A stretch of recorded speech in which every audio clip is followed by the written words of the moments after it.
So I'm going to go over a few things to hear. Is 30 the new 35 for women? As far as having kids, body count, places they've been, how jaded they've been, things like that. I really think this could be healthy for women if we start to prescribe this social context to them. And it gets the ball moving for them to have a family and not just say, oh, I have to find myself. I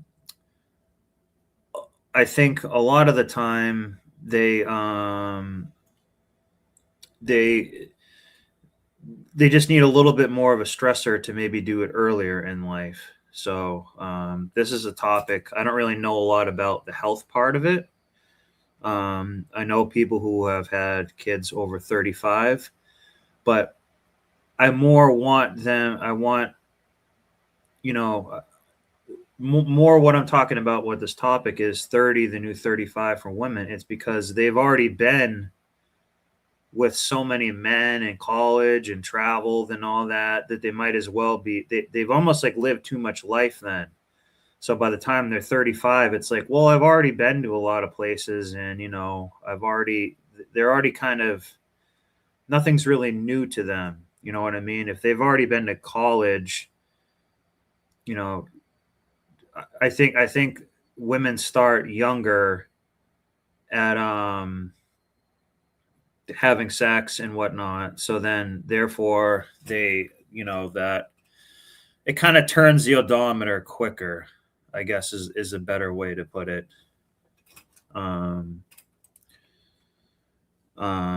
Jubilee, you can we can I'll put the StreamYard link up. You can share your experience here. This is not to attack anybody here by any means.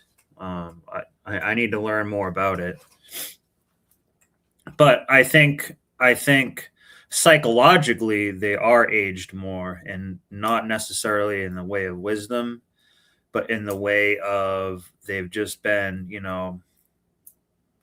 ran through, been to a bunch of places. So in other ways, I think by 30 they're a little bit more weathered, I guess. So I think if we kind of make a stigma, we're saying like 30 is a new 35. I think that would maybe help them. It basically saves 5 years of other delusion and procrastination. Is kind of what I'm thinking. Not only that, but last time I used this type of title for a video for a live stream, I got a lot of views. So I'm kind of trying to go back and do that again. So let's learn about this topic together, and go from there and have an open discussion about it, and have some laughs too.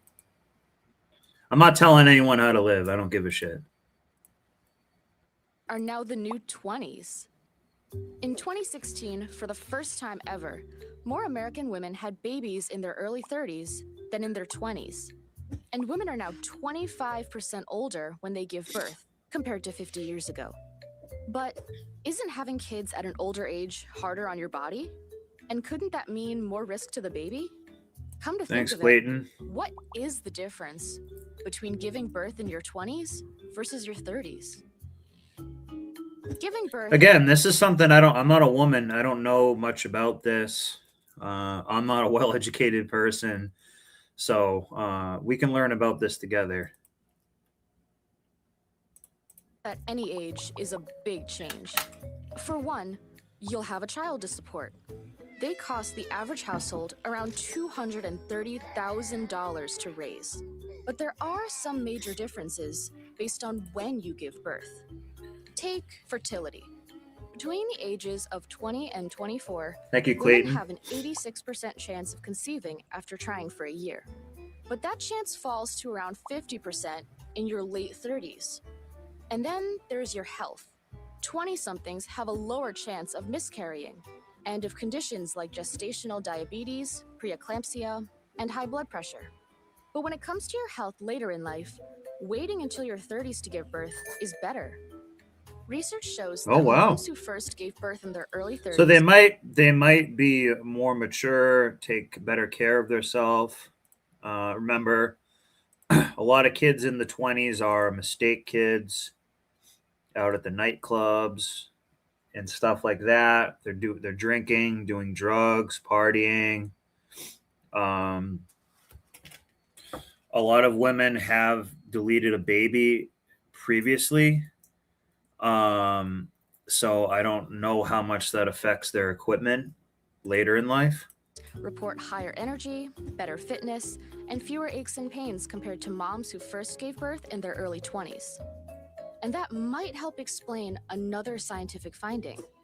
Women who have kids in their 30s might also live longer. According to a paper published in 2015, women who had their last child after age 33 were twice as likely to live past 95 compared to women who had their last child before their 30th birthday. And perhaps they'll also have more money to spend in those extra years. A Danish study found that college educated mothers who were 31 to 34 when they gave birth earned around $5,000 more income over their lifetime compared to the average woman with a college degree. Whereas college educated women who had their first kid before 25 earned around $80,000 less.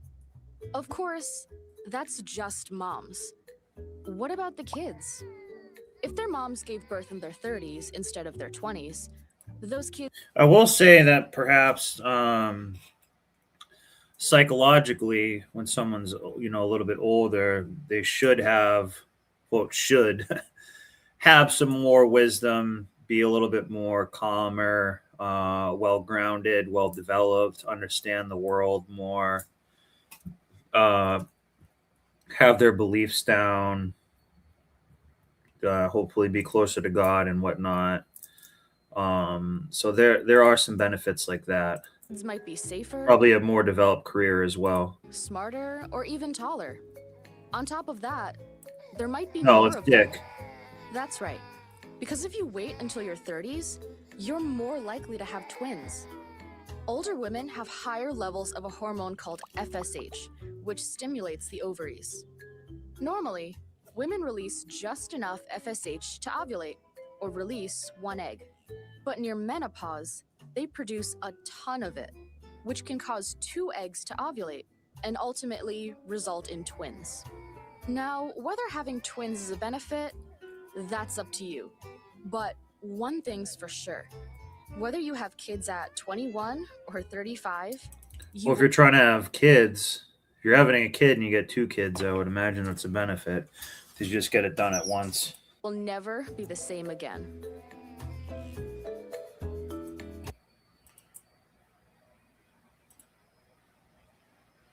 So let's learn about this a bit more.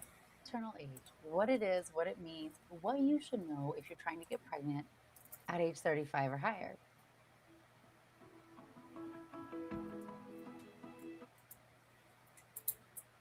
Higher. Hi, friends. I'm Dr. Natalie Crawford. I'm a board certified OBGYN and REI. So I'm a fertility doctor and I talk about age and fertility all the time. And most of my patients are going to be over age 35. And I also see patients every single day who schedule an appointment with me to get their fertility checked because they're 35.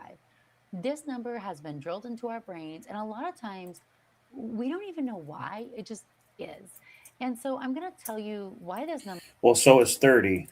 exists, what it really means for us, and how we can think about our fertility, but also our health and pregnancy as we start to get older. So the first thing to realize is that this number was chosen because of one, it is the combination of the decrease in fertility rates that we see. And in fact, the definition of infertility even has this number in it, right? If you've been trying to get pregnant for 12 months or less and you're under age 35 equals infertility, or if you've been trying to get pregnant less than 6 months and you're over age 35, then that counts as infertility. So the fact that this number is even in that definition obviously shows that it is important in the fertility scheme. But The reason why it is also is because we start to see an increase in genetic abnormalities, miscarriage, essentially an increase in chromosome abnormalities, abnormal eggs. And the way I always think about this is if you imagine your eggs are in a vault inside your ovary. So we like, yeah, it can be possible to have kids then, but oh shit, that was a motorcycle outside my house. Um, you know, one thing that I worry about is just a gamble. I think, autism is a very all-time high right now, and I don't know if it's from, just Tylenol. It's from so many things like that. So I think most of the factor is if the mom is just a healthy person in general.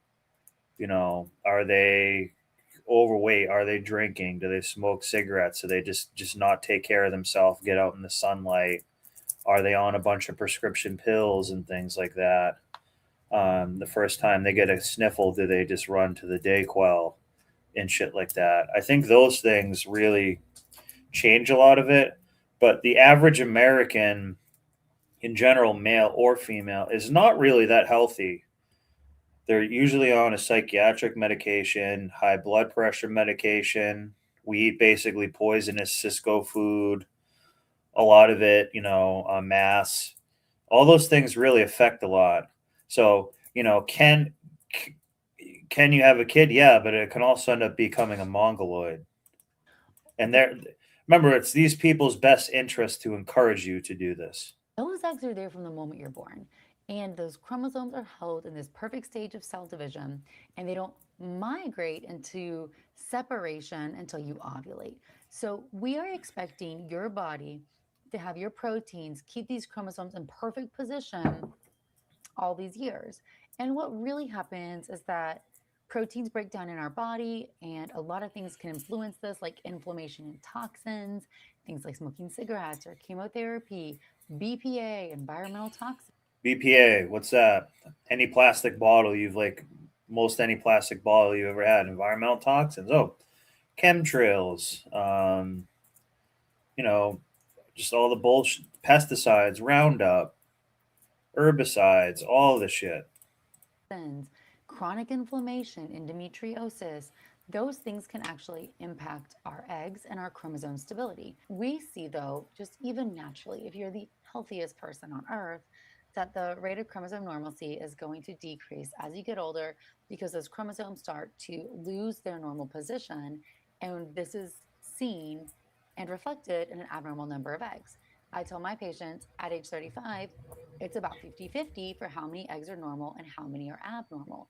And we know that number because we do IVF and we do genetic testing and we can see embryos on that end. It's important to realize that these two factors came together for this recommendation from ACOG, that 35 is this advanced maternal age, but also because of the increase in just medical problems that you start to see as you get older. So, into your upper 30s and older, we start to see higher prevalence of high blood pressure and high cholesterol, thyroid disease, and diabetes. And those things do influence pregnancy outcomes. Which, by the way, we shouldn't. It's just that the modern garbage and lifestyle that we eat of stress, like, hey, guess what? Being a debt slave and working for that fiat currency and being a slave doesn't make you that healthy. Who would have thought that? Who would have thought the stress of always having to pay for interest, the national debt, funding Israel, all this bullshit that adds a lot and it really affects our health. Especially high blood pressure or the risk of preeclampsia and complications with pregnancy. And so that is why ACOG has certain recommendations for things to think about if you're trying to get pregnant over age 35. And then, of course, as a fertility doctor, I have my own thoughts. So, one is just to know your fertility rates. Max fertility, chances of getting pregnant per month or fecundability, is going to be higher the younger you are. So under age 30, you're going to have about a 20 to 25% chance of getting pregnant per month. As you get older, that number is going to drop, especially if you've never had a child before.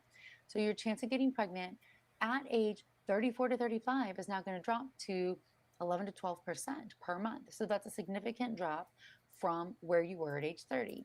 Then, if we up the ante to 38 to 39, now it's 5% per month. And then if we say, what about 42? Now it's 3% per month. And this data comes from Natural Fertility Prospective Data by Ann Steiner. This is the time to conceive cohort. Also in the study, we know that fertility rates are higher if you've had a child in the past for a lot of different reasons, but so probably because you've already proven that egg and sperm can work and you can carry a baby and your tubes were open. So if you're waiting to start your family until age 38, you're now going to accept a 5% chance of pregnancy per month. But what if you want to have more than one child? I don't know that you're going to have infertility, but are you going to have the fertility lifespan to have the family you want? That is why a fertility discussion is very important if you want to have a big family. This is why I'm saying they need to get on the game younger. Started your family, or you're just men too. I don't really want kids. So I never really had to worry about this, but do it younger, I would say. getting started, or even Men are a little bit different. We can do it older, so in some cases it's maybe better to wait till you're more established. But for women, I think it's just like get in the game. if you want multiple. And they need to just settle with a man, settle down. So I want you to think of this too. We're saying, oh, settle down. That to me, that also means settle down. So that means, oh, you're not going to get the best guy, the hottest guy that you're ever with, and all that. You got to get the one that will stay with you and that you can stay with. And oftentimes that means it's a little bit of a downgrade because you have to do life together. You can't just make your whole life about being hot.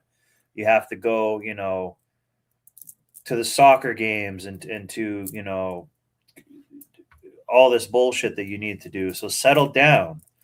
You know what I mean?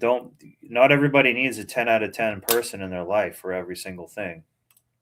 Kids and you're 35 and older, we really need to start looking at the full picture. Now, when it comes to is pregnancy safe? If you are 35 and older, your pregnancy will be labeled high risk. Advanced maternal age automatically gets you that declaration. Don't be offended by it. Okay. This is because. And most of this is probably all related to insurance industries too. Statistically. Remember, health is basically run by insurance industries. These doctors are shills for insurance. Don't forget that. You have a higher chance of preeclampsia. Insurance doesn't want to, help your kid get extra services that it might need because it's going to cost them. It really doesn't cost them anything. It's just that they can keep less money. Which is high blood pressure of pregnancy, of gestational diabetes, even if you don't have diabetes, even if you're healthy right now, of shoulder dystocia, of having a baby get stuck in the birth canal, and of C-section.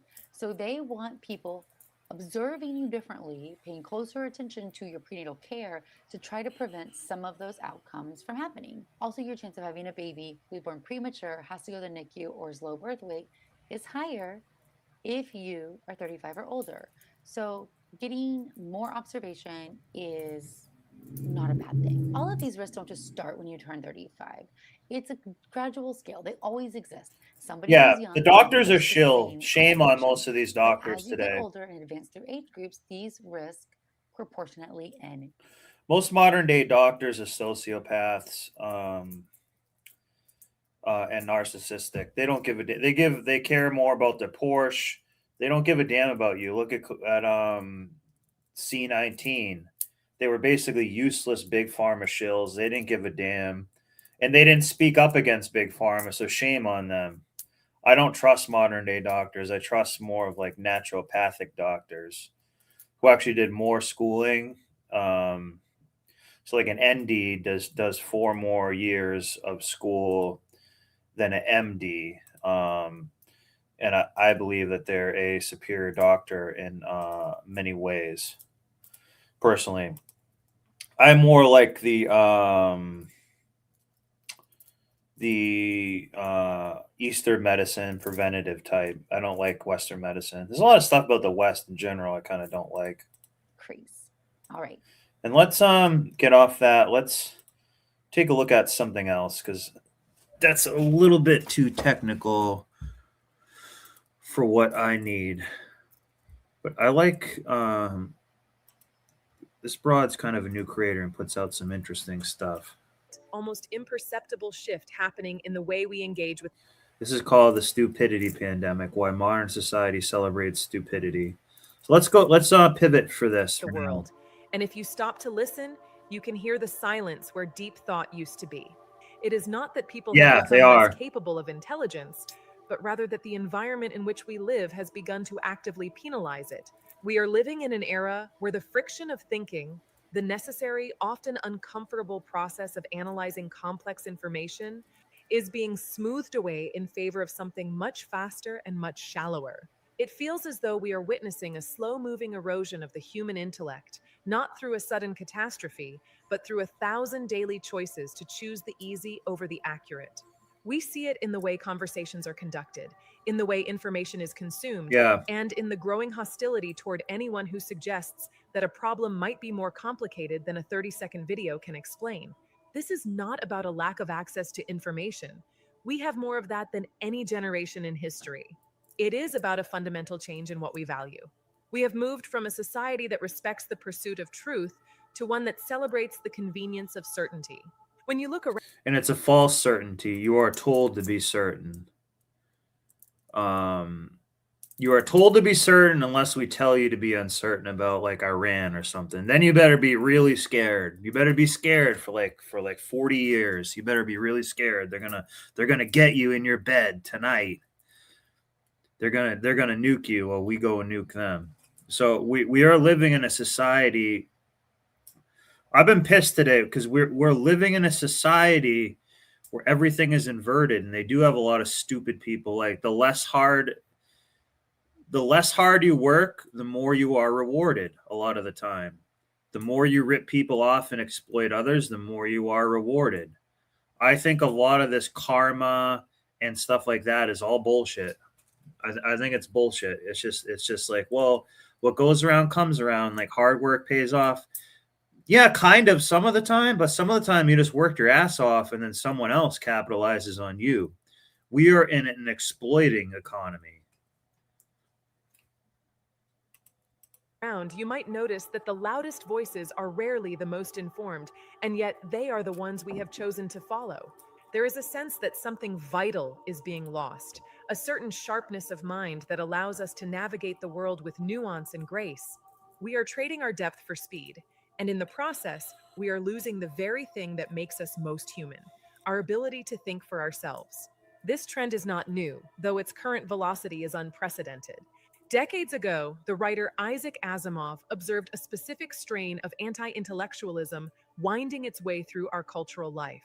He described it as the false notion that democracy means my ignorance is just as good as your knowledge. It was a sharp observation then, and it has become a defining characteristic of our modern era. Anti-intellectualism today isn't necessarily an overt hatred of books or science. It's more subtle. It is the cultural devaluation of expertise and the elevation of gut feeling or common sense over rigorous evidence. It is the belief that because everyone has an opinion, every opinion is equally valid, regardless of the work put into forming it. We have reached a point where intelligence is often viewed with suspicion, as if being well informed is a sign of elitism or a lack of authenticity. In this land, Or you're viewed as crazy. If you go, like, that's another thing too. People have such TikTok brain now. You can't speak to them for more than 5 minutes on something. So you have to distill it all down into one point, and it will break their brain. I did this the other day to somebody, and they just looked at me like I don't know, I was Aristotle or something, and of course it probably means nothing to them, but I said like, most people, but particularly boomers, a boomer's god is materialism, hands down, end of story. A boomer's god is materialism, and it's been that way a long time.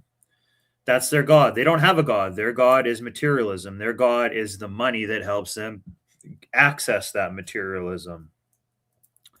And therefore, that materialism might give them some status within the society. But they don't care about, and they use that materialistic status. So like, if I have more than you, I am better than you. If I have more items than you, I am better than you. And it doesn't matter how I acquired those items. If it's just, if it's just hiring a bunch of Mexicans, okay, I have more than you do. That's all that matters. So you have to distill things down to someone like that, but even that might break their brain. People are so cooked. Like, we are in a really troubled time right now where there's a war basically on consciousness and how people think, and people are so fucking retarded, and that helps them because they're so short-sighted. Like, oh, well, I have stuff that I need, so I'm not worried about it. I'm not worried that we're like 38 trillion in debt. That's not my problem anymore. Landscape, the person who says, I don't know, or it's complicated, is seen as weak or indecisive, while the person who shouts a simple, incorrect answer is hailed as a leader. This shift is not accidental. It is the result of specific psychological and systemic pressures that have changed the way our brains interact with reality. To understand, And it's most people just simping to a common narrative. You know what I mean? Like, like all these Trump people that like Trump. Like, why aren't you mad that he hasn't put anyone in jail? They're like, oh, well, because that would cause waves, and I don't want anyone to look at me bad if I try to say, hey, why didn't they put anyone in jail for any fraud or diddling kids or shit like that? Because it's easier for them to not do it. If you have the balls to do that, you are alienated. You know what I mean? They're going to be like, hey, man, don't worry about it. Just, that's someone else's job to take care of. I don't know. Is it? Or is it just you being weak and sticking your head in the sand and just agreeing with everyone else does and then just watching football? Like, you guys, we are so goddamn cooked and brainwashed. We live in a form of hell, but we're kind of happy about it or just don't know any different. We really do.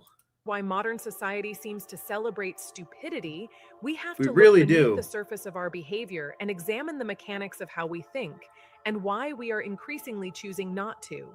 The human brain is an organ of efficiency. It is designed to conserve energy whenever possible, and thinking, truly, deeply thinking, is one of the most energy-intensive activities we can engage in. Psychologists often distinguish between two modes of thought, one that is fast, instinctive, and emotional, and another that is slower. Which is the more reptilian brain, vapid, modern 304, modern person, dopamine hit, quick fix. I need the sugar. Oh, I'm horny. Oh, I got to poop. I got to do this. Like, that's like the level of brain that we live in. Most people are in autopilot and they're on a bunch of prescription drugs where they are so numb. More deliberative and logical. We refer to this as cognitive ease versus cognitive effort. In a world that is increasingly complex and overwhelming, the brain naturally gravitates toward cognitive ease. We want things to make sense immediately. We want stories that fit our existing worldview. And why would we dig deep at all? So this is how we can be manipulated to everything. Like, this is what I'm mad about. Like, we are slaves, and just people have it just good enough right now where they don't fully admit it. They don't want to admit it just because they're doing okay right now. And their idea. So there's a saying, like, a slave generally just wants a slave doesn't want freedom. A slave wants his own slaves. That's what we live in right now. We are not allowed, like, we work for printed money that then goes to Israel and all these other various places to, like, at best kill people. If not, just get squandered away. We need to understand this because, this is why I don't really want to have a kid. Like, we live, it's not just me being a victim about it. It's like, no. Like, we live for printed currency. If I don't give a printed dollar, I might not be able to buy food. Yeah, we're given just enough to not rebel. I mean, like boomers have it really good right now. So they really kind of hold it together because, like, oh, I'm okay. I got a boat and a motorcycle and all this. And maybe some of their kids do and a fake business and stuff. But a lot of them, they just have that. And even if they do have to have debt, this is what I'm saying. Materialism is a boomer's god. So they're like, oh, I don't care if I have to make payments on it. This is my god. If they put one in jail, that guy will squeal, and the next guy, you know, all of the Congress will be on trial. Yeah, but that's what needs to happen. Like a lot really needs to burn down, but it's a war of the mind, and it's really being lost right now because people are on so many prescription drugs and all that. Like, I do kind of like some of these warehouses and stuff being burnt down. Burn it down. Do it. Like, it has this day of reckoning has to come.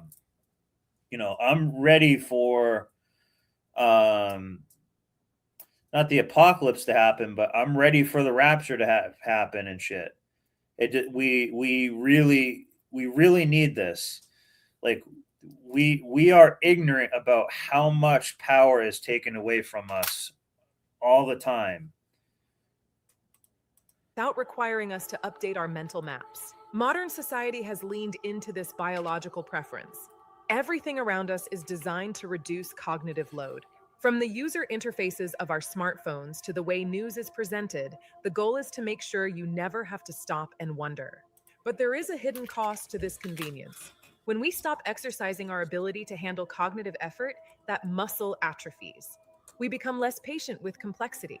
We start to find nuance irritating. We begin to mistake the feeling of ease for the feeling of truth. If something is easy to understand, we assume it is correct. If something is difficult or requires us to sit with uncertainty, we dismiss it as overthinking or pretentious. This preference for the path of least resistance is the bedrock upon which the celebration of stupidity is built. Compounding this is the pervasive influence of the dopamine-driven feedback loops that dominate our digital lives. Short-form content has fundamentally altered our attention spans and our expectations for information delivery. When we consume content in bursts of 15 to 60 seconds, we are training our brains to expect a payoff, a punchline, a shock, or a confirmation, almost instantly. This creates a physiological addiction to novelty. Each scroll, each brief hit of information releases a small amount of dopamine. Over time, we become less capable of engaging with long-form ideas that require sustained attention. Deep intelligence requires the ability to hold multiple, sometimes conflicting ideas in the mind at once, and to follow a chain of reasoning to its conclusion. You cannot do that in a state of constant distraction. We are essentially terraforming our internal landscapes to be shallow. The result is a society that knows a very little bit about a great many things, but understands almost nothing in depth. We have become brilliant at recognizing patterns, but terrible at questioning whether those patterns are actually there. This hunger for quick hits is reinforced by social validation loops. In the digital town square, the goal is no longer to be right. The goal is to be liked. Yes. We seek out The information. goal is to be a sheep. The goal is to fit in. The goal is to not rock the boat. You keep the status quo the way that it is. Why would you do something that makes me uncomfortable?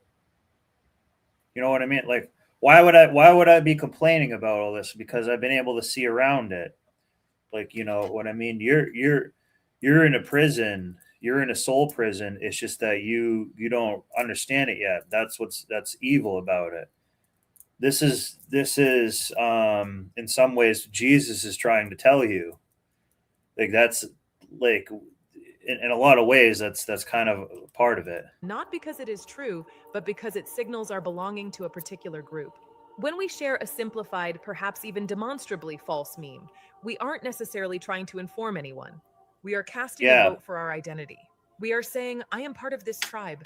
The social rewards for being a team player in an ideological or cultural group far outweigh the rewards for being a lonely seeker of complex truths. In fact, intelligence can often be a social liability. The person who points out the flaws in a popular but inaccurate narrative is often met with hostility, not because they are wrong, but because they are disrupting the social harmony of the group. We have reached a point where the performance of shared ignorance is a more effective social glue than the pursuit of individual understanding. This environment is a breeding ground for the Dunning-Kruger effect, a cognitive bias where people with limited knowledge in a particular area overestimate their own competence. In a culture that devalues expertise, everyone feels entitled to be an expert. Because the barriers to accessing information have vanished, we mistake the ability to search for a topic with the ability to understand it.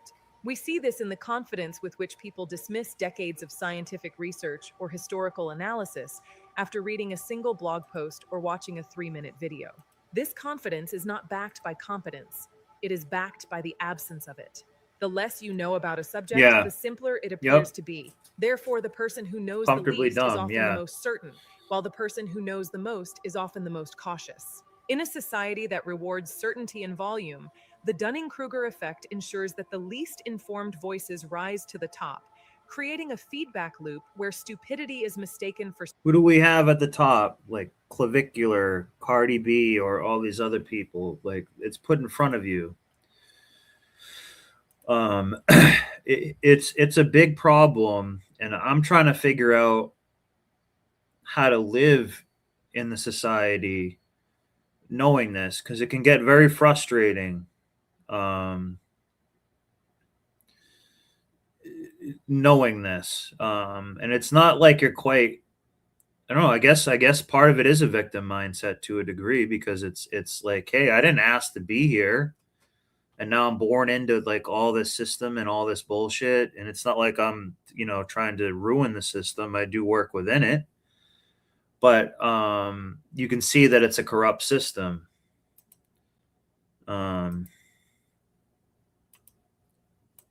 Most people don't want to see it.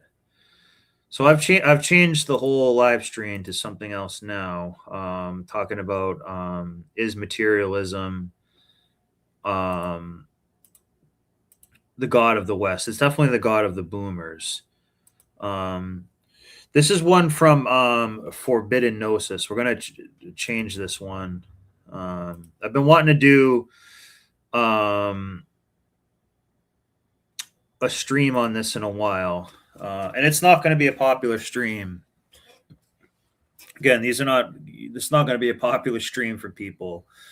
So first off, what is gnosis? Gnosis is like a Greek word for knowledge, but it's knowledge that's gained through experience or seeking it, or maybe having it happen to you, I guess, in a way, against your will. So that's kind of like what we're talking, because that's really what I want to talk about. This is the red pill, guys. There's another level to the red pill. Yeah, there's bitches that use you and things like that. The food's not good for you and things like that. But why is that? Why is that? Because like this is what Jesus is saying. He's like, be in this world but not of this world, because this world has a lot fundamentally gone wrong with it at the core of it that you didn't create. We're going to go deep tonight. In 1999, the Wachowski siblings released a film that would become a cultural phenomenon and redefine what science fiction cinema could be. What's up, Secret? The Matrix, directed by Lana and Lily Wachowski, wasn't just revolutionary for its groundbreaking special effects, the bullet time sequences that became instantly iconic, and they may be small hats, Wachowski, the wire-fu choreography that brought Hong Kong action aesthetics to Hollywood blockbusters. It was revolutionary because buried within a mainstream action film watched by millions was one of the most complete presentations of Gnostic philosophy ever put on screen. Fuck it. Most audience members walked out talking about the action sequences and the cool visuals. But those familiar with ancient Gnostic texts walked out stunned, recognizing that they'd just witnessed a nearly point-by-point. This is what I'm talking about. So I'm considering myself a Gnostic, probably a Gnostic Christian. Gnostic means from gnosis. Gnosis is kind of like wisdom. It's a Greek word for wisdom, and more of like a God wisdom. Yeah, I've done microdose before. I think I might just stick to that because I don't really trip balls anymore, but I do like to microdose. It's funny, I do it in the summertime a lot. I've done it several microdose for a few weeks at a few times. And I did the Paul Stamets, however you say his name. You take a small amount of shrooms like every third day. And I took the lion's mane mushroom with it, which is a different type of mushroom. You take a little bit of niacin, which is vitamin B3. It says it helps with neuropathy and things like that quite a bit, the nervous system. Retelling of Gnostic cosmology disguised as cyberpunk entertainment. The basic plot is deceptively simple. Thomas Anderson, a software programmer living an ordinary life, discovers that his reality is actually a computer simulation called The Matrix, created by machines to keep humans docile while their bodies are harvested for energy. He's rescued by a group. So in some ways, I think this happens, but on one level, it's just the dollar and stuff. I mean, there's a lot of people that work their ass off and the energy is robbed from them more than if they just had like planted the food themselves and did certain things. So we're always in a toll booth. Of rebels led by Morpheus, who believe Anderson is Parasitic the One, toll. a prophesied figure who will liberate humanity from the simulation. Anderson takes the name Neo. Let's see what Gnosticism is a diverse collection of second-century religious movement emphasizing gnosis, esoteric spiritual knowledge over faith or ritual for salvation. Yeah. Oh, well, Seagrip drop of knowledge. Again, I'll put the stream link out. But I've been interested in this topic for a bit. I didn't really plan on making this stream for this, but I think now is a good time to go over it. So a lot of Gnosticism as well, from the Christian perspective, I found out about these texts that called the Nag Hammadi texts, and they were supposed to be basically a part of the Bible, and they found them in Egypt. Some like farmer found it in Egypt, basically buried in these clay pots and stuff, and gave them over to the religious community, whatever scientists and stuff. I think that was like 1949. So like, we'll just say 1945, just to say that. So, I mean, those have been hidden for 2,000 years and we're still working on decoding some of them and stuff, not decoding them, but like, some of them were messed up. So these are things like the Gospel of Thomas and things like that. Yes, yeah. These are Gnostic. Yeah, exactly. Gospel of Thomas, yeah, and the Gospel of Truth, and they're actually kind of difficult to read. So we're mostly reading interpretations of them. But this is like basically kind of what not the new Christianity, but what it should be, and that's not following Joel Osteen and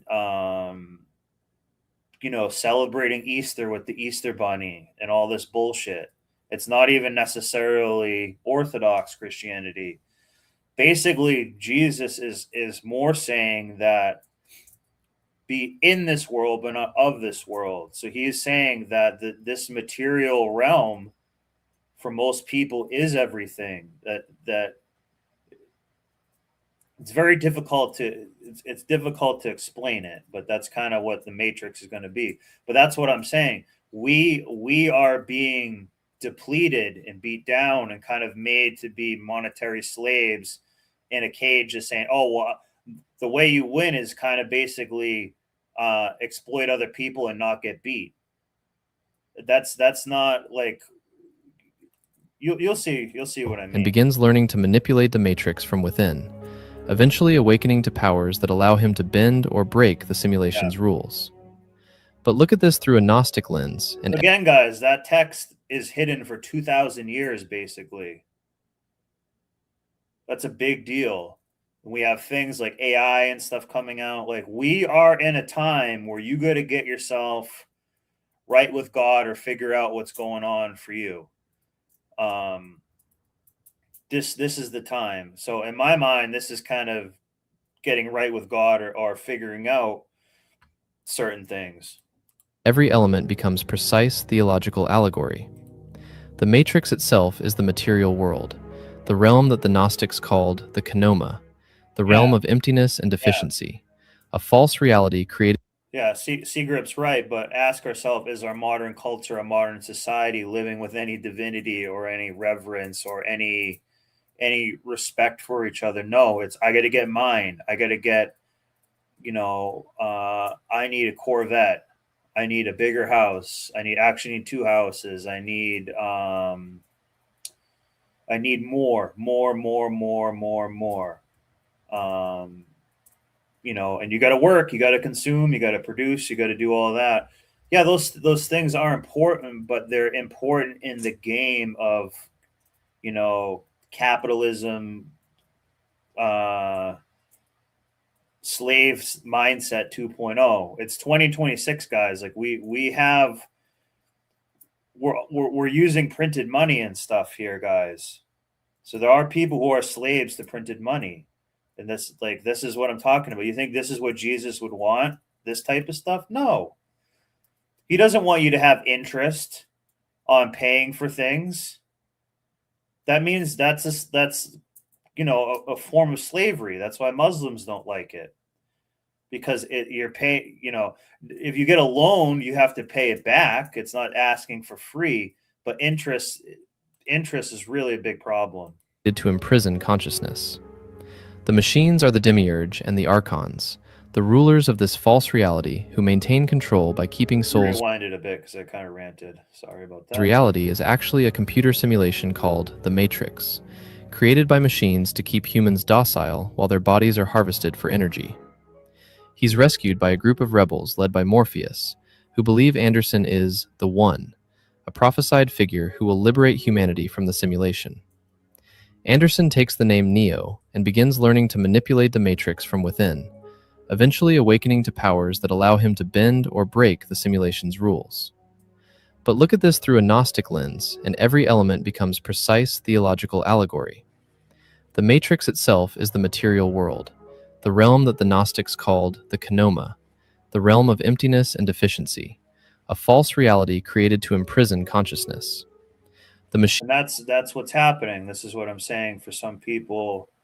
Fiat currency is not money. Yeah, if we're not on gold standard, if we're on gold standard or other things, that is different. What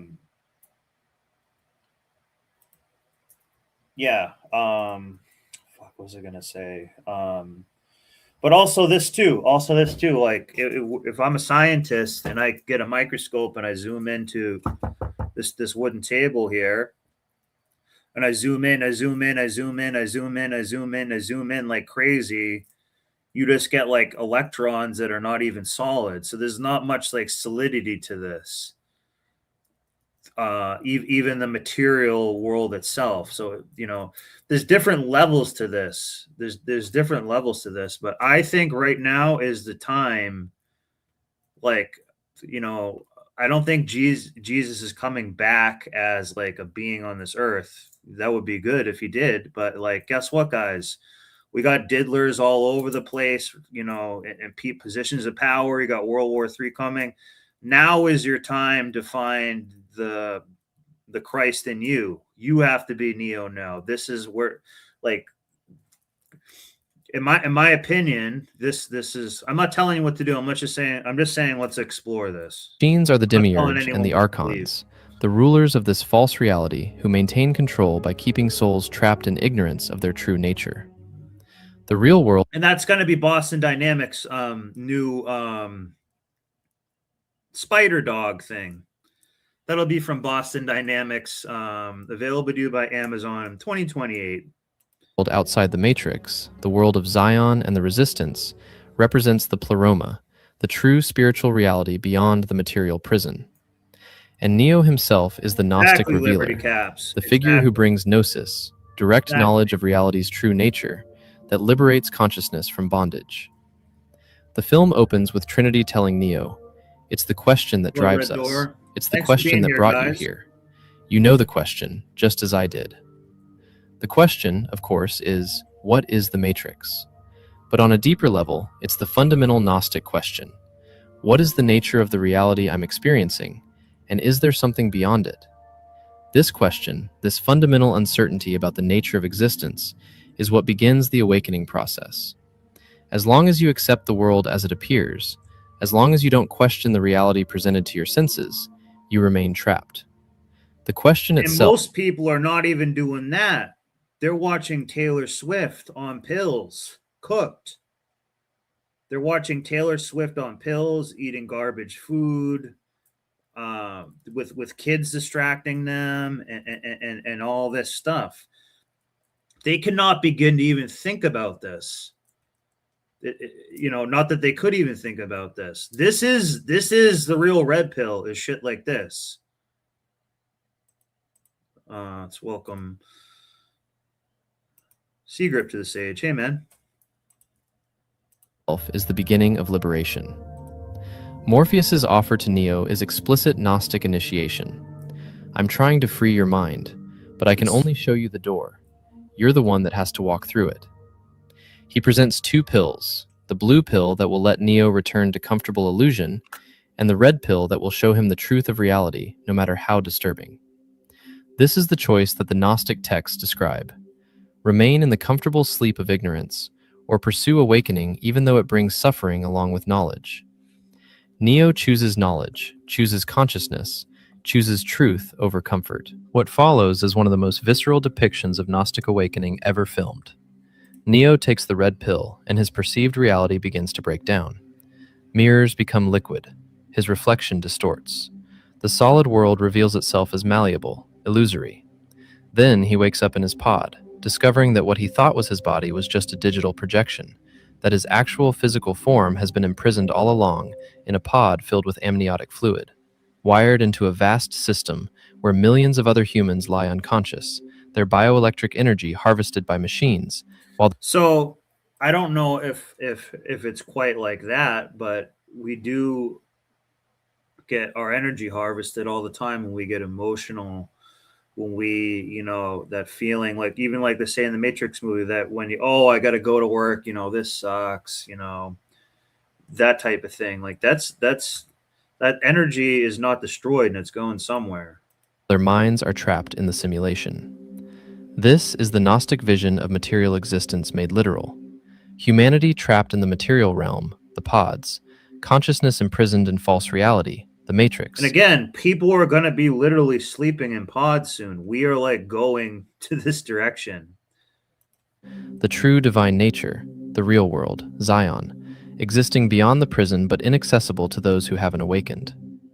The machines keeping humans asleep and feeding on their energy is precisely what Gnostic texts describe the archons doing, maintaining human ignorance and feeding on human consciousness and vital force. Agent Smith, the primary antagonist, represents the archons in their most active form.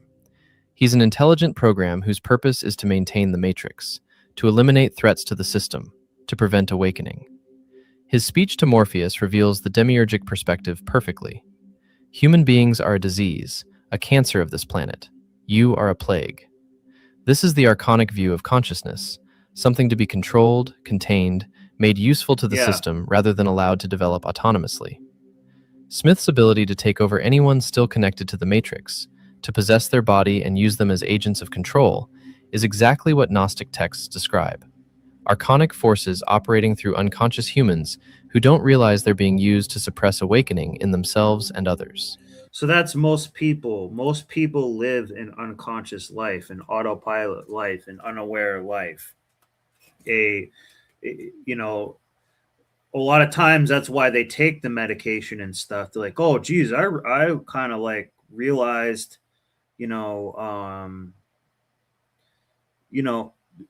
like a lot of people who are schizophrenic and stuff actually kind of already see the world this way, but they're told to start seeing it the other way. They see, weird shit, and some of them are just really crazy too. But most people are never going to let you go from the status quo, which is like, that's most modern age. And that also means, you better take the jab and you just do what you're told. And, all this stuff. The oracle represents Sophia, divine wisdom in feminine form. She appears as an older woman baking. And her matrix thing is just 3304, 334404 and stuff. Cookies in a modest apartment, the sacred disguised as mundane. She tells Neo what he needs to hear, not what he wants to hear, guiding him toward his destiny while respecting his free will. Again, this is a good point. Tells him what she needs to hear, not what he wants to hear, something like this.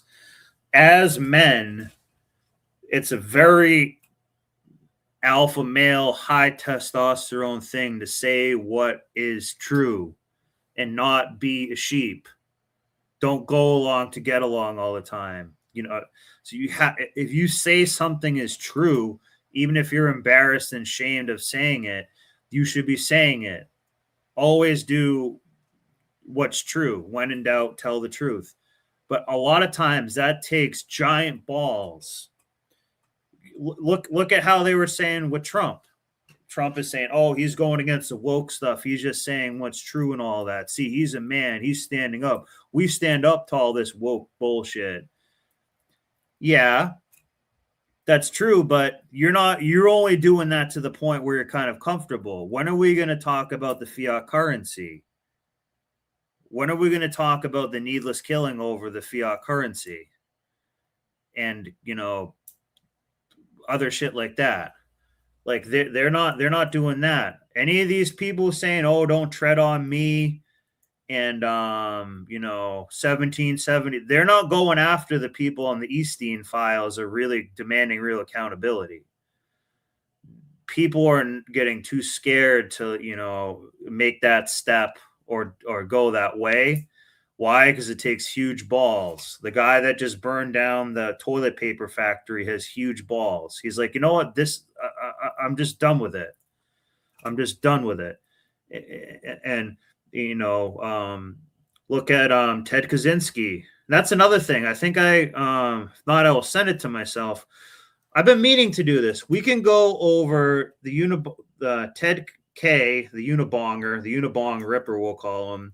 We can go over his manifesto because he talks about a ton of woke stuff and a ton of feminism and a ton of AI stuff years ago. He died in jail, and he's, I think, 82 years old. He just died like a year or two ago. But a very smart, very, very, very intelligent guy. Doing what is right rather than what is easy means prioritizing integrity, character, and long-term values over yeah. Yep. And sometimes business opportunities and stuff too. As you're just saying, basically, like for example, for me, like kind of an example, what I can say that I will sometimes say no to this, and it's to my detriment. So I get pissed. There's like some landscape companies that I could do work for, like I could cut the trees and they could do part of it or something like that. But a lot of these people I saw, like one guy did a TikTok, oh, I'm, Lakes region, property management and all that. We just got all the guys in from Puerto Rico and they're back this year. You're using brown people to do all your hard work. I can tell he's never lifted a shovel, but he acts like they do it just because they exploit these people. And I get pissed. I don't think he pays them much. I don't care what color they are. He's barely going to pay them enough to live when they're all going to live in probably some doghouse together. And he's going to say, oh, I'm the greatest guy ever because I'm giving them work. You wouldn't pay a guy what you would want to be paid or nearly close to it. So that would be someone to say, I'm not working with you because this has happened to me where I saw somebody who was kind of making the special needs person work for them, but they were working them like a slave, and I hated it. And they paid him nothing. They paid him like $12 an hour, and he's like 30-something years old, and he was working his ass off and doing a good job, and he was kind of retarded. And I saw this guy make him do the most brutal labor all the time, redo things. So basically, he'd say like, oh, like, you raked my yard, go rake it again. but like hard labor type stuff. And I said to him, I'm not going to work with you because I don't like how you treat this guy like trash. And I was supposed to lead a pretty big project for him. I said, I'm not helping you. You treat this guy like trash. You should be ashamed of it. You do it because you're weak. And I got, that was a big guy, owned a lot of properties around where I live. And I kind of fucked that up, but I actually did. This is what I'm saying. This takes balls. It takes balls to it's not going against the grain. It's just sometimes you just got to do the right thing for certain things, because otherwise that guy will never, like, he's always going to remember that. I don't know if if he's going to pay the guy better, probably not, but I know that I see him for what he is. And we need to start doing that in our lives on a smaller level, guys. You know what I mean? In small ways, but do it with class, do it cordially. This is not just like you have a cigarette and you're saying dumb shit. You got to do, when it's ethical, do it. Being the one is just like being in love. No one can tell you you're in love. You just know it through and through. Gnosis works the same way. It's direct knowledge that can't be transmitted secondhand, that must be experienced personally to be real. When Morpheus trains Neo in the simulation, teaching him that the rules of the Matrix can be bent or broken, this is instruction in the Gnostic understanding that material reality's laws are not ultimate, that consciousness has power over matter when it awakens to its true nature. You have to let it all go, Neo. Fear, doubt, and disbelief. Free your mind. This is the instruction given to Gnostic initiates. Release attachment to material reality's apparent limitations. Recognize that consciousness is not bound by the rules it's been taught to accept as absolute. The scene where Neo dodges bullets in slow motion isn't just cool action cinematography. It's visualization of awakened consciousness operating within material reality, but no longer fully bound by its rules. The Matrix can't fully contain or control someone who's recognized it as Matrix, who's achieved Gnosis. The limitations are revealed as imposed rather than inherent, breakable through consciousness. These are, representative of corporations, Big Brother shit like that. So, like, guys, right now is the time to get yourself right spiritually and shit like that. Like, we can be in World War III. You can lose it all tomorrow. Are you ready to not die? I guess, yeah. No one really wants to die, but I'm saying, are you ready to die? Did you clean your closet? Have you maybe go apologize to somebody or do something that you should do, or make peace with something? And don't have as many attachments to this world. Like it's kind of frustrating because right now we live in a thing where everyone has, brand new trucks, cars, and everything like that. But like again, materialism is the god of most people. And now it's going to become so blatant with some of these boomers because they're going to hold on to the end, hold on to all that materialism, the boat, the cars. Oh, I need to stay on this life support forever. And I'm going to try to merge with AI to keep living forever. Why? Because they want the materialism as their god. And they're willing to, the materialism is worth more than human beings to most of them. That's part of it too. Because if it's across the globe, like basically it's this, like, and this, I'm taking this from somebody else. Use it as and again, it's a gross example, but it's saying most people are worried about getting their Domino's pizza within 30 minutes, and there could be a genocide on the other side of the world. Like that type of shit is saying, like, we need to kind of acknowledge some of this because we do. I don't know. I'm not really quite sure what I'm going to say, but I just see.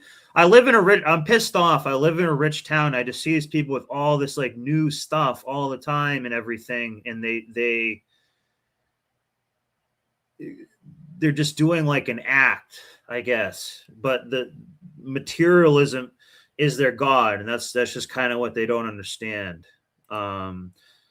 I don't think they have any real concept of God or anything like that. Just the materialism and just all the stupid TV shows. Rather than absolute, Trinity's role is crucial and often overlooked. She's not just the love interest. She's the feminine principle that completes the masculine, the counterpart necessary for Neo to fully realize his nature as the one. When she tells him she loves him at the film's climax, when this declaration brings him back from death, this is the sacred marriage, the hieros gamos, the union of masculine and feminine principles that Gnostic and alchemical traditions describe as. And that's not like the modern 304 who's like trash and everything. Is essential for complete awakening and transformation. Neo's death and resurrection is obvious Christ symbolism, but it's Christ understood Gnostically rather than through Orthodox Christianity. He doesn't die for humanity's sins. He dies and returns by recognizing his true nature, by achieving complete gnosis. When he comes, hear that? That's what Easter's supposed. This is what Easter's supposed to like be about and shit. Not Easter bunny with Easter eggs eating. Think of how pissed you would be if you're Christ, if you give your kids these freaking like plastic chocolate Easter bunnies. You know what I mean? I'm taking it to an extreme, yeah. And it doesn't mean you can't have some fun with it and give somebody some candy and stuff, but it's like, you know, you either really believe in this or not, because it's like, it just seems like a silly way to be celebrating it. And it's more just an act. It's a virtue signaling. Comes back. We got to call out some people who virtue signal with Christianity and stuff too. He can see and it's mostly women who do a lot of this shit. They want the Easter egg hunts, you know, like the decorations and stuff. It doesn't mean don't be festive, but like these things are here for a reason. Matrix's code directly, can manipulate it at will, has become fully awakened within the simulation while remaining connected to reality beyond it. This is the Gnostic promise, that full awakening allows you to operate in the material world while no longer being imprisoned by it. I just to like see through the illusion while still engaging with it. A lot of them. The film's ending, with Neo making a phone call to the Matrix's controllers, promising that he's going to show these people. By the way, the guy, his channel is called Forbidden Gnosis, I believe, but he has some good videos. A lot of the music that he was using was from those Resident Evil games, which just have some beautiful music and are pretty cool. So I just want to add that in. What you don't want them to see, a world where anything is possible, is the Gnostic mission statement. Awakened consciousness working to awaken others, to show them that the prison is a prison, that liberation is possible. It's holding us down. We're held down collectively because of this. That what appears as fixed reality is actually constructed limitation that can be transcended through gnosis. The Wachowskis never hid their Gnostic influences. In interviews, they've cited specific texts. Jean Baudrillard's Simulacra and Simulation appears in the film literally as the hollowed-out book where Neo keeps his contraband software.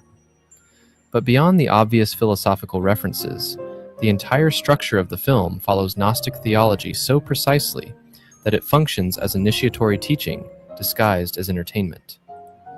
The tragedy is that most viewers engaged with the film on purely surface level. Cool fights, innovative effects. Which I did. Most all people did that. This is all new to me, but I want to, you know, we will do some funny stuff after this, and I'll put in a joke when I can, but I want people to expand their mind and think in new ways. You know, this could all be horse shit too. But, you know, what made me think about this a little bit differently, you once said, when we were talking about, you know, Viagra and stuff, how it's the blue pill. Blue pill, like, yes. And I was relating it kind of a little bit to this, yeah. And then when we talk about, you know, SSRIs and stuff like that, when you talk about like Zoloft and that, you know, blue pill. Valium is blue. Like, and it's like, and it just, when you think about it, these things that are designed to alleviate, you know, anxiety or depression, or, you know, to keep us numb, you know, or to not, you know, there was this Roman philosopher who was it Panem sure she's seeing bread and circuses. Keep people fed and entertained, and they're not going to think or focus on, and they'll never revolt. Yeah, you keep people fed and entertained, and they'll never revolt. Yeah, and it's this is what I'm saying. It's like that. Well, that will never happen. But then we're also kind of a slave here too. Like, I don't care if you guys want to watch the bread and circuses, but like they're doing that because like we all could be prospering way more and have like flying cars and like there could be a lot of adjustments that are made, but a lot of it is because it's a huge multifaceted problem. But like, as we're approaching times where this can be more, World War III, or we're going to see things happen, it's important to understand, like, we're like paying for this to happen.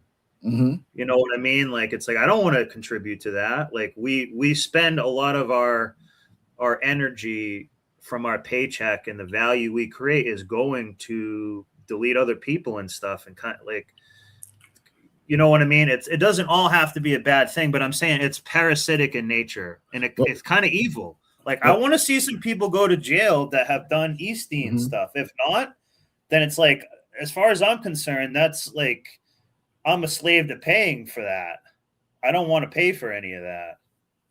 Well, here's my opinion on why things aren't going to change without some difficulty, because all the people that can change things benefit too much from it. So the people that can change the system benefit too much from the system. Yes. Yeah. That's about the only way that it can work. But it's just like, and they don't want to change it because it like, and changing whenever you change the system, there must be disruption. And like, in some ways, I would imagine. So like, I know it's not a pleasant thing to talk about, and I'm not just trying to see the world burn here, but like, there are certain fundamental things as human beings we got to start asking ourselves here. We're going to ask ourselves about AI, fiat currency, war in general, because we're creating, a world war. We have a lot of conflict going on for resources and stuff. It's a time we really got to ask ourselves a lot here. Like, how are we conducting ourselves on this planet as human? Like, I really feel like that could be in the air. We really need to be doing that. Well, I think you said something similar. It's about getting us to detach from reality. And when you think about, like, for example, what made me learn about money and currency was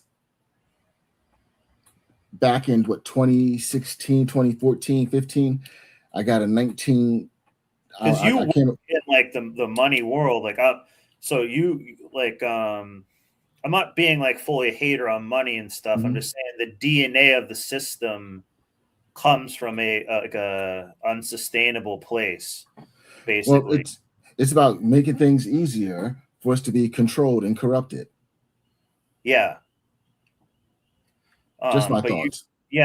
But you're in the finance world, or you know a lot about it. And do you have any thoughts on fiat currency, or do you think So let's look at it from this perspective.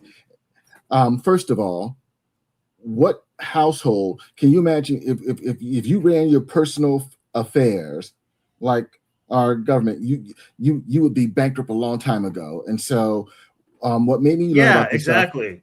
Yeah, like they basically, all I'm saying is this: like, they can print more money when they need it. If you ever need it, you're cooked. That's why they detached it. So guys, so I'm not going to go into the whole story, but long story short, I came across a 1921 peace dollar back in 2014, and I thought it was pretty. I never saw it before.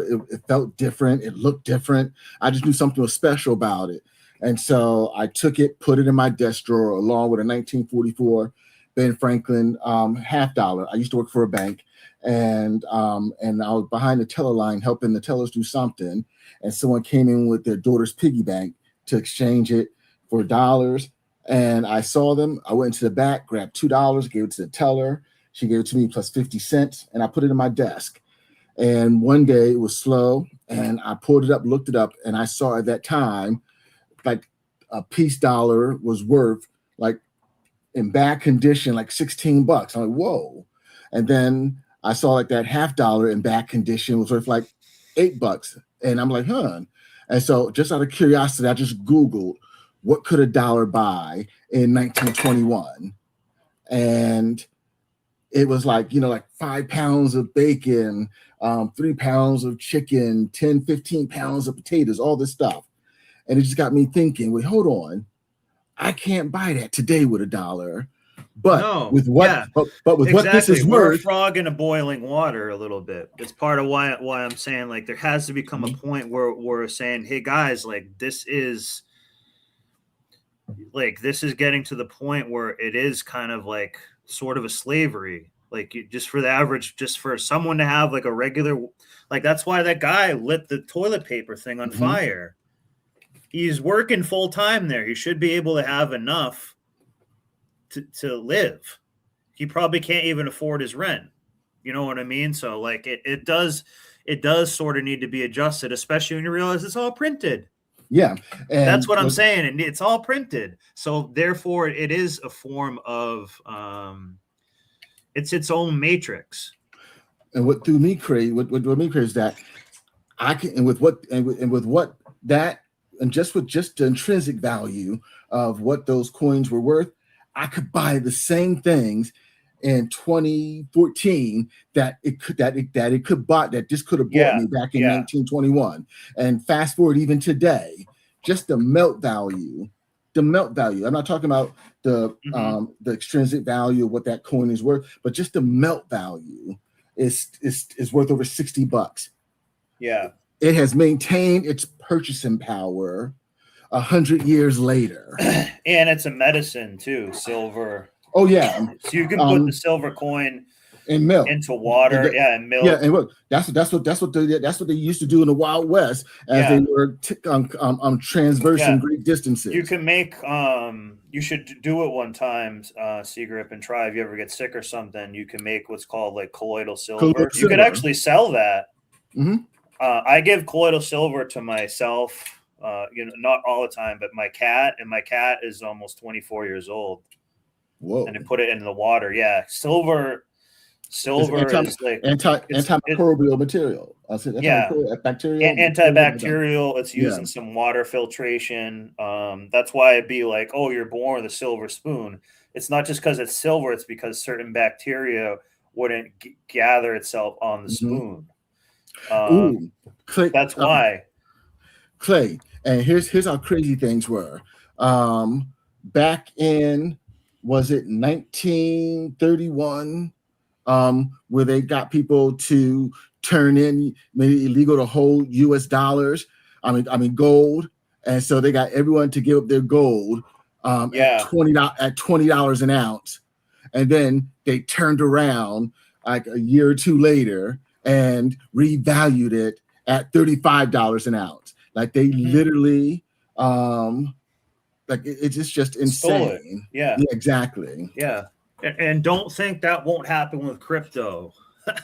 You know what I mean? It's gonna happen with everything eventually. So like, it just will happen. I mean, another way that gold is also powerful is it's used in a lot of it can be at the bottom of the ocean and it doesn't like rust and stuff like that. But it's also becoming used in a lot of microprocessing chips and shit like that for AI, silver as well. And again, this is another thing why I wanted to bring up the AI. It's like, at what point are we going to be giving all that just to go to AI? And if that's like what our currency was built on before. So, and just real quick, and I'll post it in the chat. Yeah. But there are 4 things that make money.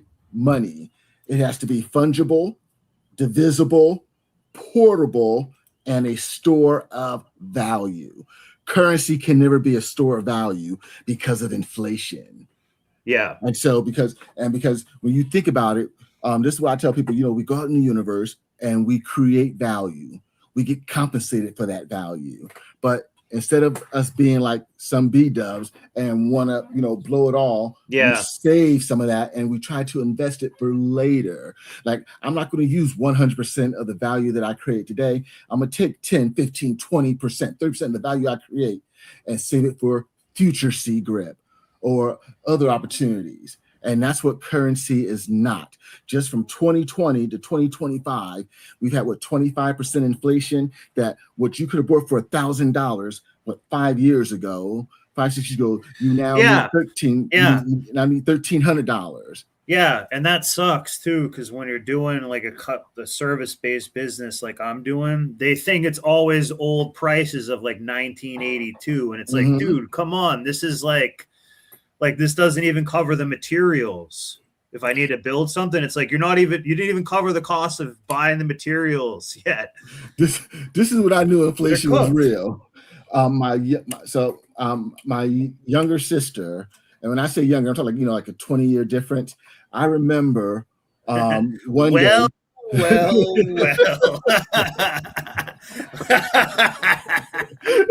You said your dad's like Leroy. Ladies love Leroy or whatever. Like, 20 years later, they still loved him, didn't they? No. This was my mom being a thought pocket. Oh, it's the mom. Oh, well, either way. Well.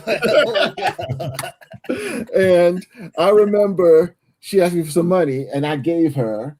I think I gave her $1 or $5, and she looked at me like, "What am I supposed to do with this?"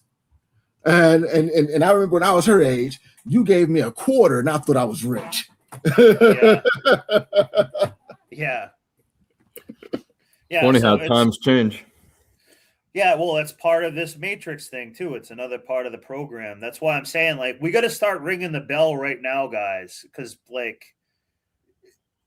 the or frog and the boil and water that's warm, and it's slowly starting to get boiling. But like, I'm telling you guys that, like, get your mind right, get yourself right with God and stuff, and also understand what's happening here. Like, if they can print more money when they need it and not when you need it, and you have to do labor to get all that. So that's what I'm saying. There is a bit of an element of slavery. Slavery here. It's more insidious than that. Money. I'll think of when I think of the economics person that thought of this, but money flows from the wealthy and trickle down to the poor. Remember, it goes to the banks. And so by the time they print this money and it gets to us, they've already made they all the profit and everything like that, all the economic advantage is already gone. When I think I learned this back in college. I got the economics law behind. That's part of what I'm saying. It's harder for people right now. Again, I'm not trying to make a victim mindset here. I'm just saying it's harder for people to not make money now, but like just prosper as much, I guess, because like the inflation is just crazy high. I kind of forget the point that I was trying to make. I didn't make a good point there. Let's watch the video a bit more. Cyberpunk aesthetic.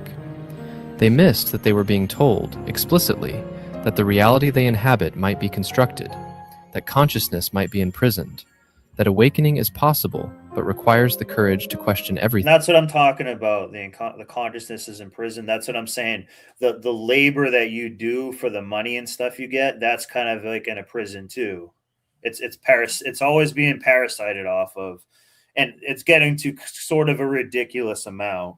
I understand there's always going to be, a little bit of tolls and things along the way that you pay, of course, but it's just getting hard for people to like even prosper, I guess.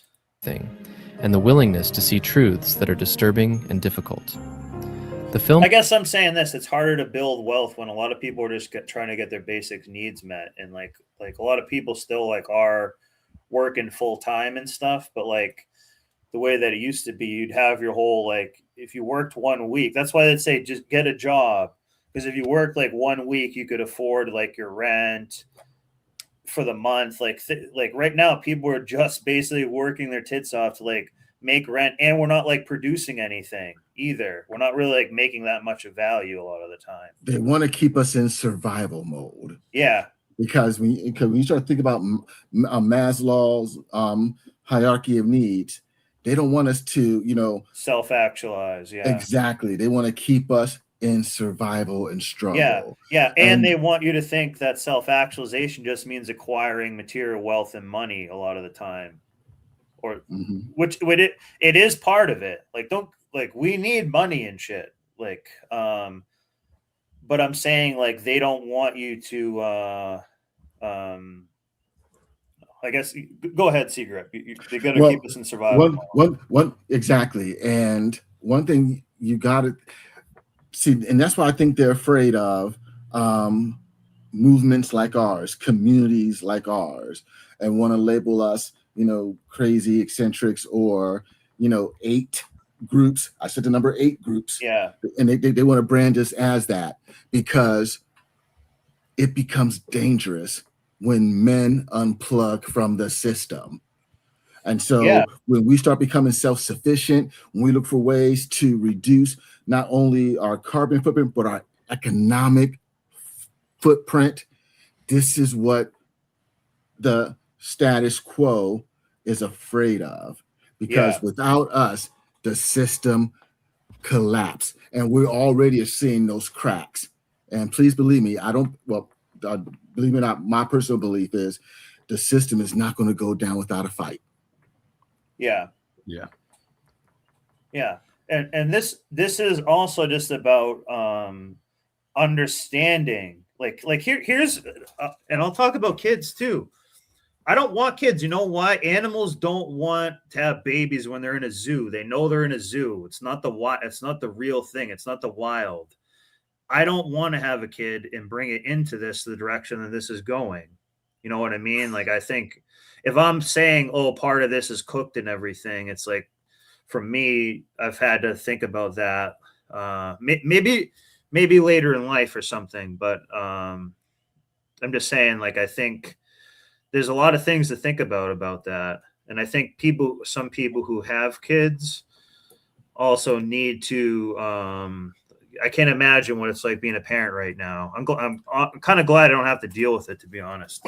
I was actually in the Discord and connected with Steve M, and we were chatting, and I was kind of sharing, my different goals. And I know for me, one of my long-term goals that I'm hoping will come to fruition is, get me some land out in DR and actually start my own little homestead. And in the next 5 years, and if I do that, big booty Latina farm, you can grow watermelons there. Oh, trust me. And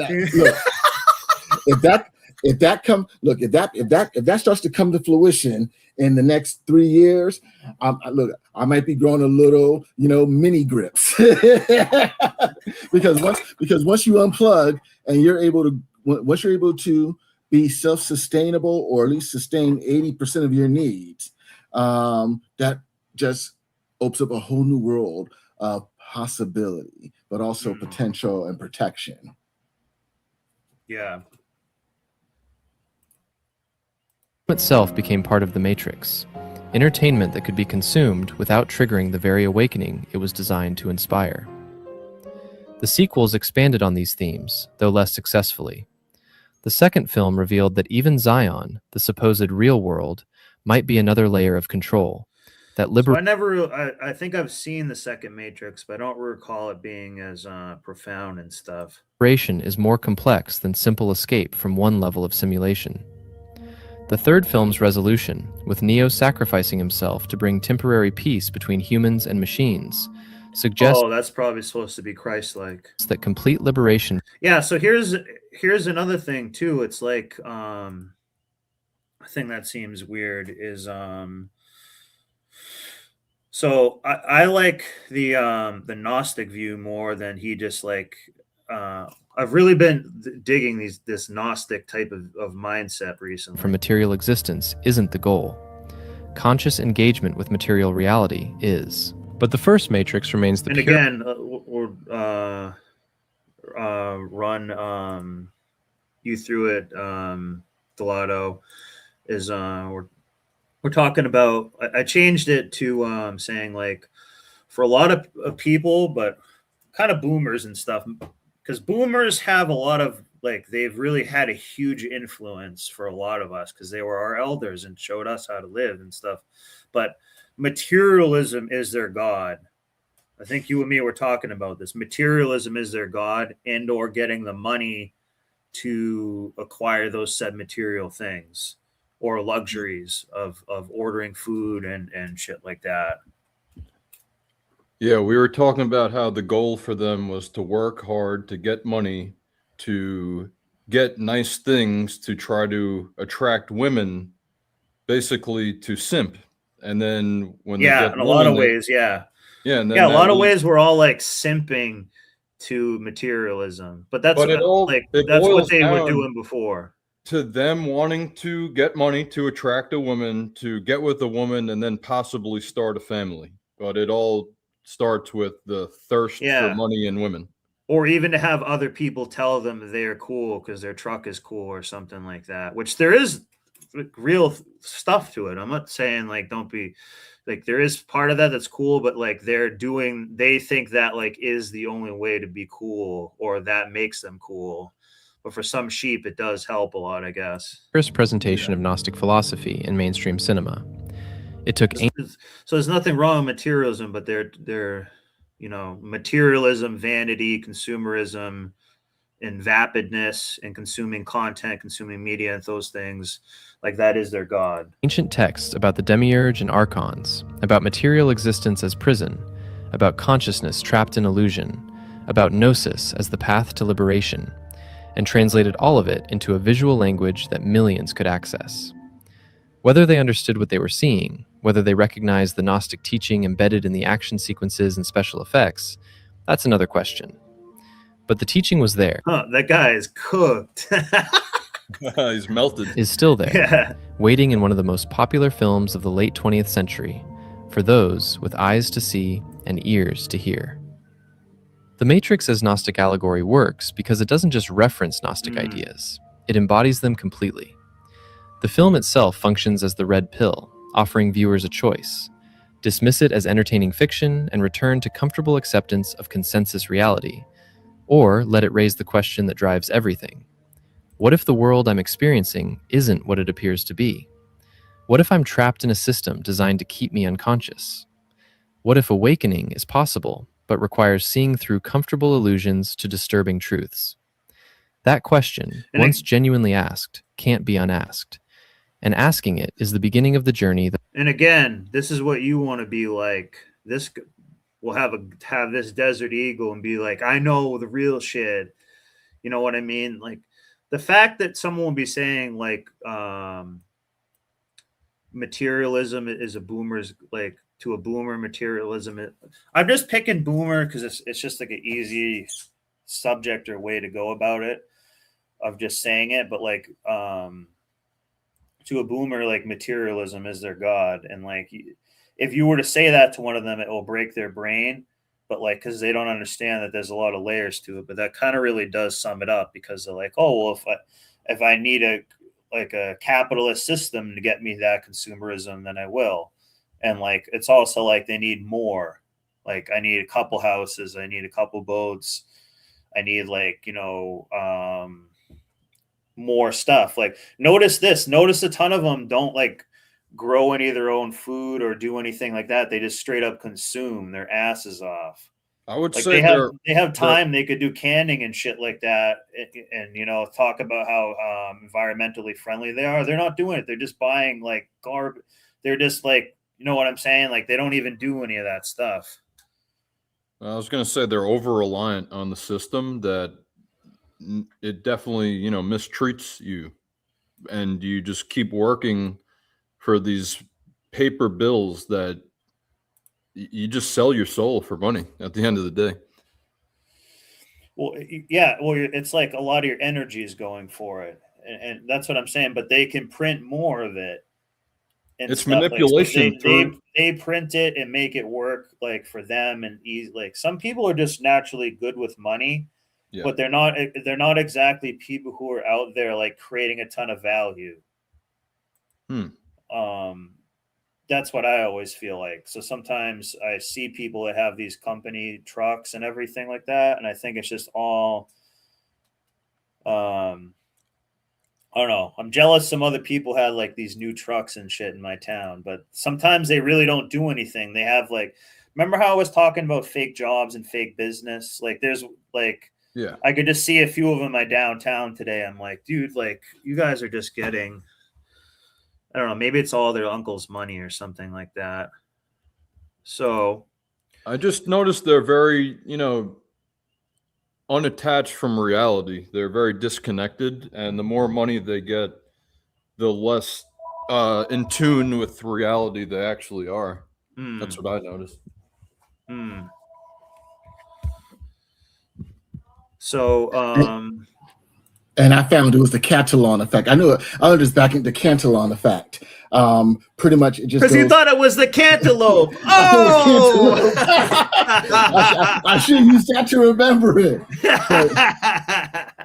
But pretty much, you know why though? You know why you didn't remember it? Why? The secret can't not elope. Oh, I can't not elope. No, I would not do that. Yeah, he's even eloped with the cantaloupe. Oh, look. When you look at some of the women I did in the past, I would rather put a hole in the cantaloupe. Exactly, yeah. Because you dated an antelope. Oh, a barnyard animal. Oh man. I knew it took me a while to remember. Yeah, I had to do a lot of research, but this is. Oh man, it's like and the funny thing about it is, this is why they don't want us learning history, because I think I read somewhere that they're now, not wanting to teach history in school. This is why they don't want us to know our history, because who's it that said, those who don't know their past are doomed to repeat it. Yeah. They're using the same playbook. Yeah. Nothing's original in the sun. They're using the same playbook, and they don't want us to see they don't want us to know what's coming. Exactly. That's what I'm saying. All this it's biblical in a way. So it's been going on. Like, that's what I'm trying to say here, guys. Like, it's 2026. Like, we need to like start figuring this out, like how we're going to treat each other, and understanding, like, I guess one of the ways of understanding is that, like, for a lot of people, like, materialism is their god. So like they know what they can't take with them. They're like, just let it burn, basically. Like, you know what I mean? Like, once they're done here. They can trash it, in a sense. You know what I mean? They're like, I don't care about that debt. I got my boat and shit like that. You know what I mean? They're kind of like that. Yeah, they're too attached to material possessions, and it's sad. Yeah. And they'll put that over just like paying, but they want it. They like them, but they kind of like want to have like just a little bit more than you have of them, or like a newer, better, nicer one, I guess.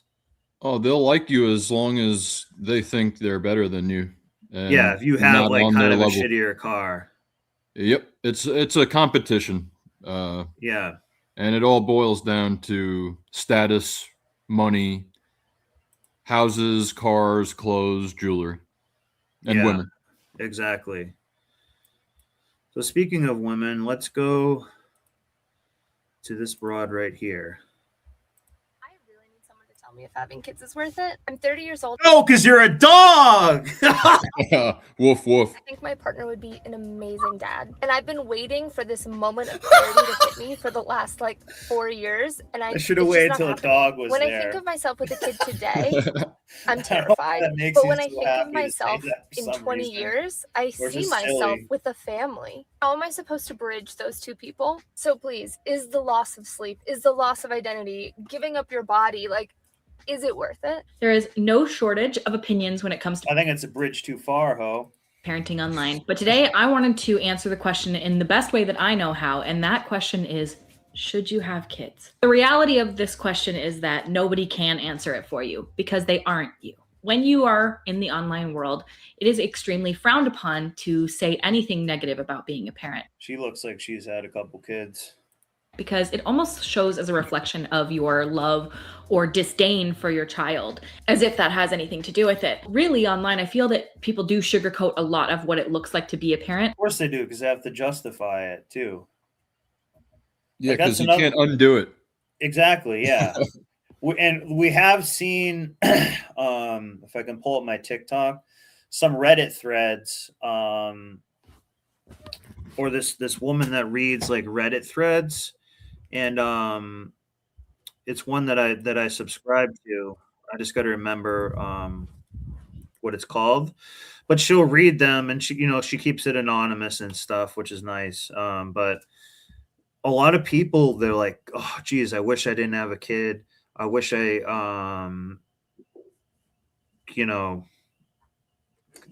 afraid to say it, and it's nice to hear that people will kind of say it in secret, but most people are never going to come out here and just straight up say that too. They have to say the other way, and they have to have a good attitude. So it's like everything in life that has its ups and downs. Syndrome. Oh.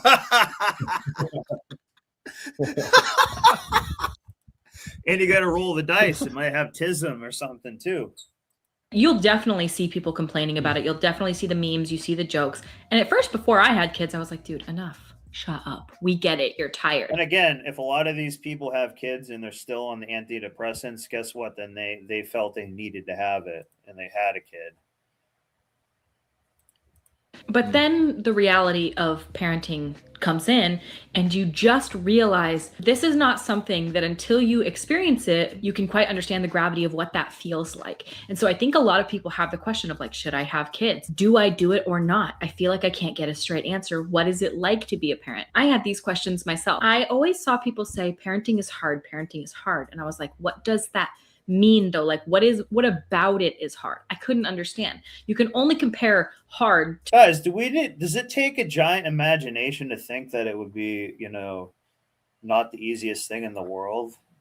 You know what I mean? Like in fact, I think we would think it's like we would plan for it to be an even bigger commitment than we think it would be. Well, it would take a giant imagination for me to pipe this chick down. Yeah. Yeah. She's the Pillsbury old girl.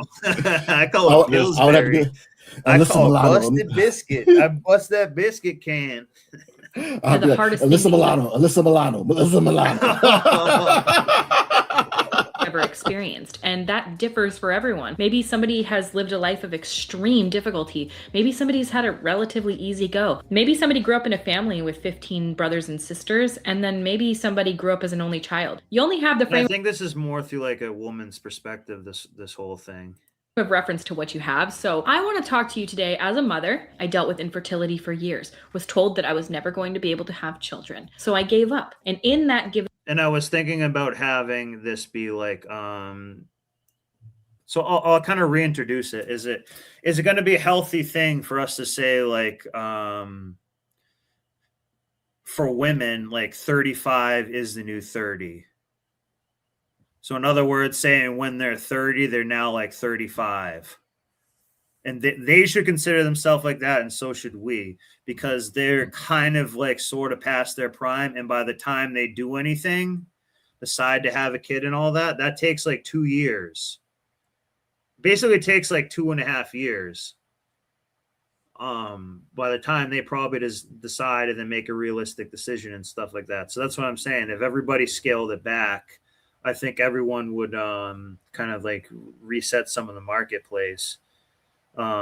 Because they've also just been with so many dudes into so many places and stuff over that time that like the hodometer is like, you know what I'm saying? They're kind of like, more equal. Up, I came to an acceptance of I'm never going to get to be a mom, so I need to figure out what my life will look like without children. And so I had mapped out my life. I was really excited for it. I was really looking forward to having a bunch of cats, having a bunch of animals, growing my farm, my homestead. Because you're a dog! Interior design, traveling, shockingly. After 15 years of infertility, I found myself pregnant. Spoiler alert, if you're new here, it kicked my ass. The reality is when I say it kicked my ass, it changed every facet of my being. And now this is such a polarizing topic because anytime that you talk about something like this, people say, motherhood doesn't have to change you. Parenthood doesn't have to. Let it adapt with you. Okay, I hear the words. I understand the sentiment, but have you ever met a kid? Who am I? I'm just a mom of an almost 3-year-old who dealt with infertility and has gone through the ringer since becoming a mom, because the reality of parenthood is, in so many ways, it is a lot of what I thought it was going to be. And in so many ways, there is no preparing you. And so I want to talk to you guys about that today. Before we do, I'd like to thank... Oh, you don't say. We couldn't figure that out. Okay, we'll go to someone else new, I think. Today's sponsor. So this is a string of chicks that were just giving various opinions. Which is HelloFresh. If you don't know who HelloFresh is, they're a meal delivery service. Something you're not eating. And this HelloFresh thing is stupid, by the way.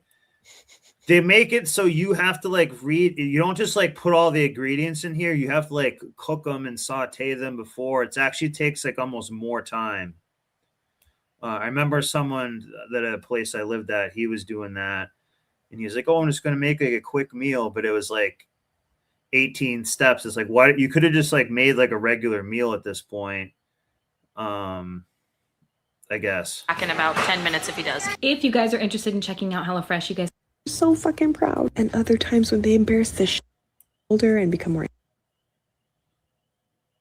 provided me with the highest of highs and the lowest of fucking lows. You give every ounce of yourself and sometimes receive the biggest blessings. And other times you're fucking invisible. You will bear such weight of responsibility, but there will come a day when you gotta hand over some of that and let them be responsible for big decisions. And all right, she is annoying. I want to go to this. And while you're doing that, this is what frustrates me most about this 35 is the new 30, because we will literally, I call it, beautiful lies and inconvenient truths. And we will deny biological facts. And the fact of the matter is that by the time a woman is 30, she's already lost 90% of the eggs she has. Yeah, that's why I'm saying like we almost got to call like 35 what we're considering it now. We need to like dial it back. For men and women, it's just a better way of looking at it. So, like, I don't know if I'm quite saying it right. So, like, 30 is the new 35, I guess. But here's the thing. Nature, biology, F your feelings. Because by the time you get 35, you're now you now lost 95% of your eggs. And by the time you hit 40, you're lucky if you have 3% of your eggs remaining.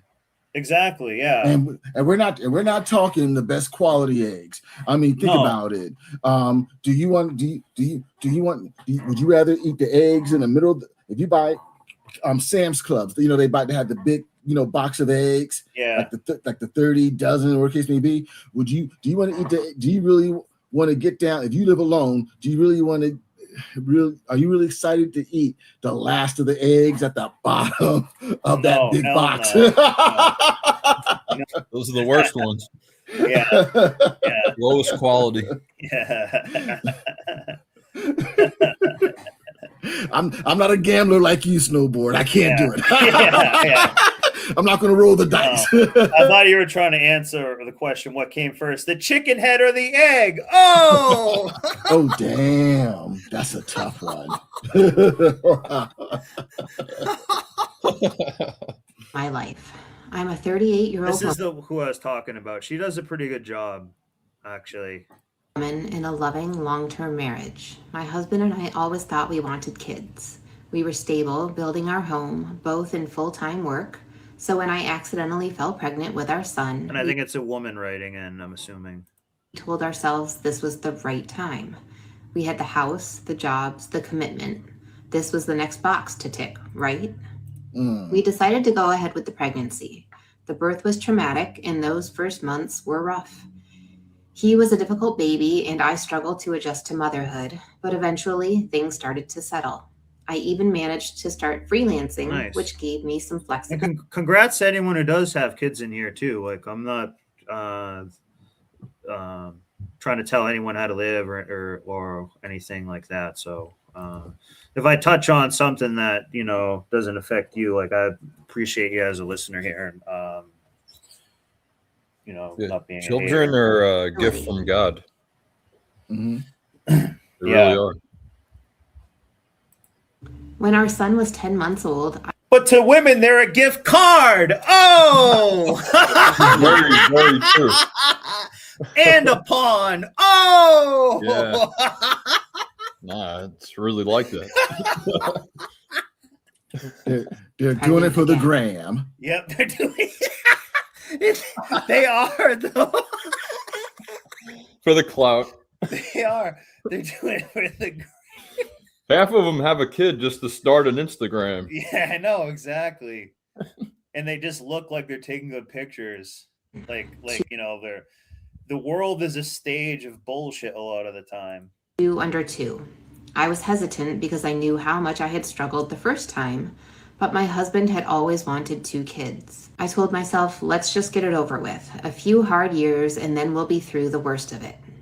Our daughter was born and she was a dream baby. She barely cried, slept well, and was calm and easy. I thought maybe we had turned a corner. Now, 8 and 10 years later, he found you on the corner, ho! Oh, it's where you belong. I can say this with absolute confidence. Having children is the worst thing I've ever done. Parenting is relentless.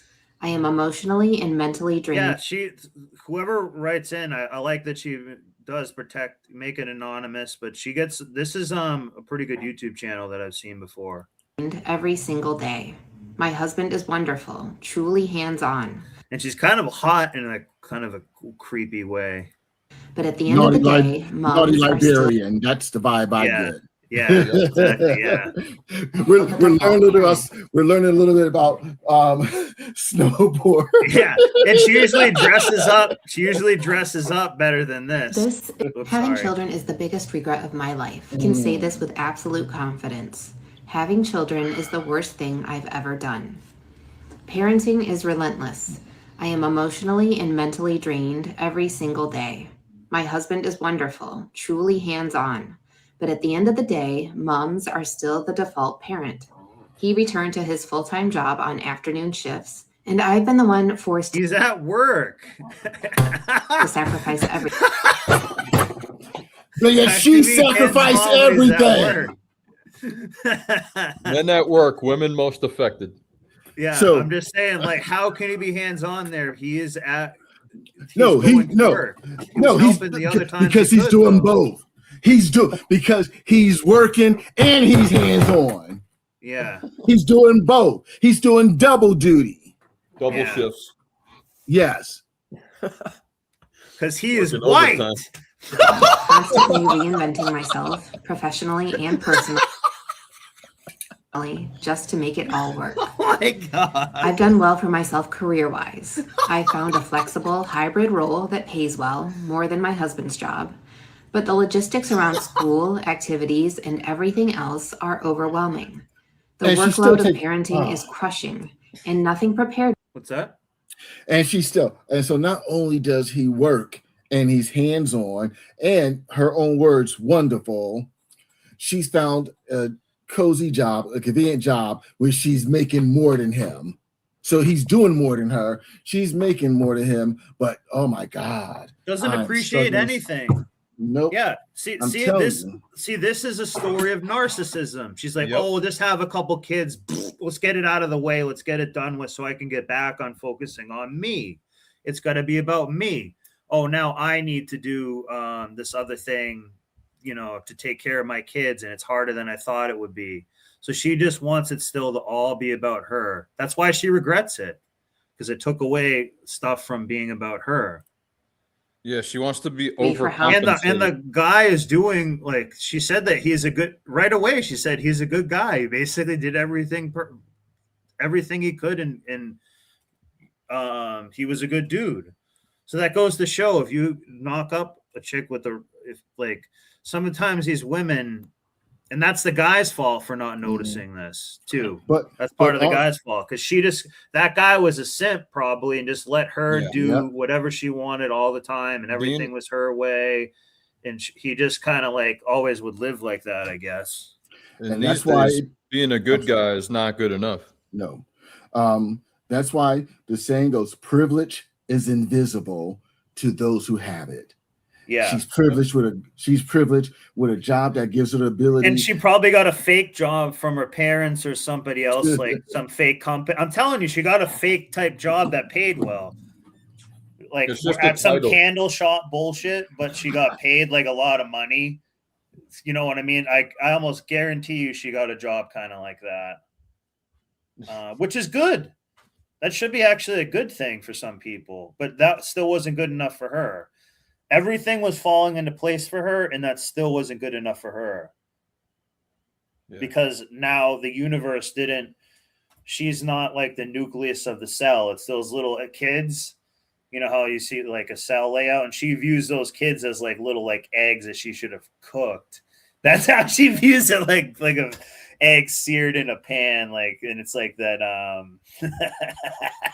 Like you said, like a scrambled egg. Kids take away the attention from her, and that's a problem. Yeah, basically that was it. How much it would take from me and my kids. And she's still trying to make it about herself by writing in for someone to read it online. She's still trying to make it about herself. She's probably in the comments here, like, you're so awesome. It's probably like the first comment to this, like, you're so awesome, keep pushing or something. They're not easy. They are demanding, strong-willed, and high needs. No matter how hard I try, the routines, the structure, making sure they have what they need, it's never enough. They throw it back in my face. This generation of kids feels entitled, like they don't care about consequences.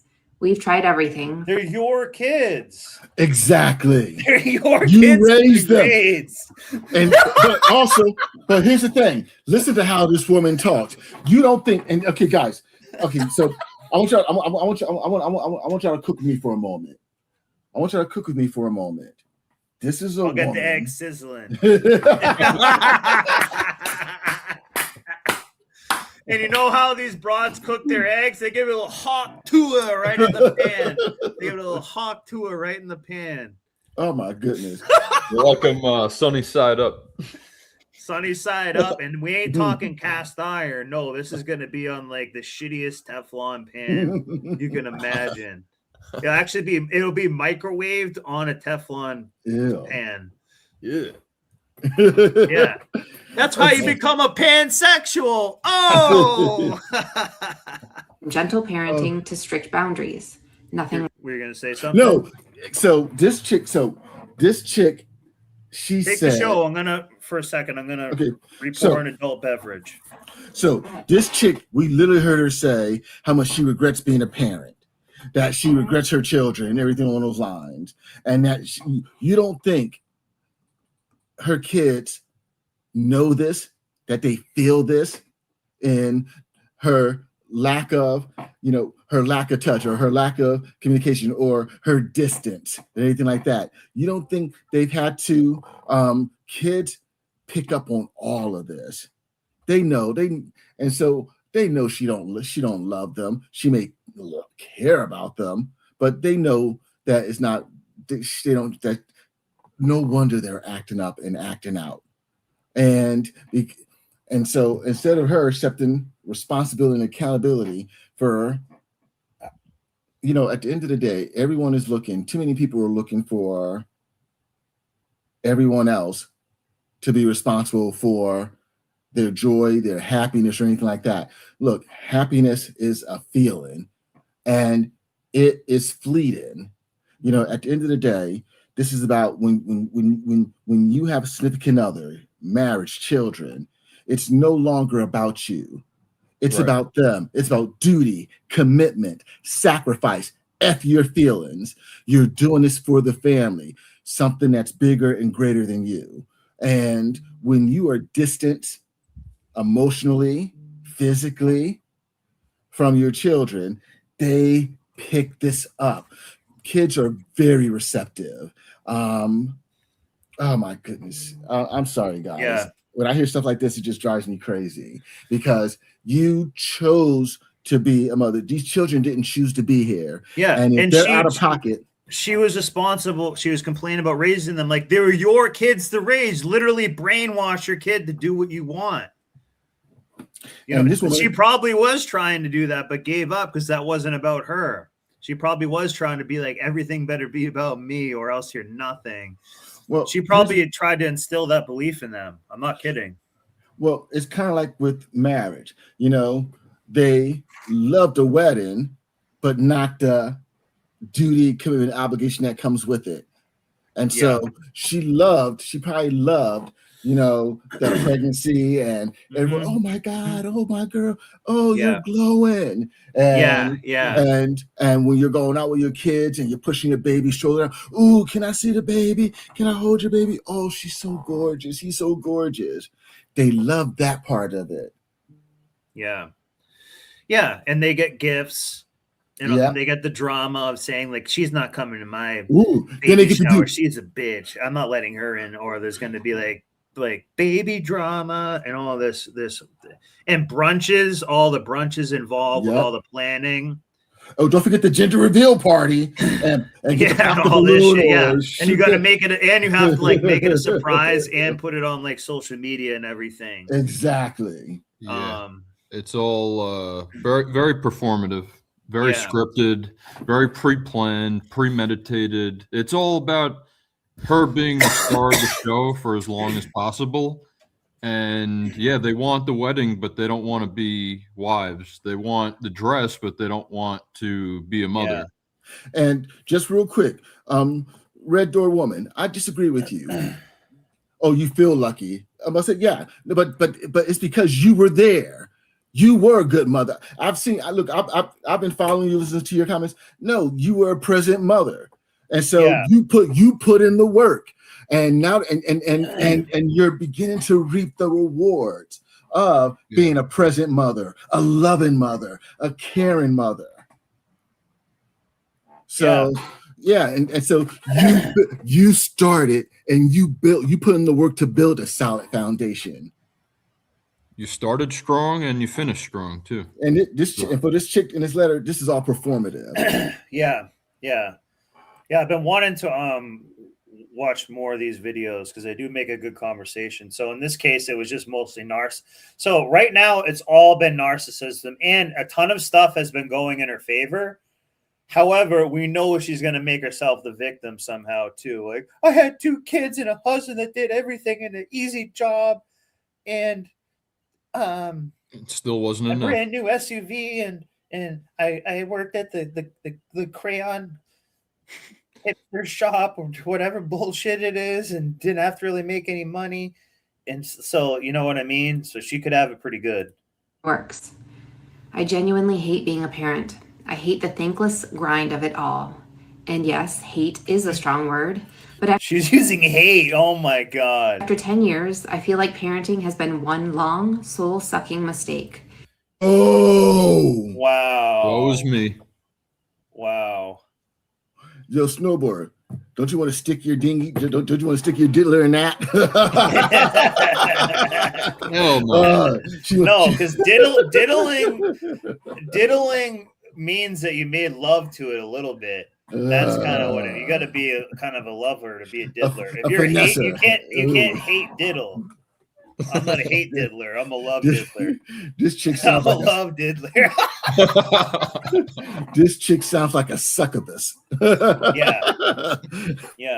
Soul sucking demon. Well, it wasn't because it wasn't about it. It took away from her getting attention probably all the time.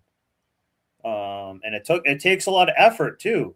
So she's probably like, geez, I didn't have to have, like, she's pissed because the effort of, like, so all the attention she got right away and the rewards and the accolades and the milestones, once that kind of went away a little bit and just became a daily grind, she was like, this has outweighed all those first, cash and prizes I got and shit like that. So I think that's why. And she said she's only done it 10 years. So I'm sure she's going to make a wonderful mother. And I guarantee you she's probably taking, like, this type of person probably takes a whole bunch of pills to just try to make it through the day because they're so, like, just narcissistic. I didn't have such a strong, loving relationship with my husband, I would have walked away by now and left because he simped and had to do everything. Them all behind. I would have left them all behind. Listen to that. I share this because I wish someone had been brutally honest with me before I had kids. We are sold this idea of a village, but for most of us, there is no village. Grandparents still work. Yeah, because you're the town pump. Oh! Working full-time, unaffordable childcare options, no community to lean on. You cannot predict the child you'll get. Some are easy. You said no community to lean on and stuff.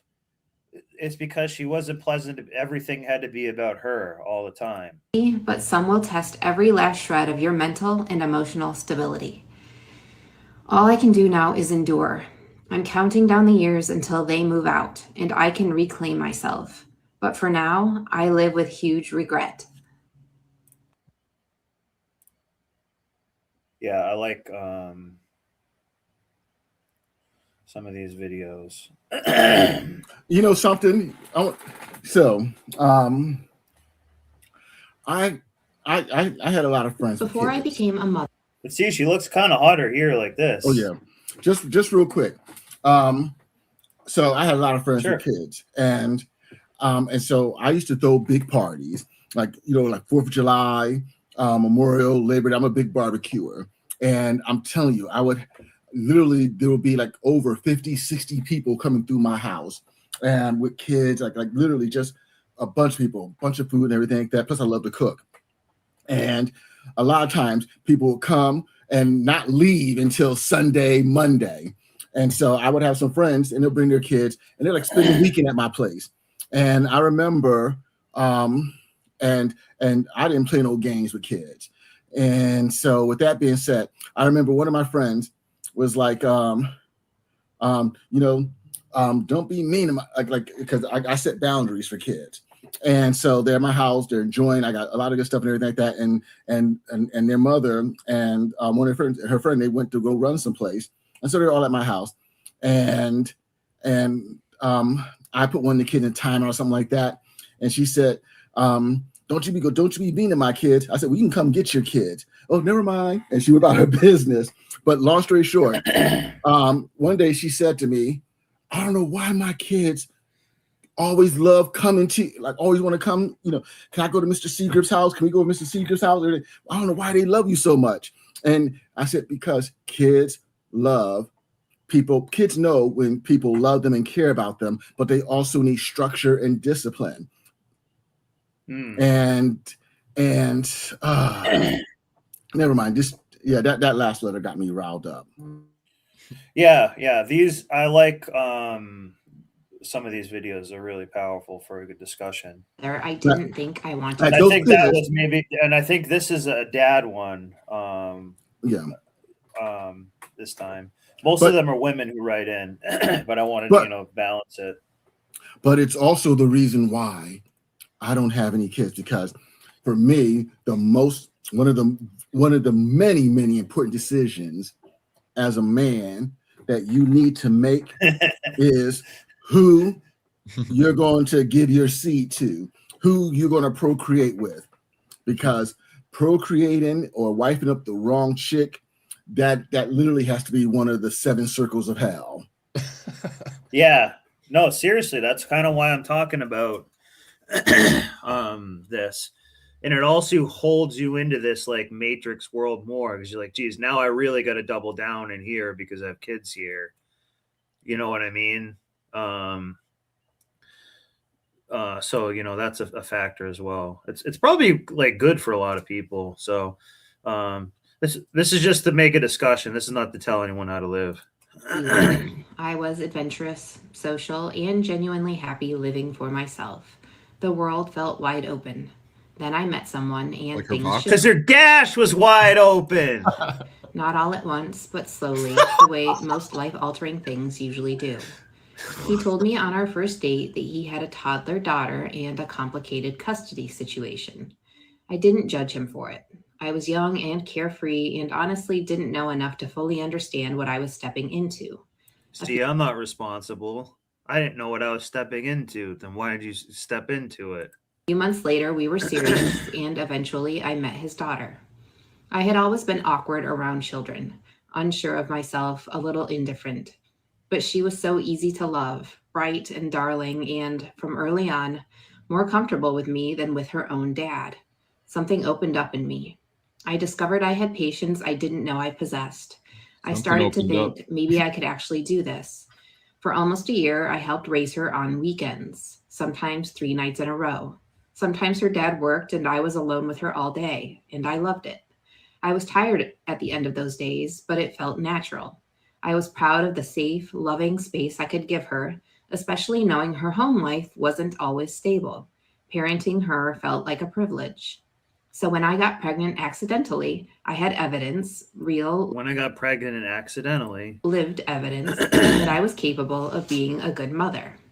But I wasn't happy about it. My first feeling was frustration. How could I let this happen? Then fear. We were in couples counseling and in a genuinely good place. Already cooked. You're in couples counseling, you're already cooked. It was damned from the beginning. We're not ready. Yep. The one time they won't have a baby deletion, it will turn out to be like a nightmare. And how much you want to bet she didn't bring that up in the counseling, did she? Well, she did say she was young. And, she did say she was young and dumb. Yeah. But she left out she wanted to be full of his cum. Yeah. Yeah, I was going to bring that up. She was. But something in me was terrified. He assured me he was all in. He said watching me with his daughter had shown him exactly who I was. So I decided to keep the baby. Then one day he disappeared. We found out he had been well. arrested for something serious. Something that blindsided everyone who knew him, not just me, his family, my family. People who had known him for years and loved him. Someone had disrespected him in the movie theater or something. So he and never, not once, saw this coming. That's the part that's hardest to explain to people and hardest to reconcile even now. This wasn't. No. Again, she got pregnant by Nug or some thug or somebody like that. Obviously, the first mom wasn't around. So this is part of how this happens a lot, because they like, if a guy has a kid, women kind of like him more because he's already kind of like been pre-selected. A case of obvious red flags I ignored. This was someone who, by every account, should not have been capable of what he did. Our therapist helped. See how it's his fault and it's his therapist. This was cooked from the beginning. This was absolutely cooked from the beginning. Me process it. He promised he was still committed to us and to our family, so we stayed together. I kept going to appointments. I started to bond with the baby growing inside me. I kept trying to trust. My pregnancy was physically easy, but emotionally unsettled. And then suddenly it wasn't easy at all. I was diagnosed with preeclampsia and rushed to the hospital. A week later, my son was born via C-section. Small, too small. He spent 3.5 weeks in the NICU. I slept on a hard cot to be near him. C-section scar, oozy and sore. My anxiety became all-consuming, this raw terror that he wouldn't make it. When he finally came home, he didn't sleep. An hour, maybe 2 at a time. I never hit REM, and I wouldn't sleep for more than 4 hours at a time for the next 18 months. He had digestive issues. I overhauled my entire diet. Blame it on the Tylenol.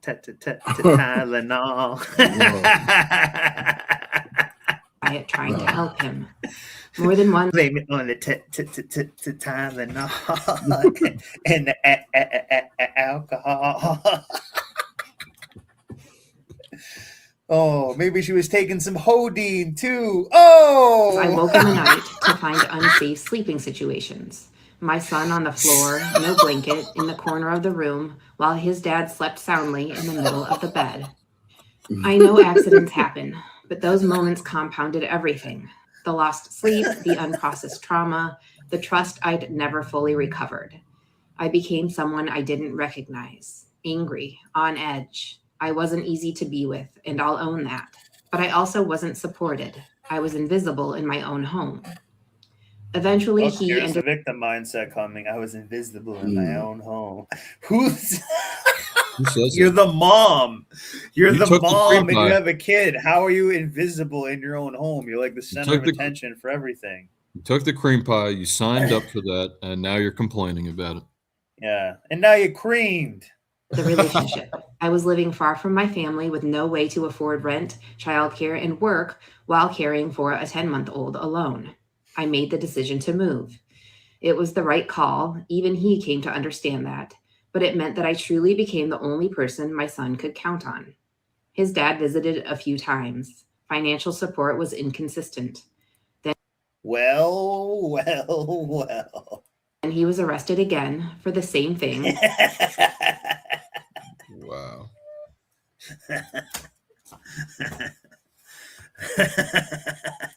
And that grief and fear hit me somewhere new and deep. The shock of the first time had never fully... There's a Chinese saying, the watermelon has many a black seed. Oh, no. No. You want to know who the author is? Who? Sun Hu, The Art of War. Oh! Oh, damn. Settled, and here it was again. But by then I was in a better place to hold it. Distance helped. My family helped. Medication I had refused while breastfeeding helped. My son started sleeping. I started breathing again. He is now the most radiant, bright, beautiful little boy. Everyone who meets him is immediately taken with him. He is worth everything. And I still struggle. My nervous system is wrecked. I am often quick to anger. I make every decision alone, and the weight of that, potty training, sick days, whining, the 1,000 small choices every single day, it grinds me down in ways I didn't anticipate. I think back to how gentle and patient... It's like you grinded down that dick. I was with his sister, and I know why. I had help. I had rest. I wasn't her only everything. Yeah. I had imagined becoming a soft, present, exploratory kind of mother. The kind who plays in the garden and isn't always in a hurry. Because you're a hoe. The kind who stays... That's why you play in the garden. And just out there playing in the garden, hoeing around. Curious, makes a regular effort to be present, and who thinks before she reacts. I am not that mother right now.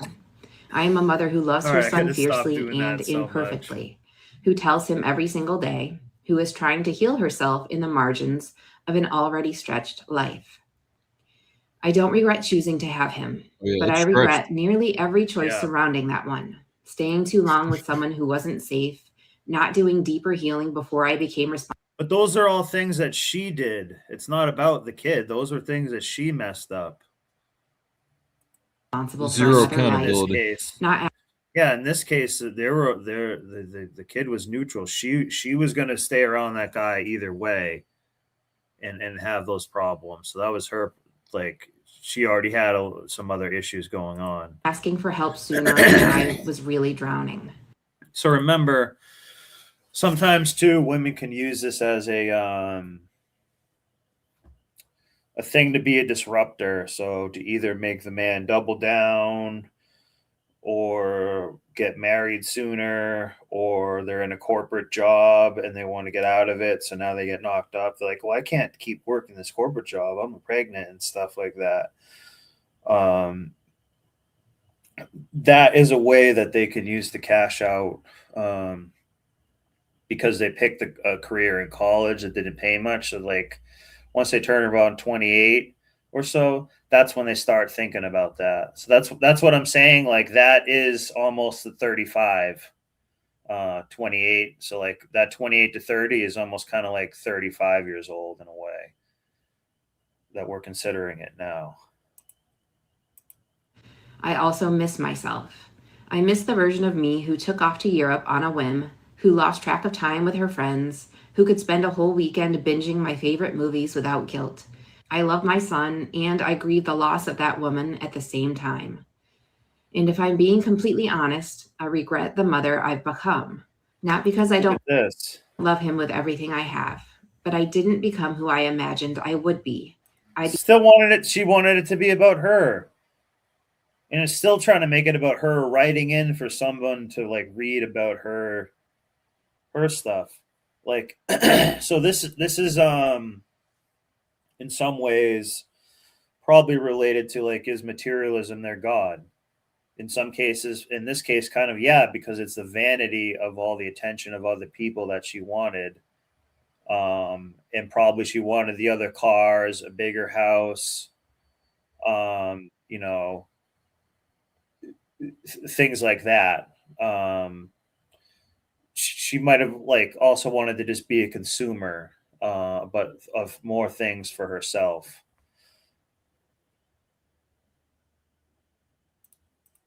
Became a harder, more afraid version of myself, quicker to anger, slower to soften.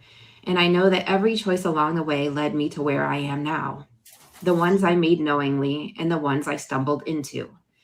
I can't separate the mother I am from the path I took to get here. That's mine to carry. Can you just imagine this chick being wine drunk, writing all this in to make herself feel better? It's like, this should resolve it all. I'm just going to be wine drunk and write in like I'm some great writer into this like TikTok person who's going to like keep it anonymous. She's trying to make herself seem like it's like a, like it's not coping. Yeah. I'm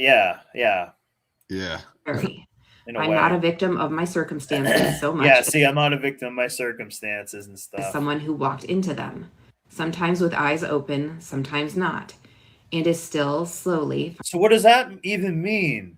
This is what I'm trying to say. The language that they use to like justify stuff is speaking in like complete like bullshit kind of. She's probably trying to be poetic or something, but she's just being hoetic, and it's actually pathetic. It is. Finding her way through. To every close friend in my life, I have told the truth. I've cried to them about how hard potty training is. I've told them about the times I've yelled and felt like a terrible mother.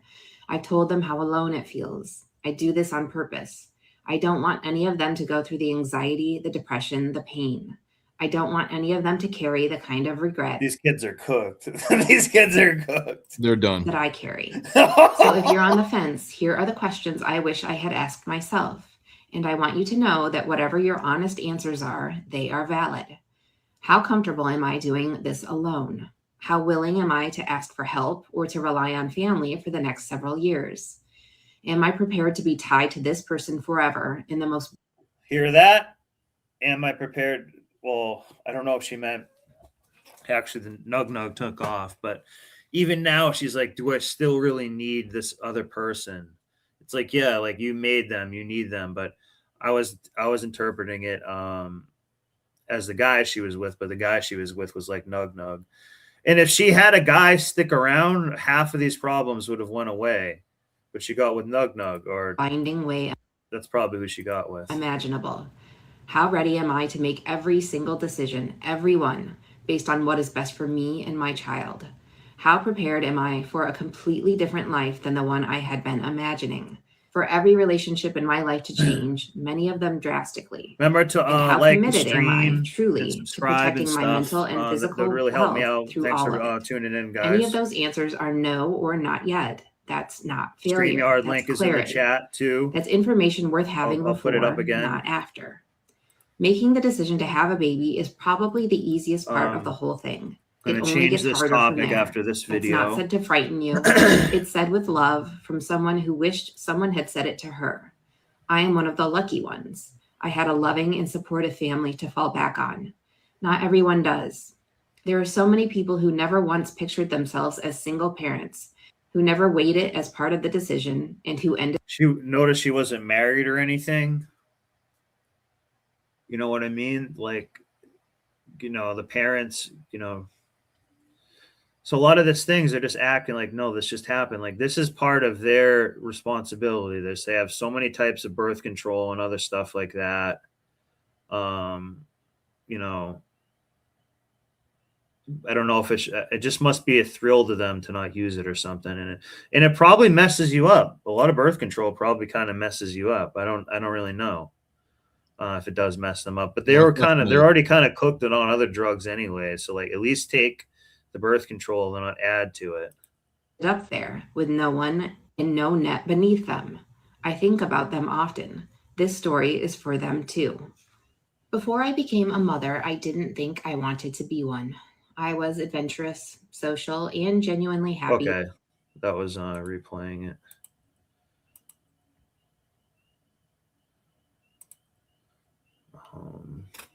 Yeah, their hormones are way out of order.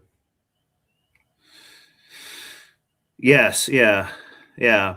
Well, we also have more hormones in the water and shit like that as well. Estrogen, yeah. There's also like chemtrails, there's so many environmental toxins and pollutants and everything like that. Good point. That it just kind of gets to everything. So I heard that if there's estrogen or fluoride in the water, it's making the men weaker. Yeah. Which is not good. And then it's throwing the women's estrogen levels. It's turning the freaking frogs gay. Like Alex Jones said. If it's also throwing the women's estrogen levels off, which is making them well, that's why they can have like a giant rack at like a very young age, because there's estrogen in like bottled water and stuff like that too. So that's another thing.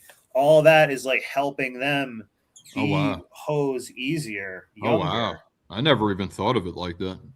No, definitely. I remember when I was growing up, they didn't have chicks that had these. It would have to be a hefty girl. Yeah, like they just look. They're aging quicker. Basically, I think they have their period younger and stuff like that too. So like they're just accelerated aging, just quicker because that's just more favoring that stuff. It's not usual. I think because who was it? I think one of my friends, their daughter got her first period at 9 years old or something. What? Yeah, that's common. That's what I'm saying. That's like common now. It's still in elementary school. Yeah. What? Yeah. No, it's there's not much, so that's what I'm saying. Like that's that contributes to hoeing because they're there's just more time for them to like go out and be a hoe if they they're ready that young. They're ready earlier at a younger age. They didn't even get a chance to really like be innocent, basically, because they'll be banging and clanging. So this is all by design.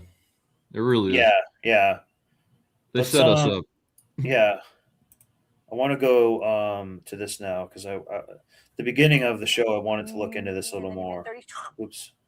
Oh, nice. We might have to clip that. Yep. All downhill. No, but so this is called, and I haven't seen this. It's just a short video.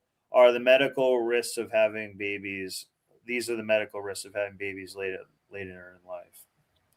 Because I don't know a ton about cystic. And solipsistic. Yeah. They think the whole world revolves around them. Yeah. They can't live without the spotlight being on them at all times. Yeah. The only type of planting they like to do is horticulture. Oh! Well, they be getting seeds buried in them. Pizza boy! Yeah! David Buster! Yeah. I haven't even heard of over half these things. Yeah, this is good to learn about this. There's a genetic breakdown. There are more risks of. Let's go back and hear what she said again. That was important. Egg aging causes a much higher risk. And that's what he's saying. Seagrip was saying, do you want to eat the eggs at the bottom of the tray? The last ones left, because they're the most like likely to be aged and have like flaws. cracks. Well, yeah. Rotten Bacteria, like virus, just distorted, and it's more cooked by like microwaves and shit like that, like regular, like just living, I guess. For chromosomal regular, like living in the Matrix type of shit. Abnormalities.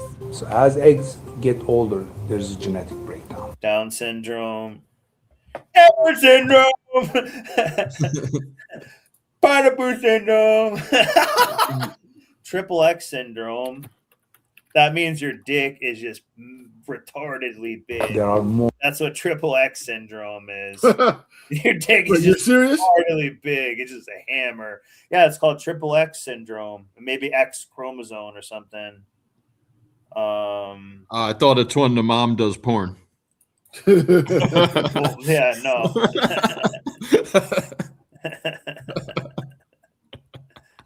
One in 1,000 caused by an extra X chromosome. Leads to tall stature, learning disability, speech delays, low muscle tone. Ugh. Yeah, it's just something to be aware of, but it's also like they should be thinking of this too. You know what I mean? I think a lot of the time they're trying to have like a buzzer beater kid, in other words, which I'm saying they still like had put themselves first. More risks of things go. Down syndrome birth rates increase as maternal age increases. 35, 1 in 350. Age 40, 1 in 100. Age 45, 1 in 30.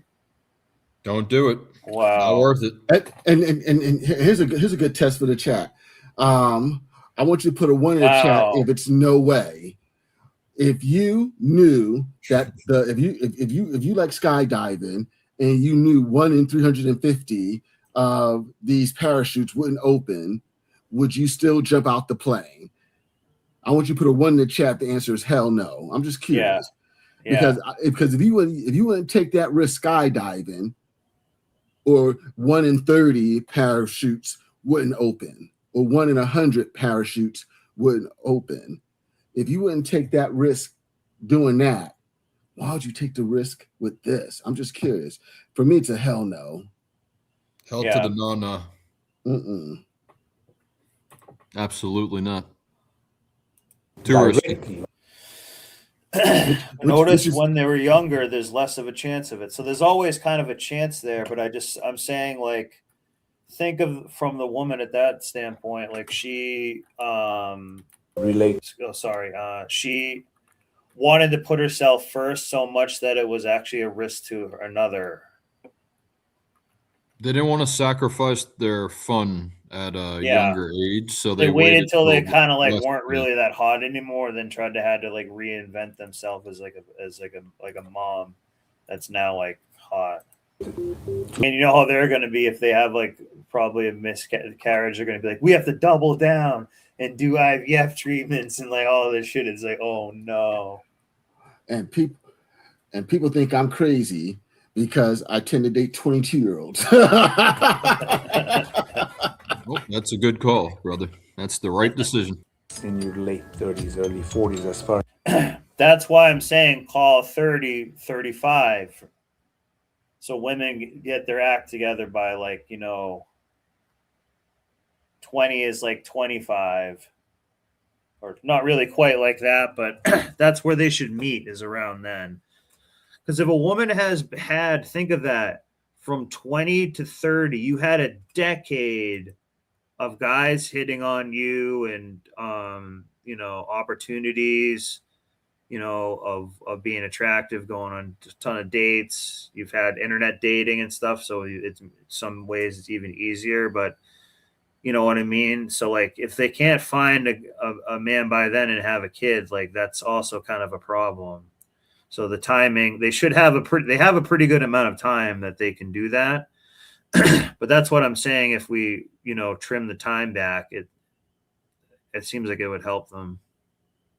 It would help everybody out. Help everybody. Yeah. I was just saying, like, and that's just the new gear ratio, basically, or just lead to the idea of it. I think it would lead to an overall healthier society, and yeah, it would help. Yeah. And to answer Memphis Tiger question about women ignoring the stats, why let a beautiful lie? Why let a beautiful lie get in the way of an inconvenient truth? Yeah. Yeah, and that's sort of what the that's what Gnostic Jesus would say. That's all that's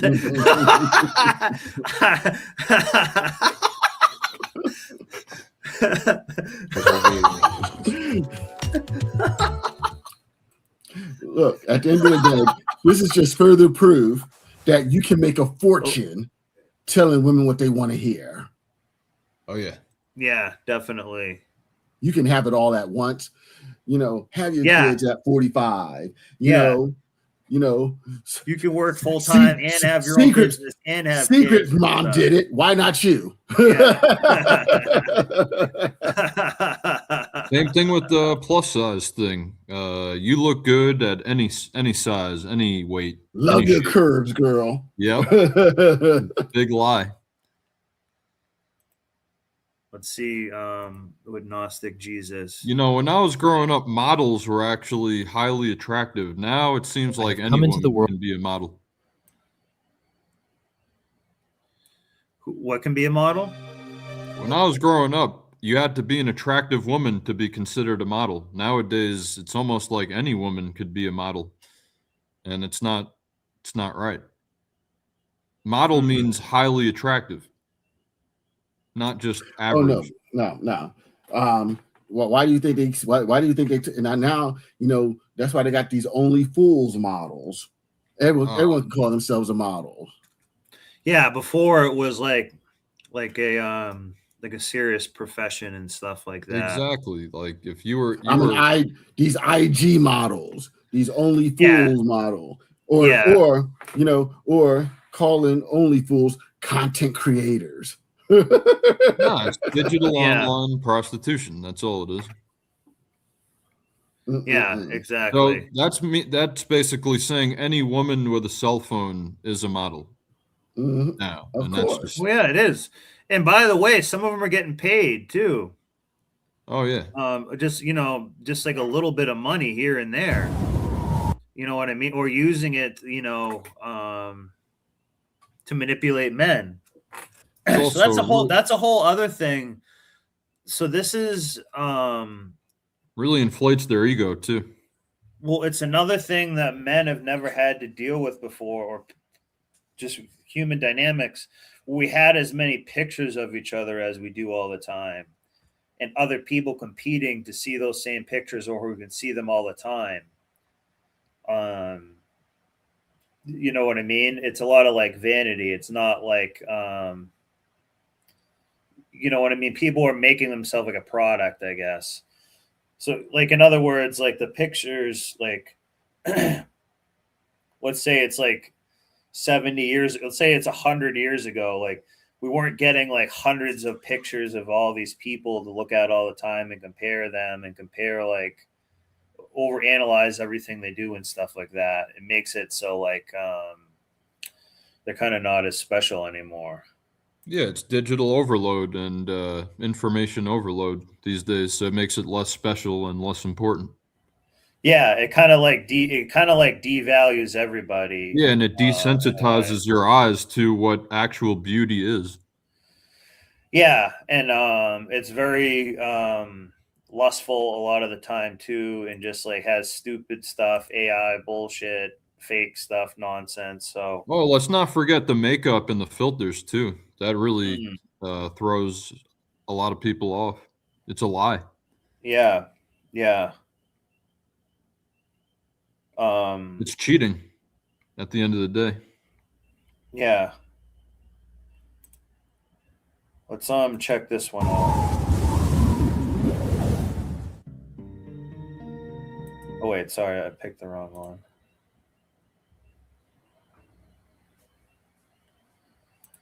We'll just play this one. This is what Gnostic Jesus would say. Stop for a moment. Picture Jesus in your mind. What do you see? Most people see a gentle figure, soft eyes, maybe holding a lamb or blessing children, serene, peaceful, safe. The Sunday school Jesus we all grew up with. But here's what's strange. Go through the entire New Testament, all 4 Gospels, every recorded moment of Jesus' life, and you will never find a single instance of him laughing. Not once. You won't find him smiling. You won't find him cracking jokes at dinner parties or enjoying a lighthearted moment with his disciples. The man who turned water into wine at a wedding celebration? No record of him celebrating. The man who was called a friend of tax collectors and sinners and criticized for eating and drinking too much? No mention of him actually enjoying himself. Children flocked to him, and every parent knows children don't run toward people who are stern and joyless. Yet the Gospels never describe him playing with them or making them laugh. Matthew, Mark, Luke, and John record Jesus weeping. They record him angry, overturning tables in the temple. They record him agonizing in prayer, sweating blood in Gethsemane. They record him exhausted, hungry, frustrated with his disciples' lack of understanding. They record him showing affection, demonstrating compassion, expressing grief. But laughter? Joy expressed through smiling or laughing? Complete silence. This absence is so noticeable that G.K. Chesterton, one of the most brilliant Christian thinkers of the 20th century, wrote about it in his book, Orthodoxy. That guy would drop the hard R, no problem. Suggested that maybe he looks like a diddler too. Yeah, this is like this is like a race diddler. This guy likes a B-dub. Jesus deliberately restrained his mirth, that there was some one thing that was too great for God to show us when he walked upon our earth. And I have sometimes fancied that it was his mirth. This isn't the one I wanted to watch, actually. I have come into the world as light. This is the one I so that whoever. See. My bad.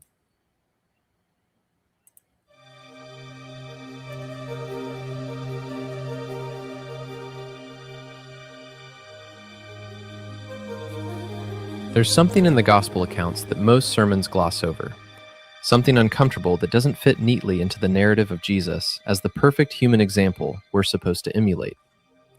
Throughout the texts, in his words and actions. Oh yeah, and the reason we were talking a lot about this is earlier, I don't know how it quite was leading to this, but the how like we're just using a fiat currency.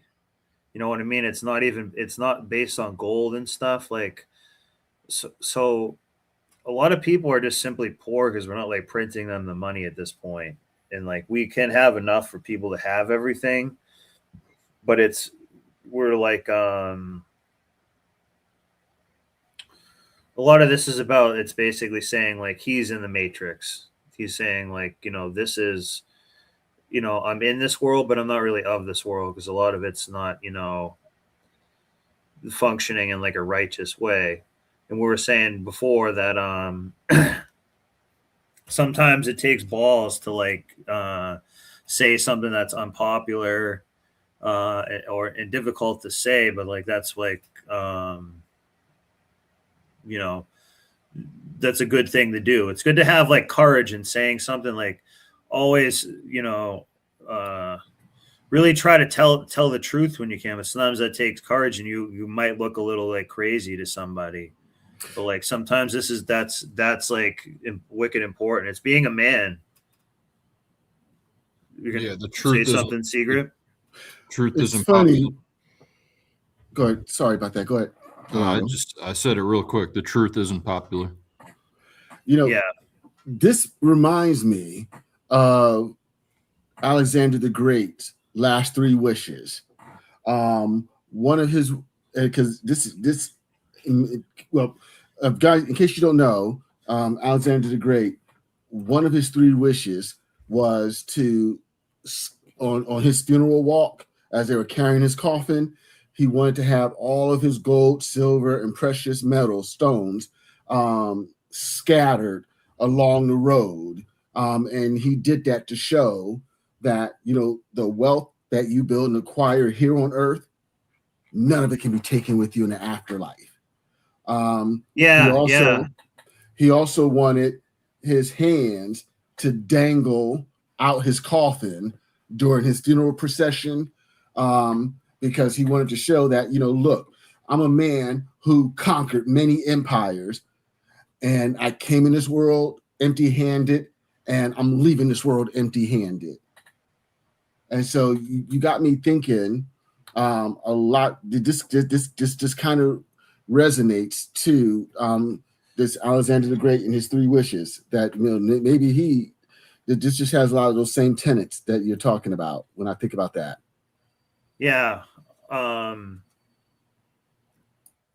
you say those one more time, Seagrip? I was looking for a video, but then I have a video on, or so, let me play this other video that I have, because it will kind of it goes along with what you just said. Then you can retell it, if you don't mind, because this will be, oops.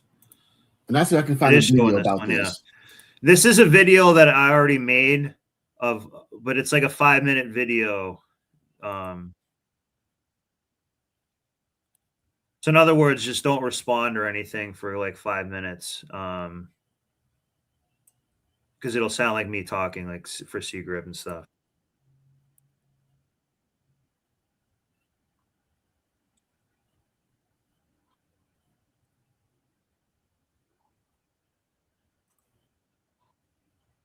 Oh, crap.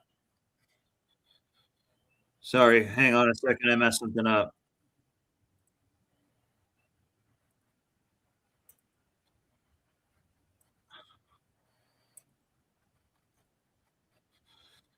Okay. Sorry, I messed that up, guys. I messed that up.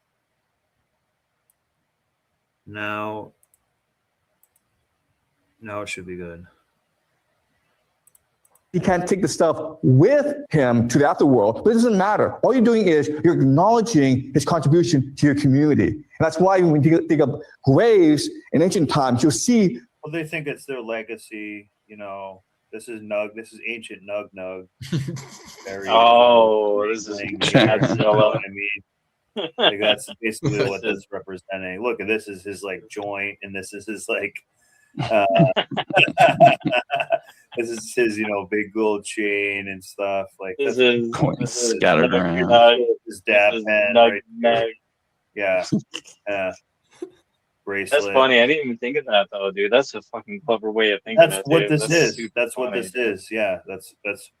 So basically, it's a human problem. That's what the AI people think they're going to solve, that they can live forever.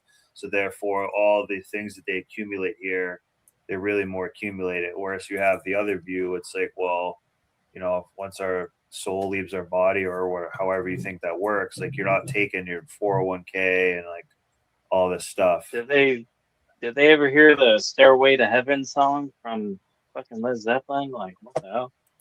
You can't buy your way out there, dude. What's he talking about? It's crazy.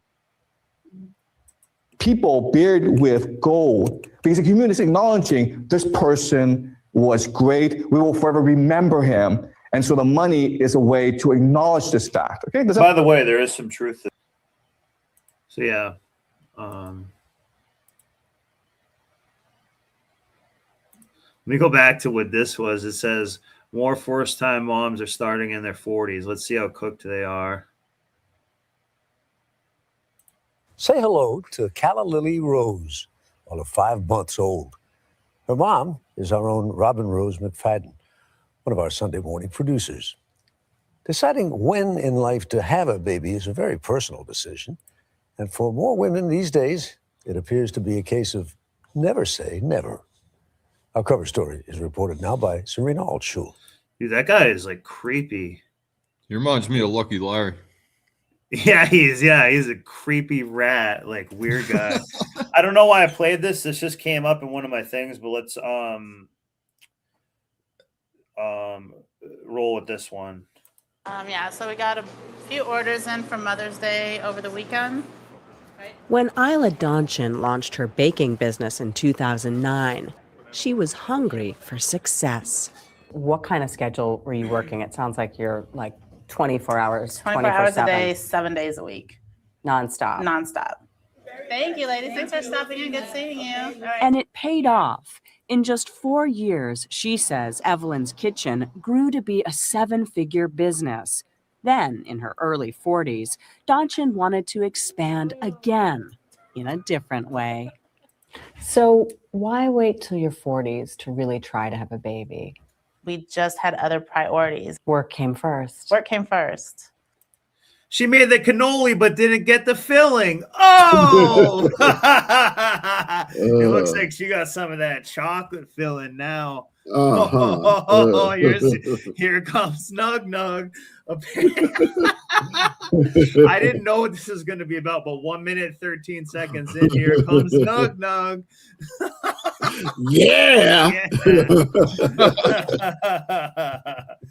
He gave her a whole Boston cream pie.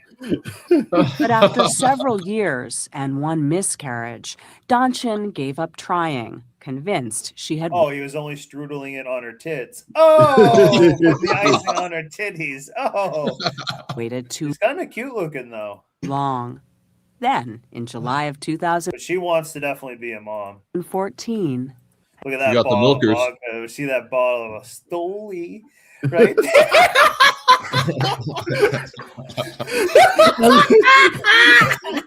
And leave it to Snowboard to find it. remind me not to play Where's Waldo with you. All I see is Wald Ho. Oh!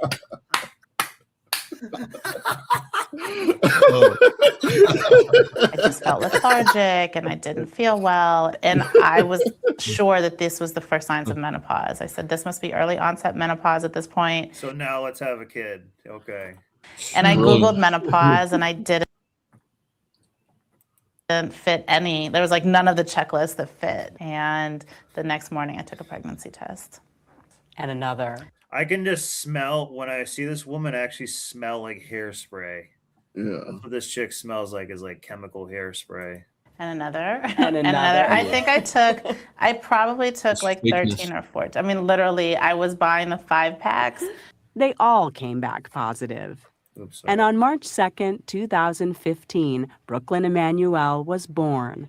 5 months later, Brooklyn's mother turned 46. What the hell? Did you have any concerns or misgivings about being pregnant at your age? I was already thinking, like, I'm looking crazy, like taking her to kindergarten. And there's, I'm going to be like the age of some people's grandparents. And it'll be like, this is my daughter. But it turns out she's not alone. Nationwide, the number of babies born to women 45 and older, while still relatively small, has more than tripled in the past 2 decades. Wow. That's not good. So what were those odds before? Let me go back to the chat here and go up. It was 1 in... Like we had it posted somewhere, I think. 1 in 100, I think. It was 35, 40, and 45. It was like, for 30, it was 1 in 350. For 40, it was 1 in 100, and then for 45, it was 1 in 30. Yeah. Yeah, my memory is sharp. Yeah. Which is like basically about 0.304%. Exactly. Almost exactly, bro. Yeah. It's the 333.04. The magic ratio. Oh! Oh my goodness. That's called the cream pie ratio. Oh! It makes a cream pie chart. Oh no. And the average age. She can't make a fucking pie. Oh! Age of first-time mothers has climbed in every She knows how to get baked, though, that's for sure. state across the country. Seems like everywhere you look these days, you see a woman over 40 with a beautiful little angel like this one. Meet my Vivian. She turned 1 last February. Her mother, over 40. you see this as a temporary phenomenon? Oh no, this is no. See how they gaslight you when the doctor just told you to not do it, and now they're making this all like a Hallmark movie commercial. This is like propaganda for an IVF company, is what this is. This is that's probably what this little sunshine thing here at the bottom is that. I'm trying to see. They tell you the risk associated with that. Yeah. They CBS overlook Sunday Morning. So they're basically telling you ignore what your doctor is telling you and just take the risk anyway, which is stupid. Ignore the risk to the child, but also ignore the risk to you. Right. And because keep in mind, what also increases is the rate of, these women getting deleted by having these kids late in life, because that's going up as well. Yeah. Yeah. Yeah, you can have a birth gone wrong easily. No blip. This is a seismic shift. Social psychologist Susan. Again, this isn't us being a hater and me being a hater. Like, if these people had a kid later in life and stuff and everything works out, like, I'm happy for them. I'm not like wishing any ill will to people, but I'm just saying, look how they disinform you and gaslight you for stuff like this. And they ignored the professional. Like I don't think it was this same video, but just one video ago, there was a doctor saying he's like, don't do this. Insurance even makes it higher and stuff. He's saying, like, this is not what we recommend you do. Now they're out here recommending it to you, and they're making it like a freaking Hallmark movie. Newman says change on the American home front started with a revolution in the American workplace. I think the opening up of careers and jobs for women actually paved the way more than anything. Lotto, this looks like Larry Silverstein too. This looks like Lucky Larry too. Anything else? Women are staying in school longer. They're starting jobs. She's like insane. She has crazy eyes. But staying in them, getting themselves established on a career path. So that's in their 40s. But let's also remember this too. This side of it. Did I plan to be? No. Am I heartbroken that I am spending the remainder of my life raising a child that is not even mine? Yes. I had children young. They are grown. I divorced young and spent so much of my 20s and 30s stressing, struggling, and crying just to survive. 3 years ago, I answered a phone call from a family friend. The ask was, will you take this newborn for a few weeks until we can sort out a placement? I agreed. It has now been 5 years and I adopted the baby. I've had family members pass, never speaking to me again. Some could see what I couldn't and just didn't want to. I don't know why she took someone's baby like that, or, that's a bit strange. Watch me in pain. I love this baby, but it sometimes feels like a death sentence. To the woman who wrote this, what you did was an incredible act of love, but that doesn't mean it didn't come at a cost. And it's okay to feel both the love and the loss. And I hope that you are able to find moments and spaces that belong just to you, because you are allowed and you deserve to have a life within the life that you are living. She's probably going to say this, and she's going to be like, this little kid's a piece of trash and stuff. And she's going to be like, you can say this to me and we love you for it and stuff. I'm 56 with a 5-year-old. Did I plan to be? No. Am I heartbroken that I am spending born for a few weeks until we can sort out a placement? I agreed. It has now been 5 years and I adopted the baby. I've had family members pass, never speaking to me again. So here's the thing. I don't know. I've never dated someone with an adopted kid, or who wanted to. I don't know if I'd really even want to deal with that.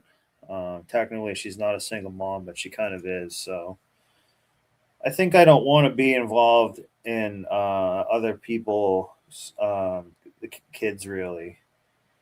Yeah, same. Whatever reason. Extra baggage. Secret. What are some of your like secrets for being firm with kids, or you seem like you have a good the grasp on that and stuff. Well, I've always been a good uncle. Making these parties and stuff. Yeah. Yeah. So I've always been a good uncle, and I've always been a good cousin because I was the oldest and the first grandchild.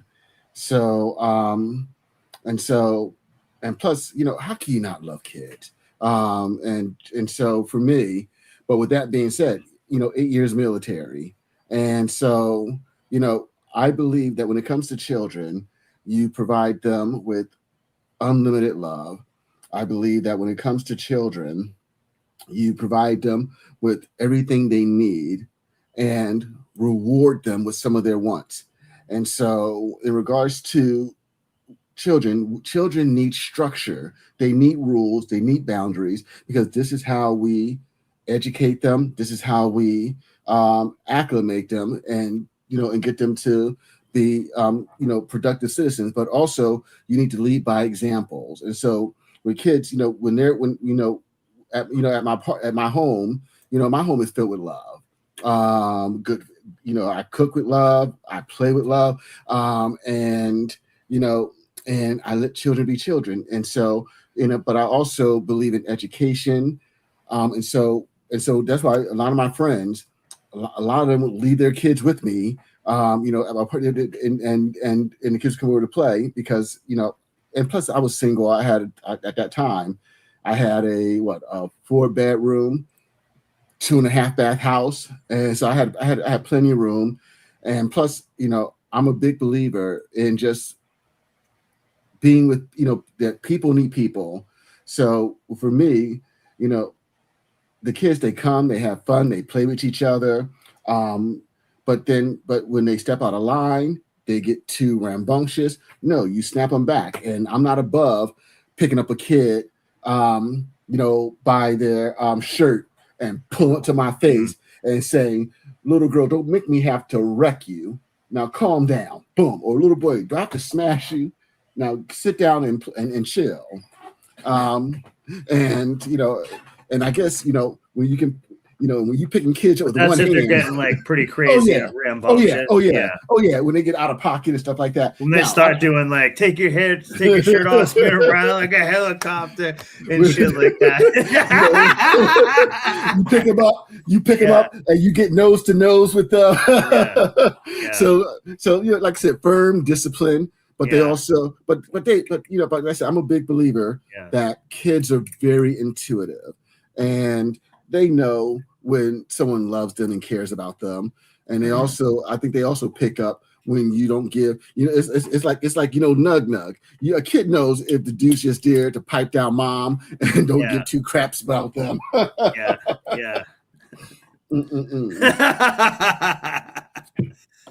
So let's see the I forgot to put this up, this Alexander the Great. Let's go over this. Secret. This is very profound.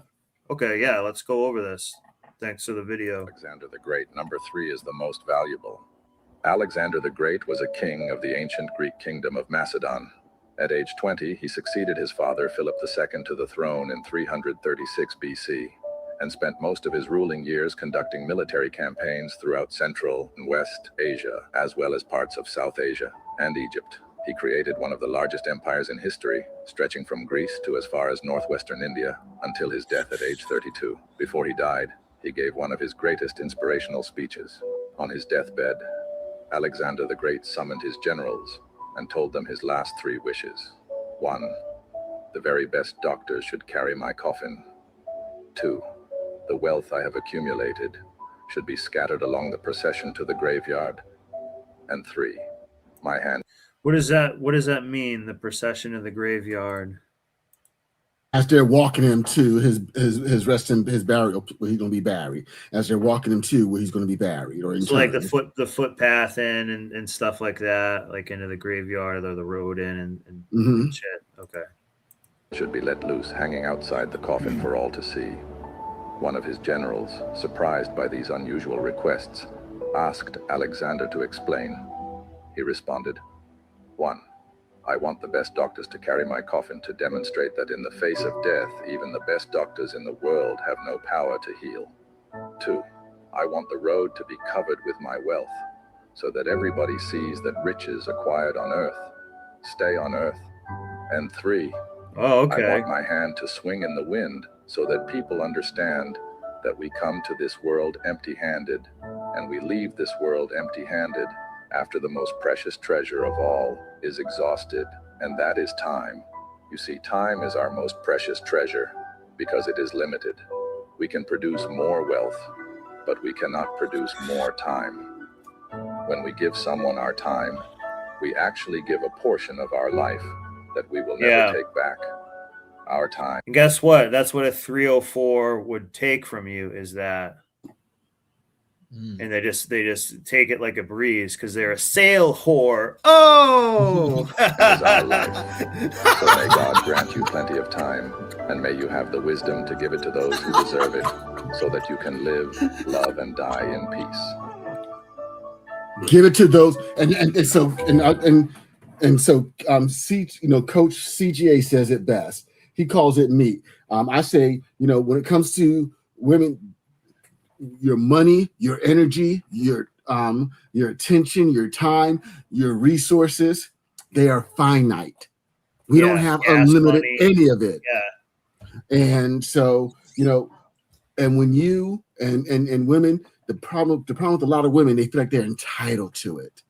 And at the end of the day, I think, and I need to come up with a good definition of simping, but I'm working on a good definition of it. But it's when you give those things, your resources, your money, your energy, your attention, your time, to someone who hasn't earned it. Yeah. And so, and at the end of the day, there are people out here that will use you and keep using you until they can't use you anymore, and then they go find someone else to use. Yeah. And there's a lot of those people, and unfortunately, a lot of those people are doing pretty good in our society because we encourage that. Those are the people who are like, some of the times they're like, well, I don't care if I'm like just hired Mexicans and paid them no money and stuff like that. Like they just will use people, and we're in a little bit more of a sociopathic time where everyone's just viewed as a pawn. So just it kind of makes people not prosper because no one's like giving like a good deal. Everything is like being cheap and not I don't know, like it's a bit different. I think that they could spend their money a little bit more and circulate it into the economy more. Well, here's the thing. I agree and disagree with you. At the end of the day, it's all about finding ways to create and add value and getting compensated for that value.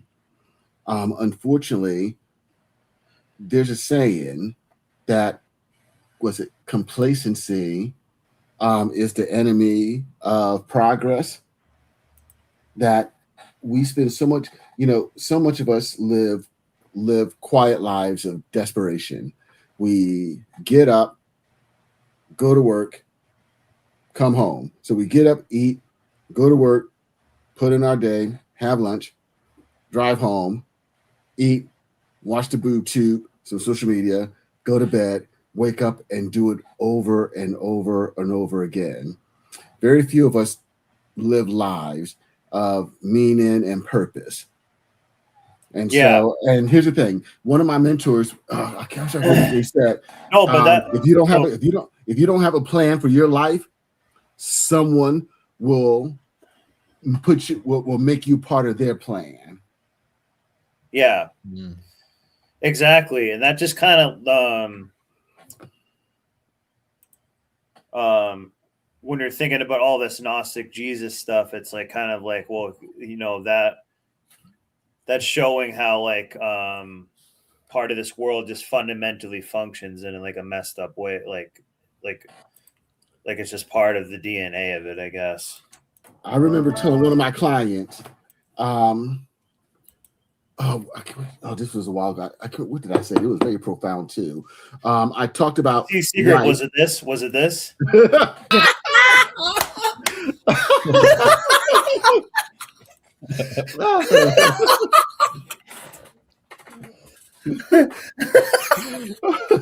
That was a good one. Let's do that one more time. That's how the video starts out. So we look at the curve. Let's actually go to slow motion, because that's how fast it falls. You got to go to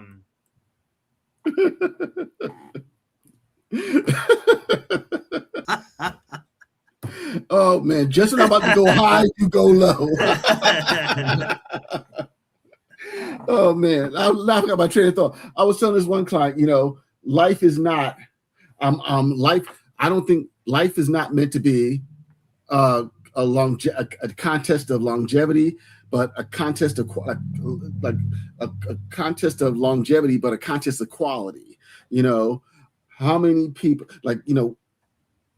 is the world better off from having me be a part of it, or was it worse off? It's a contest of quality, not quantity or longevity.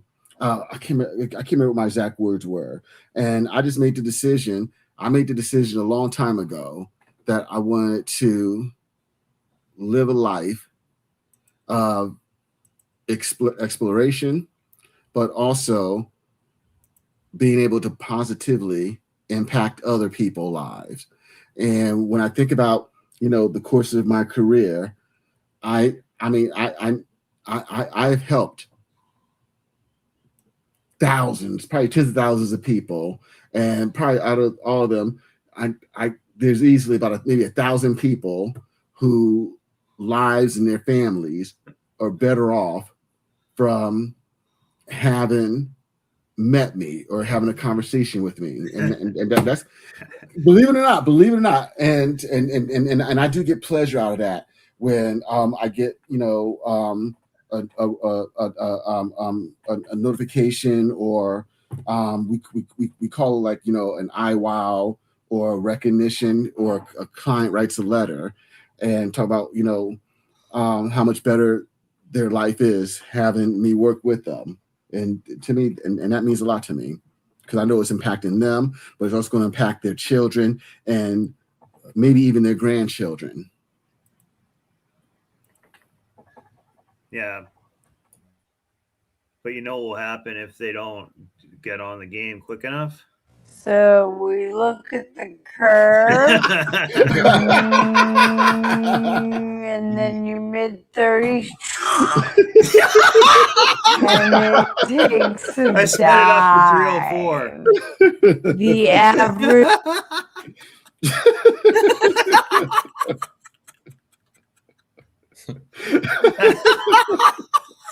Yeah, you gotta clip that. Especially in slow motion. I just kind of use it as a clip. Yeah, slow mo. Yeah, so I can use a snipping tool. Yeah, I can make a clip of that. I know actually how to do that. That'll be perfect. Yeah, I'll do the slow motion. That sums it all up right there. The sound effects really send a message. See, now you're about to make me drink another beer.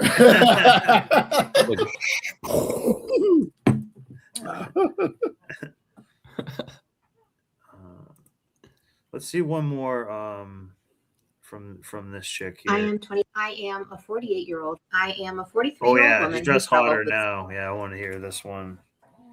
Business hoe. Your endometriosis. During that time, I had been in and out of doctor's offices, looking for answers to why I was in so much pain during my period, and in the meantime, trying to live my life the best I could. I met my now husband when I was 27, and on one of our early dates, he expressed that he wasn't interested in ever having children. This actually appealed to me, as I was not sure if I would ever have children myself. My childhood was rough. My mom dealt with severe depression, and I became the kind of child who had to take over many adult responsibilities, including cooking, laundry, grocery shopping, cleaning, and even going to the bank and depositing my father's paycheck. I always wondered why no one at the bank asked me if I was okay. My dad was abusive physically to my brother and emotionally to me. My brothers became each other's refuge, and I felt like I was surviving on an island all by myself. It wasn't all bad, but it was hard enough to know that by the time I became an adult, I felt like I had missed out on so much of my childhood that I did not want to have to endure raising children of my own. So I was okay with my husband's choice to not have children. He's the only son in his family. So why she just gave like a ton of, so this woman who like wrote in to say that just gave us like a ton of like baggage and just junk before she even got to the point of like what she's saying. She's already trying to like set up like a victim narrative. And I believe his mother thought he would change his mind. I finally found a doctor who would take my pain seriously, and I was scheduled for endometriosis surgery in 2014, just 1 month after we got married. Yeah. My mother-in-law pleaded. And notice earlier how we're talking about gnosis and stuff. These chicks only get hosis. They're not even thinking. You think they're thinking about anything we're talking about? Like, well, materialism is their god. They're thinking about like makeup or vacations or jewelry. Yeah, like doubling down on the material. Yeah, world, like the next house or the next car or the next, the next pocketbook they're gonna get from their husband. Yeah. Yeah. So shallow. With me to just try and see if I could have a baby before it was too late. I remember standing outside on the phone, trying not to cry and to be strong enough to tell her it wasn't okay for her to say this to me, but I couldn't say anything. After the surgery, I was told I had severe stage 4 endometriosis and they had to take everything. I was a 32-year-old shot into menopause. My husband was by my side helping me recover, but he wasn't. Wow, see? Had she had done it earlier, guys, it never would have happened. So, you know, just in general. So in this scenario, it would be like her being 32 is really her being like 37. Yeah, you got +5. Yeah, the odometer. Well, it's just like the odometer is really high up on there too. Yeah, not to mention you could land a plane on her forehead. Yeah.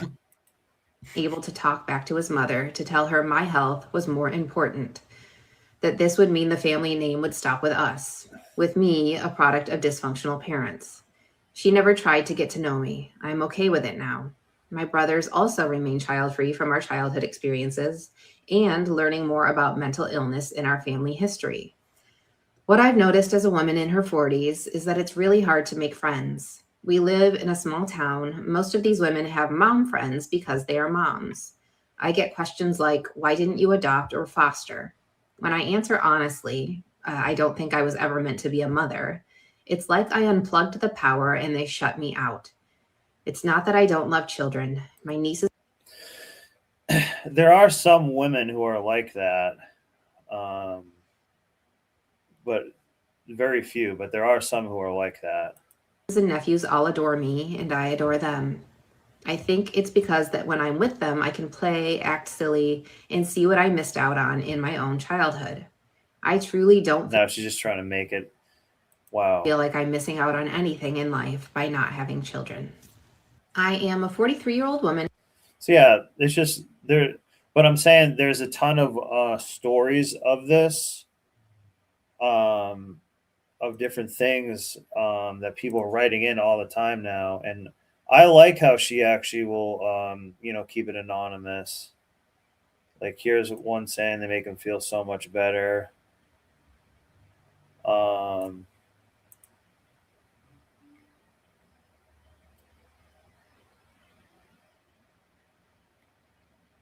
So yeah, it's interesting to see how some of the women like wrote in for their narrative and stuff like that. But I think a lot of the time they were also older in life. That's why they're talking about it then.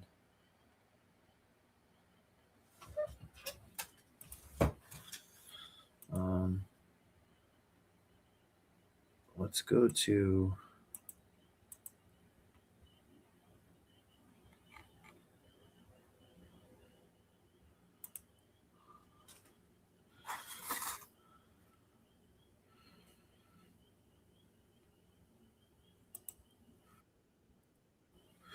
Let's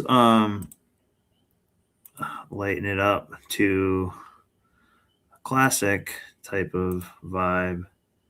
Let's take it a visit to Secret Vista Motel and Tiki Bar.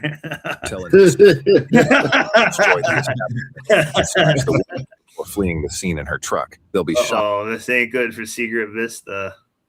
This chick smokes Marby Reds. By what triggered her to go on her rampage. That's a biker 304 right there. If you saw her again, everybody here could identify her, right? Yes. Okay. I saw her. Did anybody witness the incident? I watched it go like this. Okay. Is your surveillance cameras up and working? Did anybody get a picture of her or just the tag of it? Just the tag. Sure. That's why I didn't take it. Is she someone that was staying in a room here or anything? I've never seen her before. So she came in, started helping herself to drinks out back there. First. And then I guess got kicked out of the bar, went back there, tried to make her own drinks, went back, came up here, and then just back to it. What is she back into right here? Hit the wood. But when she couldn't hit the window, she got out of the car and smashed it. Smashed it. Okay. And then she took off her shirt. What do you guys want to press charges for vandalism and everything? She's Breaking Bad. Okay. Yeah, she went behind the bar. She made a couple drinks, right? Yeah. Do you know how many or anything like that? I think one. I don't know. I got to ask the bartender. I came out of the kitchen, started freaking on her, threw her the heck out of there, and then she's like cursing at me, and I'm like, just get off my property. And then she took off, and she came back, ran into that. I guess he looks like Larry, Lucky Larry, kind of too. Even she back into it, or I don't know. I don't know. Which angle was the truck at whenever you saw her? She took off, back in, out. You see, she went in forward. Did she back in, or did she backed in? So she came back down from this way, backed in, hit the building, and then got out, punched the glass. And yeah, maybe got back in the truck and red. went south on his street. Exactly. Okay. And then she backed out and then went forward and then backed up again. Pretty sure she hit that truck and then pulled in and we all were yelling at her. They got her. We're looking for her, but we have her address, vehicle description, or vehicle registration, everything. So, we'll get it. So Edgewater's down there right now at the house. The charge for this is criminal mischief. If it falls under a certain amount of money, if it's under $1,000, it's a misdemeanor. If it's over $1,000, it's a felony. First degree misdemeanor DUI.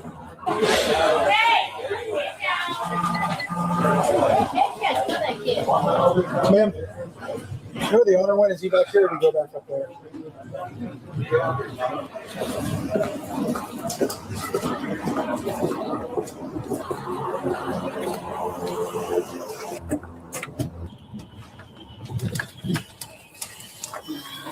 Oh, good. She's having a good day.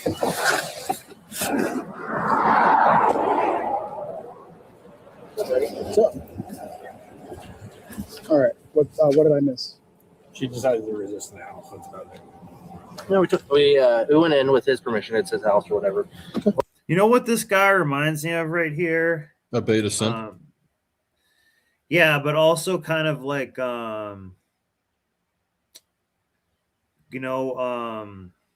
guy, basically the cop that was at George Floyd, that was an Asian cop that was just like kind of like watching the shit happen, standing there. Yeah. He's like exactly like that. Remember how useless that guy is? Like, why didn't you guys step in and just handle this differently? You just like watched it happen like some like weird ritual. But that's exactly what this guy looks like right here. He's probably like a little like robot. Went in there, made contact with her. Like, hey, just hang on a minute. I was gonna go in. Somebody say something? No. Yeah, I was gonna go inside the kitchen and grab her paper. That was Gnostic Jesus. Her arm, but she's still bleeding. They wrapped it. Rescue or They just wrapped did? it. Okay. So, and then I told her, I was like, just stay in the living room. Cortez told her to stay in the living room. She was like, no, get out of my house. And she started walking off. And then that's when I grabbed her and she started pulling away. So we placed her on the ground on the carpet. So you guys, and then, you guys have resisting as well? yes. Okay. Resisting without. Okay. My home. Hi, Lori. Hi, sir. All right. Can you please grab What? my bag? That's fine. I'm getting eaten by we're not gonna do that until they show up. So yeah. So what do we come over here. Yeah, that's fine. Why did you guys go in? Huh? Why did they go in? Did they see her go in? I guess they asked him if she was here. He said, yeah. And he let them in. Permission. Okay. And this is where cops are being annoying right here. Get off, or maybe unless this is some type of like bike trail thing, get your car off the road. Don't sit here talking on the side of the road. If I have to drive a trailer or something by, like you're like impeding the road. Like you don't have to like make a whole dog and pony show out of it. Like just drive closer over there and just get her and then go, instead of like them like, I don't know, to see how they would like make a scene over something minor. Yeah, they're like, they're just kind of like making a scene of it, sort of. They're basically loitering for no reason. Yeah, kind of. Yeah. But they're allowed to. Yeah. That's on your chest. I can't scratch that for you. I'm sorry. Oh, maybe it is a bike trail. So this guy did it, but that other guy over there was like parked out into the road or something. I don't see any. Yeah, see, he did it. This guy did it the right way. Right. But I don't know why there's that other guy parked like an idiot, and that's what, like, why is there like 9 cops here to like for one old woman? Look at this. Yeah. Yes, he knows her. You know her? No unnecessary. Jordan, you know her? He just said that she works at It's part of the What humiliation. are you, a nurse? Yeah, probably because this guy couldn't get it done. This little bastard. That's why I asked her. I was like, "Why are you doing this?" And I was like, Yeah, bring this way. Yeah, see how many people are here? It's just kind of crazy. So cringe. And this chick is acting like an idiot being like crucified right now. This chick is about to have the demon come out of her or something. Look at that face. You know, when she get, how many times have we seen them in the back of a cop car and they're like talk in tongues or get crazy, act like a kid crying, or like we're saying like they look possessed, like demonic. But look at her right now, just laying down like that. All she has to do is just get up and walk to the car. I don't even think she did something that's like a big deal. But at this point, like, why don't you just get up and walk into the car? Like, you know what I mean? Because like Cersei Lannister, they choose violence. Wait a minute, who is that? Oh, Game of Thrones, you know. Come, ma'am, or there'll be violence. What do you choose? I choose violence. I told her, I was like, "There's no more bugs on her neck. She wants me to scratch her." You're good. So the rest of them are like up here on her chest, which I can't scratch. Why don't you want to sit in the shade? Because I'm edging in the bucket. There's a lot of bugs over there. All right. Bugs everywhere, pizza. Sand ass. Why haven't you guys just simply put her in a cop car instead of some gay ritual where all this standing around this chick like this, looking around? Like, what are they looking around at and stuff? Why haven't they just like simply done the job? They're wasting time. Yeah, just we got something to do. But it's like creepy and gay kind of too. And then once 100%. That's done, we'll start. They're just, sometimes they're just creeps. We'll start this investigation, okay, ma'am? I am gonna say, because you're a nurse and you're in that position and stuff like that, if you could just please do your get him out of here. Cooperate with us. We're not gonna hurt. You know how we are. We're not gonna hurt you. We're not gonna. Yeah. See how now this guy has to just come and explain it to her and redo that other guy's job. Start from the beginning.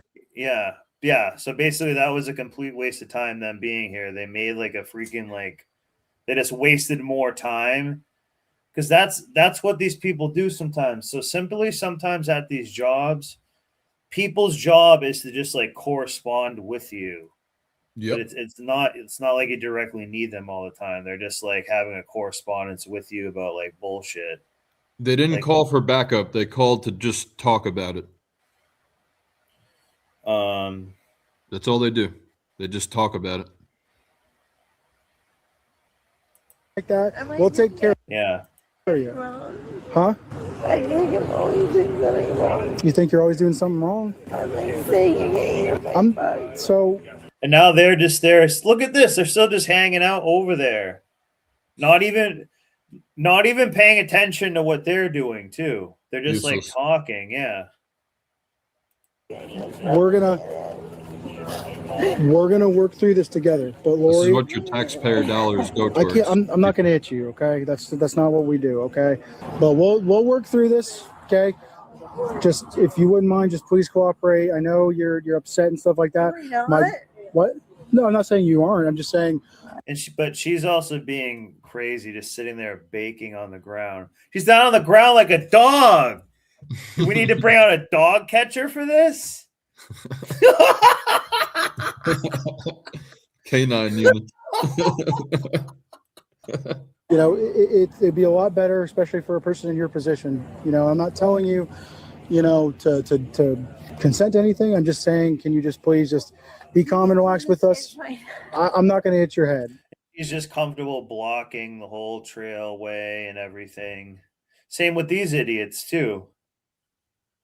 Okay. No, my I'm sorry. neck, like, I'm not going to hit your neck. Like, I'm sorry. I'm sorry. my arms undone. Lori, I'm getting. Run away. Like, Lori, you're acting like I'm like. Lori, I'm getting bit by the bugs too. All right. I'm sorry. Well, the thing, if she says no to everything, We'll talk about it. Yeah. We're not going to take it back to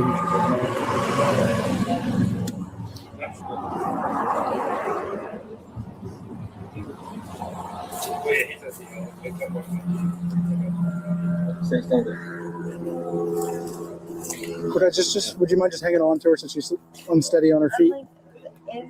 So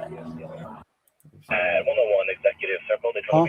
Look at this is like the Garden of Eden right here. Like you ate the evil apple again. You dumb 304.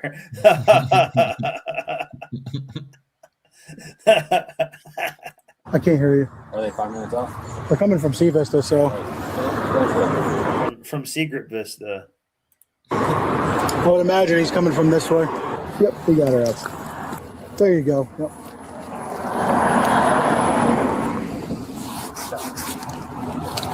Just don't want too many people. Yeah, no, over there. yeah, I get it.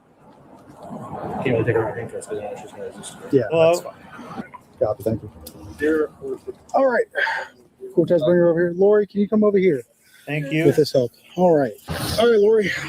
Can you look at me, please? So I only did a lot of love. It takes love to be a you hear me diddler. speaking and everything like Don't that. be afraid about All right. saying Right now, you have that. the right to remain silent. Anything you say may be used against you, or may be used as evidence against you in a criminal prosecution. You have the right to talk to an attorney and have him with you now or at any time during questioning. If you cannot afford an attorney, one will be appointed to represent you. So, Lori, all right. First and foremost, where are you coming from before you came here?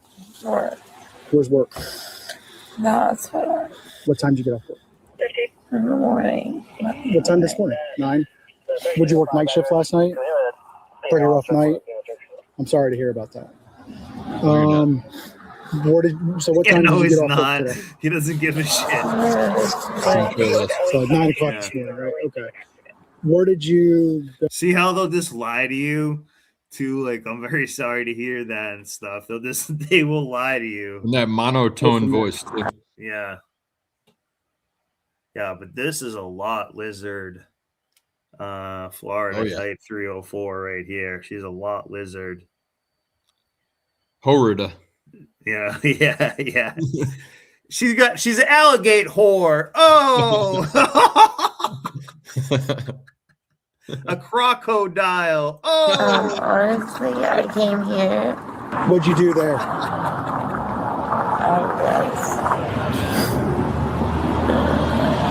You don't want to talk about a busted clamshell. Okay. So you came here. This is Chris's house, right? A busted ravioli. At any point did you leave this house today? I left it 100 times. Where'd you A busted hymen. All right. Yeah. I'll stop. I went to my house. What about the Sea Vista Motel over here at 1701 South Atlantic Avenue? Did you go there today? I don't remember. I can't confirm that. Why don't you remember? I remember what I did this morning. She's just, see how they can just play dumb. You just Part of act their like, job. you know what I mean? It's just like, come on. I don't even know what morning it is, sir. Do you know what time of day it is right now by chance? She may have been smashed on like acid or something for a few days. If you had a good guess. Doesn't look like Things that. like I don't think It's more like a meth head or Yeah, more of a meth. Yeah, definitely. There, yeah. Yeah. meth speed. So Yeah. you don't remember going to Sea Vista Beer. at all? I remember going there and having fun and then people making fun of me. People were making fun of you at Sea Vista? Where at the bar? Were they calling you a 304? Or at the hotel rooms or whatever? Or Were you asking them for cigarettes and they said no and you kept harassing them and you wouldn't go away? where were they making fun of You you? wearing that at that age? Okay. So how long ago was that? The last like 48 hours. The last 48 hours, so the last 2 days? Well, I know it was sometime between when you got off this morning at 9 and now. So you came back here and then we came and this is where we're at, right? Okay. So do you recall anything that occurred at Sea Vista, like backing your truck into the building and then getting out and punching the window and all that? Do you remember doing that? No, You don't remember doing that? So a lot of people saw you do it. okay. So, okay. What about going behind the bar and making yourself a drink and stuff like that? And do you remember doing that as well? So we have multiple people that witnessed you in actual physical control of your vehicle, not only back into a building there, causing property damage, but then you exiting your vehicle from the driver's seat, going around, punching a hole in a glass window, which smashed it, then getting back in your vehicle where you exited southbound on Hill Street at a high rate of speed, putting a lot of people in danger. And you're a nurse, you know, like you've seen car accident victims, right? You know. So I'm not like saying that I might not have been like not in my right state of mind. I Not understand saying that. that. I understand. I know you're not in But, the right like, state of mind. look at my body. If I was to do all that, this is all that I would have. Yep. Okay. How much have Jumping you? behind somebody's bar, taking over their cash register. I never said I you mean, took. like, I never it said you doesn't took over make their. sense. Well, I never said you took over I the mean, cash register. basically that's what we were saying. I stole from them. Well, you did, because there's for when you do a transaction, it's, hey, I'm giving you money for goods. Now, hey, the person that you gave money to Wow. is now giving you said goods. When that You guys have that like explained to her. Let's try one more last video here. Oh wait, I gotta turn it off. That slow motion shit. And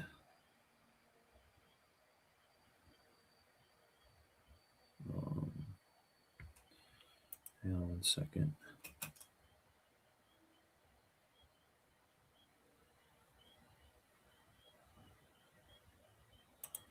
Sorry.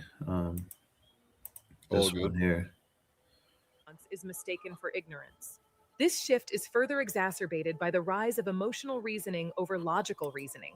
We have moved into an era where how I feel is treated as the ultimate arbiter of what is true. If a fact makes us feel uncomfortable or challenges our sense of self, we feel justified in rejecting it. This is a profound reversal of the Enlightenment values that built the modern world.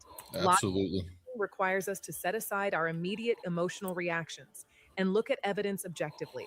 It requires us to admit that the world does not care about our feelings. But modern culture has moved in the opposite direction, suggesting that our lived experience and our emotional responses are the only truths that matter. When feelings become the primary lens through which we view reality, intelligence dies, because intelligence requires the discipline to see past the self. We are seeing the consequences of this in every corner of society, from politics to personal relationships, as people become increasingly incapable of separating a disagreement over ideas from a personal attack on their identity. Identity-based beliefs are perhaps the most difficult hurdle for modern intelligence to overcome. We no longer hold beliefs, our beliefs hold us. We have integrated our opinions on everything from economics to medicine into our core sense of who we are. When a belief And into algorithms too. Very true. As well. So not only are we doing that, but just this as a mini side note. is tied to your identity, changing your mind That's a good isn't point. a matter of updating your data. It feels like a death. It triggers the same part of the brain that responds to physical threats. This ego defense mechanism is incredibly powerful. It leads to what is known as motivated reasoning, where we use our intelligence not to find the truth, but to justify what we already want to believe. This is a tragedy of the modern mind. Many highly intelligent people are simply better at rationalizing their own biases. They use their abilities to build more elaborate walls around their ignorance. In this way, stupidity isn't just a lack of data, it's an active refusal to engage with anything that might require the ego to shrink. All of this takes place within an attention economy that views our focus That's as a interesting. commodity to be harvested. The platforms we use are not Yeah, and our focus and attention it's like a digital oil. And it's just very important to control people and stuff too. So you know, the more they control it, the more advertisements and things they can get in it, the more they tell you about how the celebrities are doing and all this bullshit like that. My issue is I think they're conflating intelligence with education because they're two different things. Yeah, they're different things. Yeah. Yep. Just because you went to college doesn't mean you're actually intelligent. It just means you got ripped off for 4 years of college. We just got a lot and of you got educated degrees, but there's different things you can get degrees in and not really be that smart. Like Yeah, they have useless like degrees. social worker and stuff. Like, yeah, you just like we'll just HR. give you a degree. neutral tools. They are designed by some of the most intelligent people on Earth to exploit our psychological weaknesses. These systems know that outrage, fear, and simplified conflict generate more engagement than calm, reasoned debate. Therefore, the algorithms prioritize the extreme. This is the Matrix type stuff. They want us to just think of like black and white narratives and stuff. The absurd and the stupid. If you write a thoughtful, balanced analysis of a complex issue, it will likely be buried. If you post a loud, inflammatory, and factually questionable rant, it will. Yeah, and that's why I'm doing Tree Diddler. I need the algorithm to help me. Algorithm likes diddlers probably. Be amplified. We are being conditioned by our tools to be more reactive and less reflective. The attention economy does not want you to think deeply because deep thought takes time, and time spent thinking is time spent not clicking. We are being incentivized to remain in a state of perpetual shallow arousal, where the only thing that matters is the next piece of content. This individual decline is mirrored by the systems that shape our lives. Like we are sort of, for the first time, we are like a mass of people that can be trained to be literally like Pavlov's dog. Except we're told like when to salivate and we're showing images of a cheeseburger. Like I'm actually was like horny for a cheeseburger. It's like I'm actually have sex with that cheeseburger and then eat it. And that's not good to have those. That's not good to be having like, you know, those images broadcast to you. Basically, you know, I didn't want to do either of those things, but you guys get that's what they want to implant in your mind all the time, and it's a lot of mental chatter. Our education systems, for instance, have shifted away from teaching how to think and toward teaching what to know, or more what to repeat, how to act and stuff. No, it's not about education. It's about indoctrination. Yeah. There it is. Yeah. Most of the modern day textbooks that we've had, like from like the 1900s on, were by the J.P. Morgan or the Rockefellers. And some of it was like Mossad and stuff too. So a lot of like the books that we have and everything, they were made like, remember, and they still pimp you out. Oh, you got to buy another book. How do you go to school and not get the books with the fucking classes? Like, give me the books with it. You know what I mean? That's like a huge scam. Like, give me the actual books.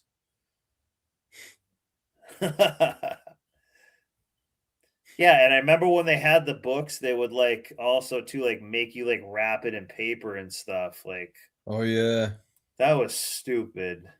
Accurately, dumb. how to pass a test. The focus on standardized metrics rewards memorization and the repetition of correct answers rather than the messy, nonlinear process of critical thinking. When we teach children that there is always And a lot of that is why today's music is popular, like Taylor Swift and stuff like that. And people like not actually saying like, wow, this is actually really good. You know what I mean? Like if it was Michael Jackson or something, people would be like, wow, this is actually like really good. They're a really good performer and stuff like that. And it'd be known all over the world. Taylor Swift is kind of known all over the world because it's probably pushed there. But I don't think a lot of people it has the same draw as like Michael Jackson or someone like that had. one right answer and that the goal is to find it quickly, we are not preparing them for the complexities of adult life. We are preparing them to be cogs in a system that values compliance over curiosity. Critical thinking is a subversive act. It involves questioning authority and deconstructing established narratives. A system that prioritizes stability and output has little use for it. As a result, Yeah. we are producing generations of people who are technically proficient but Because it rocks the boat. That's why it's inconvenient. intellectually hollow. The media, too, has played a significant role in the simplification of the collective mind. In the race for ratings and clicks, complex issues are reduced to sound bites and both sides narratives that provide the illusion of depth without the substance. We are presented with a world of heroes and villains, of simple solutions to intractable problems. The nuance that i.e. exists in the TikTok brain. Yes, yeah. Brain rot. Yeah. You know, I remember when Kevin Samuels blew up, and I had people, the women like that, just hated him, but they never watched never watched one of his streams or long form video. They boiled everything down to 30-second, 40-second, minute-long shorts and clips. And yeah, they can't build context or understand the complexity of anything. Nope. They'll just look into it once and write it off forever. And it costs. But here's the crazy thing about it. I would literally show people like the whole exchange or something like that, in which I try to tell them this is out of context, but here's the full context right there. And didn't change anything. And when they talked about, and then when I tried to say, look, if you think he's hard on these hoes, you should hear here with these dudes. He actually be defending and protecting Black women. And I would play some of the things that he, like, you thought what he said to some of these chicks was harsh. First of all, he matched their energy, but he was even harder on dudes. And he never let people, and even when you gave them literally pure empirical evidence that their view or their opinion wasn't well informed and just based off of a 30-second clip or bite, they wouldn't change their mind. And this is the world we live in right now. Yeah, that we lack the ability to say, I didn't think about that. Let me do some more research on this. Okay, this wasn't what I thought. Let me circle back and watch some stuff. We don't do that anymore. Yeah.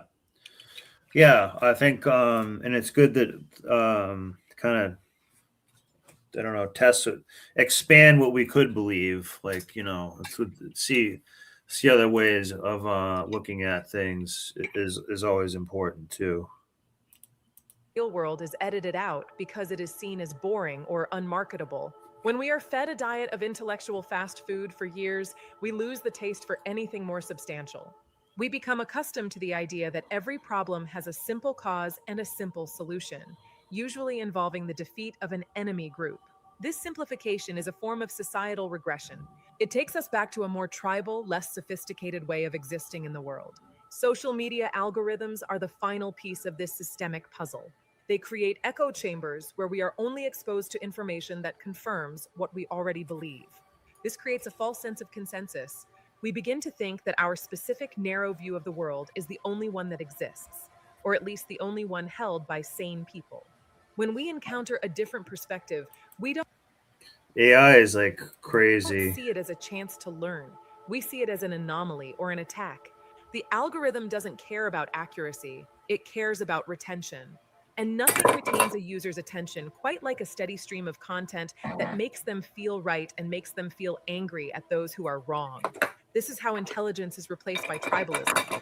We lose the ability to speak across differences because we have forgotten that those differences even have a legitimate basis. Our entertainment culture has also normalized and even glamorized shallow thinking. We see it in the reality television shows that reward impulsive, dramatic behavior. Yeah, vapid 304, consumer, idiot, sports watching, slop eating, jerk off, and his wife. And in the way Like, you know, yeah. we elevate influencers who have no discernible But those reality TV shows, guys, like you know, But here's the funny thing they're about crazy. it. They sell though. So when you think about, you know, the birth of our nation, so much of the birth of our nation was in taverns, because, you know, you would go, whether it was tea or ale, whatever the case may be, taverns were a hub for debating ideals and local politics and news. And, you know, yes, you could be passionate in regards to your belief system, but there was a place where you can argue it and defend it. And if it couldn't stand up to scrutiny or rigorous debate, it forced you to have to go back and reevaluate your stance and position. And this is what life was. And this is how, you know, debates like that literally changed the course of our history to where we're, well, I was going to say where we're at right now, but the you know, such as the Boston Tea Party and stuff like that was all based on, and we've lost that ability. Now it's all about, you know, I'm so closed-minded. There's nothing you can say or do to change my mind. I'm not open to it. And here's the thing: nothing you can. And what's what I'm looking for? Where it's to the point to where I don't care if you're right and I'm wrong. I'm still going to do. I'm still going to do this or believe this.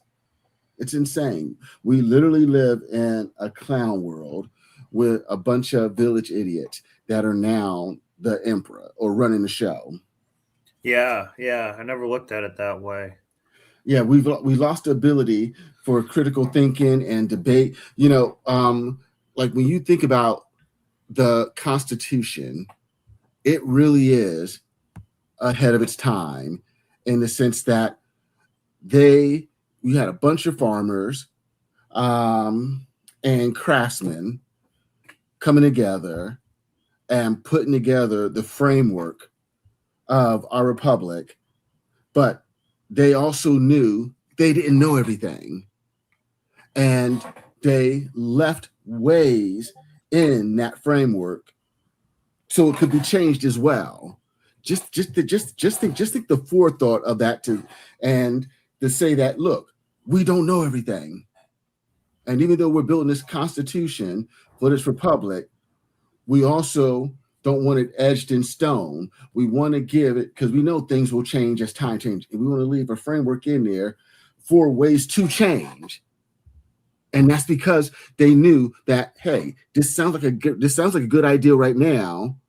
Hey, and before we enact this, let's discuss it. Oops, maybe it's such a good idea. Let me go back to the drawing board. Exactly. People just want to be in their echo chambers. Yeah. It's not about, I don't get it. It's intellectually weak. And here's the thing. And if I can't argue my point of view and my perspective, if I can't defend it, then I'm going to insult you, and I'm going to try to cancel you. And if I can't, if I can't shut you down, and if I can't cancel you, I'm going to try to delete you. Yeah. And and just one more tangent. I remember watching Charlie Kirk's debate. Charlie did a debate in, I think it was in England, at this, board of commerce, something like this. And so this is like their school of debate, anything along those lines. And so these are people that were supposed to be, intellectual elites or something like that. The future intellectual elites are great thinkers. And they could not defend a lot of position.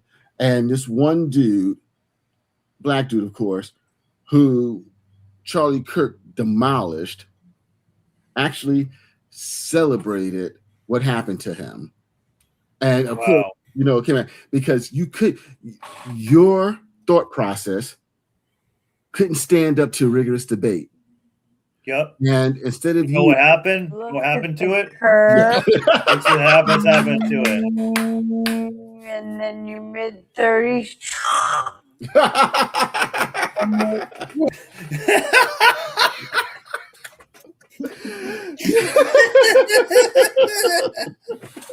That's their argument. It just goes right down. So we even in slow mo, she makes it go crashing down. And then your mid-30s. And it.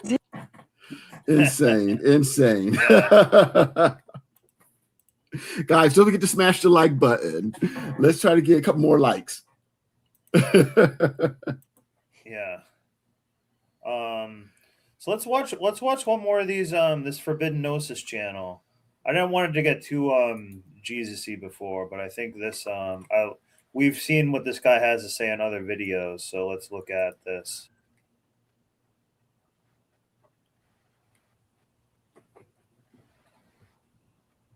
We have.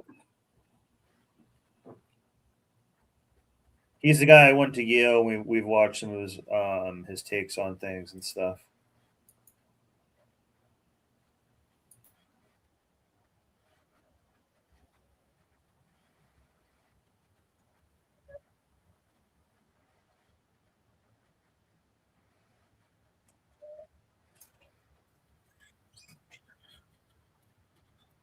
So don't be afraid. This guy has balls to walk away. Or at least say shit.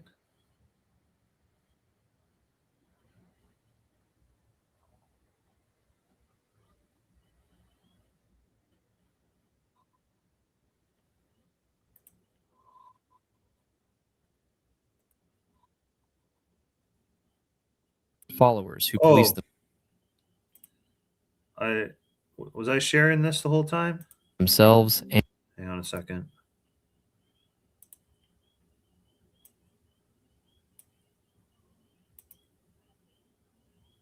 minds to manufacture consent, to create devoted followers who police themselves and each other. These same techniques are built into the structure of contemporary civilization so completely that most people never recognize they're being controlled. What Professor Jiang documented exposes the invisible prison that most people mistake for normal life. Understanding how modern society functions as a psychological cult is the first step toward recognizing your own programming, seeing the mechanisms of control you've internalized, and maybe, just maybe, beginning to break free from a system that's designed to keep you compliant, productive, and perpetually distracted while your authentic consciousness slowly. So that's what happens when she says, "Color my world." Oh! I was with a chick that used to say like that. Like, she's like, "Color my world."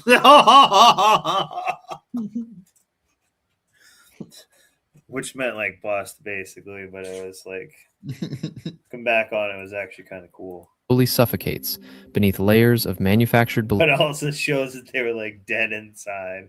There's insane. Seagrip, has a chick ever said that to you? Color my world?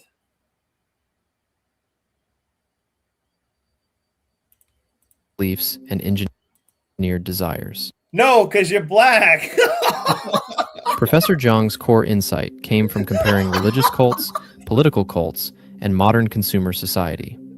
He identified 8 primary mechanisms that cults use to control consciousness, And what shocked him was discovering that all 8 are operating at scale in contemporary civilization, not through conspiracy, but through the natural evolution of systems optimized for control and profit. Let me walk you through each mechanism so you can see it operating in your own life, right now, today.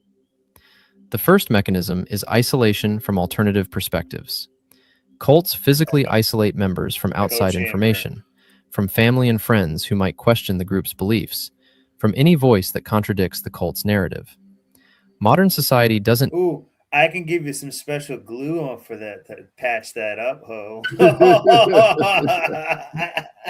need physical isolation because it achieves the Wait, same I'll result. give her some cement. Oh!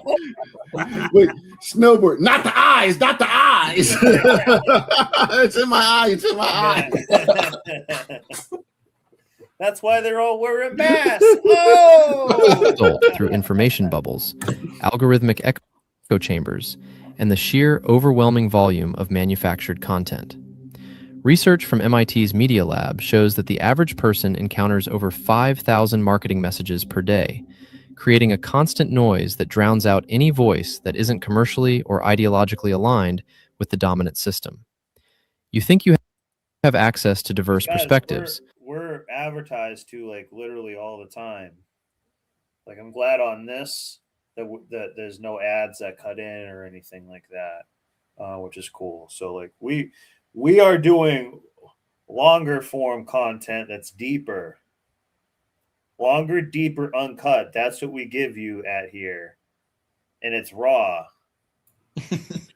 It's not gay or anything. It's actually just pure knowledge. You're just getting raw dog with gnosis. By Gnostic Jesus. But the algorithm ensures you mostly see content that reinforces what you already believe, what keeps you engaged, what makes you easier to predict and control. Professor Jiang documented how this mechanism has intensified with technology.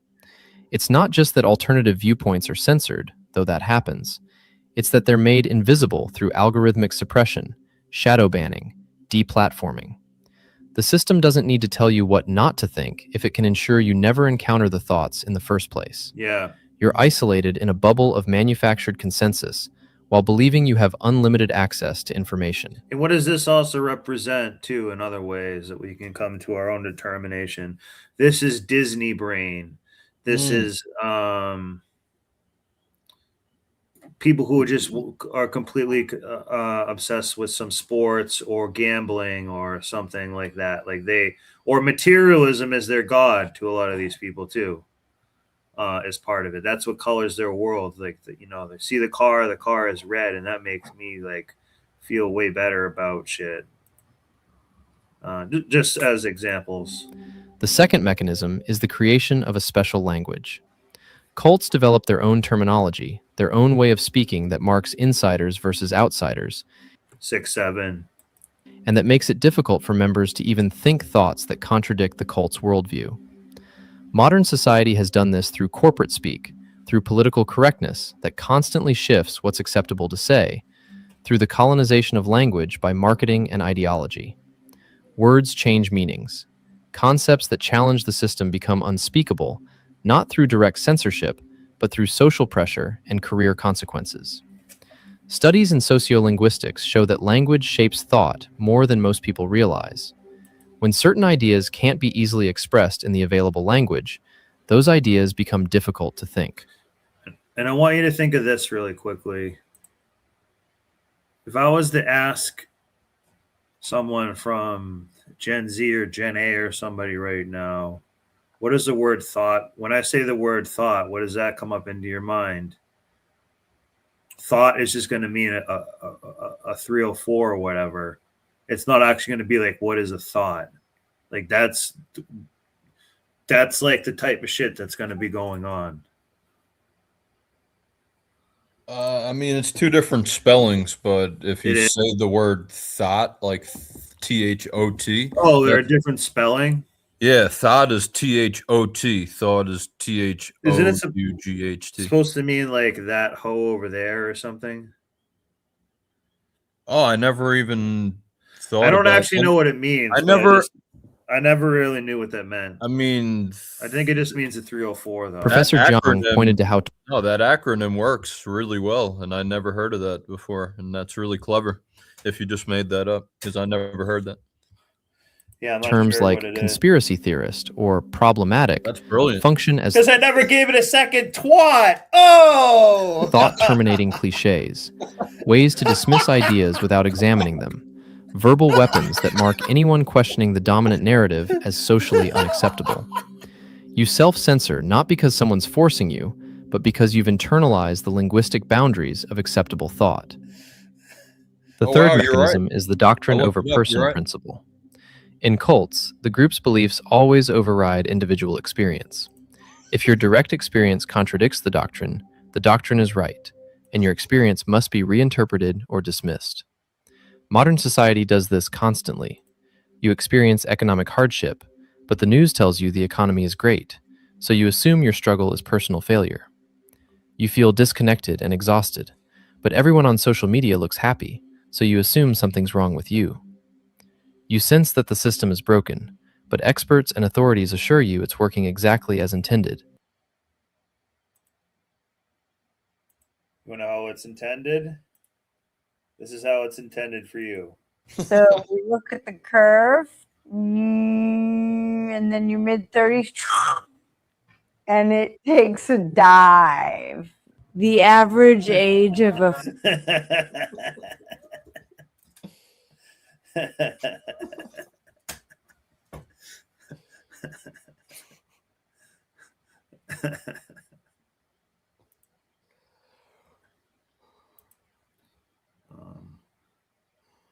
don't know. This video kind of sucks because it's the same images over and over again. We'll finish the rest of this one, then I'll call it a night. This other one over here, this one was actually kind of one of the best ones anyways. Expertise other than their ability to command attention. There is a certain performative ignorance that has become trendy, a way of acting as if knowing things is uncool or try hard. That hoe over there. The relatable person. Hey, there's a hoe over there. While mocking the person who tries to explain them. This creates a cultural atmosphere where it is safer to be perceived as a bit dim than as a bit too smart. It is a reversal of the traditional social hierarchy where wisdom was something to be aspired to. Now, the goal is to be perceived as one of the people, which apparently requires a rejection of high-level thought. How did intelligence become elitist? This is one of the most curious developments of the last few decades. Somehow, the possession of specialized knowledge or the desire for... So it's like rewarded ignorance. Rigorous thinking became associated with looking down on others. This has allowed people to frame their own ignorance as a form of populist rebellion. To be smart is to be part of the establishment, while to be unfiltered and uninformed is to be authentic. This is a dangerous inversion. This is why streamers make millions of dollars. Yeah. Expertise, not because the expert is wrong, but because the expert is an expert. It turns ignorance into a badge of honor, a sign that one has not been corrupted by formal education or traditional systems of thought. This cultural shift makes it nearly impossible to have meaningful public discourse. She's at the casino. Oh. And never play these slot machines, guys. Come on. Just don't do it. Just don't do it. Because the very foundation of discourse, a respect for facts and logic, is seen as a tool of oppression. In this environment, being loud is rewarded more than being correct. The way our current information systems are structured, the first person to speak often defines the narrative. And it's ass Blackward, I'd say. Regardless of whether they have any idea what they are talking about. Speed is prioritized over accuracy because the news cycle moves so fast that by the time a correction is issued, the world has moved on to the next crisis. This rewards the impulsive and the reckless. The person who takes the time to research, to verify, and to weigh their words is left behind. We have created a world that is perfectly optimized for the hot take and perfectly hostile to the deep dive. As a result, our public squares... And also that means like when you go to look in something, it's good to have a discussion about it, or like, you know, think about your ideas a lot more rather than just get informed from a small TikTok video. Like that information is just downloaded into you at a surface level. You really need to actually think about stuff sometimes too. Is filled with the noise of people shouting half-truths. Otherwise, you just have basically no moral character because you didn't really think about it much at all. At each other, while those with real insight are drowned out or simply choose to stop speaking. The consequences of this celebrative stupidity are not just theoretical, they are manifesting in the real world in increasingly damaging ways. We see it in poor decision-making in daily life, as people lose the ability to evaluate risks or understand the long-term consequences of their actions. When we lack the tools to think critically, we are more susceptible to scams, to predatory Yeah, this is like a lending, and to the Zoloft hollow ad. Yeah, promises of it charlatans. is. It is like a Zoloft antidepressant ad. Yeah, I think this content is actually pretty good, but this is kind of like weird and kind of creepy a little bit, and autistic.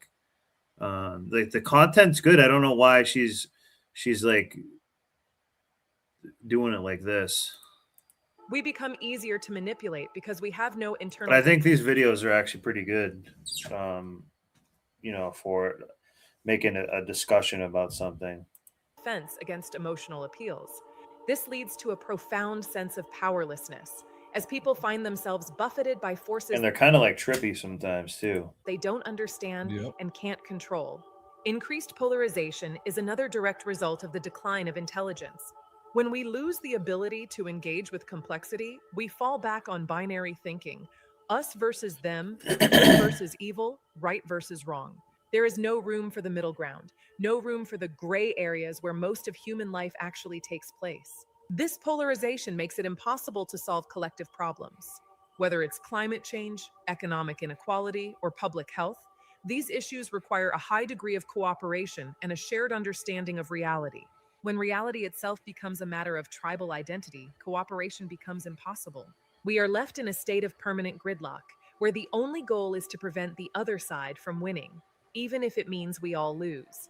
The spread of misinformation is perhaps the most visible consequence. In a society that does not value intellectual rigor, lies spread faster than the truth because lies do not have to be consistent or grounded in reality. They can be whatever the audience wants them to. Charlie Kirk, perhaps. The That's shit one that example. the shit that, or the thing that I was pointing out to you, or that we went over the synagogue one, that the car that like we went. I should go back and edit it more so I can make it before and after. But like when we watched that happen, I saw pictures of that truck there, but it was only just 2 pictures of it. I still am not even convinced enough of it. And if it did crash in, it only went in like 2 feet. And they said it was 200 feet, so I don't trust what they had said. Me neither. Looks We are staged. living in infodemic, where the It was just blown out of proportion. There was like an inflated. It's like an inflated event. sheer volume of false information makes it difficult for even the most well-intentioned person to find the truth. But the problem isn't just the existence of misinformation. It's the lack of intellectual immunity in the population. We have not been taught how to spot logical fallacies, how to check. Basically, that thing. I think going into that was I think that was before that they that we like had like they said AI made a mistake and like blew up a school over there. Sources, or how to recognize when our own biases are being exploited. We are wandering into a digital minefield without a map. This decline also leads to a loss of meaningful conversation. Have you noticed how difficult it has been? Yeah, people don't talk face to face anymore. We're all at work. We're all busy because it's you got to work your ass off because you like can barely pay that rent and stuff, and you gotta consume more shit. Become to have a deep, wandering discussion about an idea without it devolving into a debate or a series of cliches? Yeah, that's interesting, actually. How the failing economy equates to a lack of good communication skills between people because everyone's depressed and miserable and we have to work extra hours. Yeah, and some people are embarrassed they don't have like the same money that other people do, and like Yeah. And then it other becomes a children have. competition between, who has more money and who has less, who has more free time and who has less free time. It's just creates an imbalance. Yeah, Low conversation. We are so used to the rapid it's a simp balance. fire pace of digital Yeah, interaction who that simps we have less? lost the patience required for true dialogue. We talk past each other, using the same tired phrases and the same prepackaged arguments. There is a lack of genuine curiosity. We don't ask questions to understand. We Yeah, so this also applies to debates too. People are not having a debate in good faith or anything. Yeah, kind they of like argue just to argue and to win, not to find common ground. any meaning, yeah. Yep. Or walk away with anything of value. ask questions to trap or to signal our own position. This makes us lonelier. Deep connection requires deep understanding, and deep understanding requires a level of intellectual engagement that is becoming increasingly rare. Sometimes you got to go balls deep too. Finally, there is the emotional instability that comes from a lack of critical thinking. When we don't have the tools to process the world intellectually, we are forced to process it emotionally. This is Yep. exhausting. Living in a constant state of emotional reaction, outrage, fear, excitement, anxiety takes a massive toll on our mental health. Critical thinking provides a buffer. It allows us to step back from our immediate feelings and ask, is this true? Does this matter? What am I missing? Without that buffer, we are at the mercy of every headline and every social media post. We become more volatile and more easily discouraged. Intelligence, in its truest sense, is a form of emotional regulation. It gives us the perspective we need to stay grounded in a chaotic world. So, what does real intelligence actually look like? It is not about having a high IQ or a wall full of degrees. Those things can be helpful, but they are not the essence of it. Real intelligence. She might give some like 304 version of it though. Is characterized first and foremost by Probably. intellectual humility. It is the profound recognition of how much you do not know. It is the ability to say, I might be wrong, and to mean it. The most intelligent people are those who are most aware of the limitations of their own minds. They don't see a challenge to their beliefs as an attack. They see it as a You think this sounds like any modern women or modern people that you know? Oh, that sounds like a opportunity lot to of refine their understanding. old They are more friends interested and in even being family Yeah, members. you take anyone on Discord and they always will like bitch about this. I like a few times, like I went into a Discord thing and talked about philosophy and stuff, and they like kicked me like right away because they're like, you said something about like a woman. Yep, that happened to Or me too. kicked me immediately, like without even asking like what I was talking about to begin with and stuff like that. They don't even let you explain yourself. This is Yeah. why I don't you don't even waste your time explaining yourself to non-critical thinkers. Yeah. It's a waste of your time. Yeah, same with trying to tell someone about 9/11. If they don't want to know about it, they're cooked. accurate than in they'll being never right. know. Real intelligence is also the ability to sit with uncertainty. In a world that demands immediate answers, the intelligent mind is comfortable saying, we don't have enough information yet. It is the willingness to resist the urge to jump to a conclusion. This requires a high degree of self-discipline. It means tolerating the discomfort of the unknown without reaching for a comforting lie. This negative capability, as the poet John Keats called it, is the hallmark of a mature and sophisticated intellect. It is the foundation of all scientific and artistic progress. There is also a willingness to change one's opinion in the face of new evidence. This sounds simple, but it is one of the hardest things for a human being to do. It requires us to set aside our ego and our desire for social consistency. Real intelligence is a process, not a destination. It is the constant updating of one's mental models. If you believe the same things today that you believed 10 years ago, and you haven't deeply interrogated those beliefs in the meantime, you are not exercising your intelligence. You are just maintaining a habit. Yeah, and this is another reason why I was trying to say 30 is like the 35, because they had 10 years of guys to get with and to have a kid and do all that stuff, and they chose to not do it and be selfish the whole time. Exactly. So they're just more aged and everything. Real intelligence values depth over speed. And it's just selfish, and it is not intelligent too. understands that anything worth knowing takes time to grasp. It is the ability to read a long book, to listen to a complex piece of music. These hoes can't read. Or to engage in No one can. No one even can read. conversation without checking yourself. It is the choice to go deep into one thing rather than skimming the surface of 100 things. This depth provides a sense of meaning and mastery that the snackable content of modern life can never provide. Lastly, real intelligence involves listening more than reacting. So all these things are them trying to explain how to not get like a TikTok It brain. is the ability to truly hear what another person is saying, to understand their logic and their perspective before formulating a response. This is not the same as agreeing. You can understand a perspective perfectly and still find it flawed, but you cannot effectively critique an idea that you haven't first understood.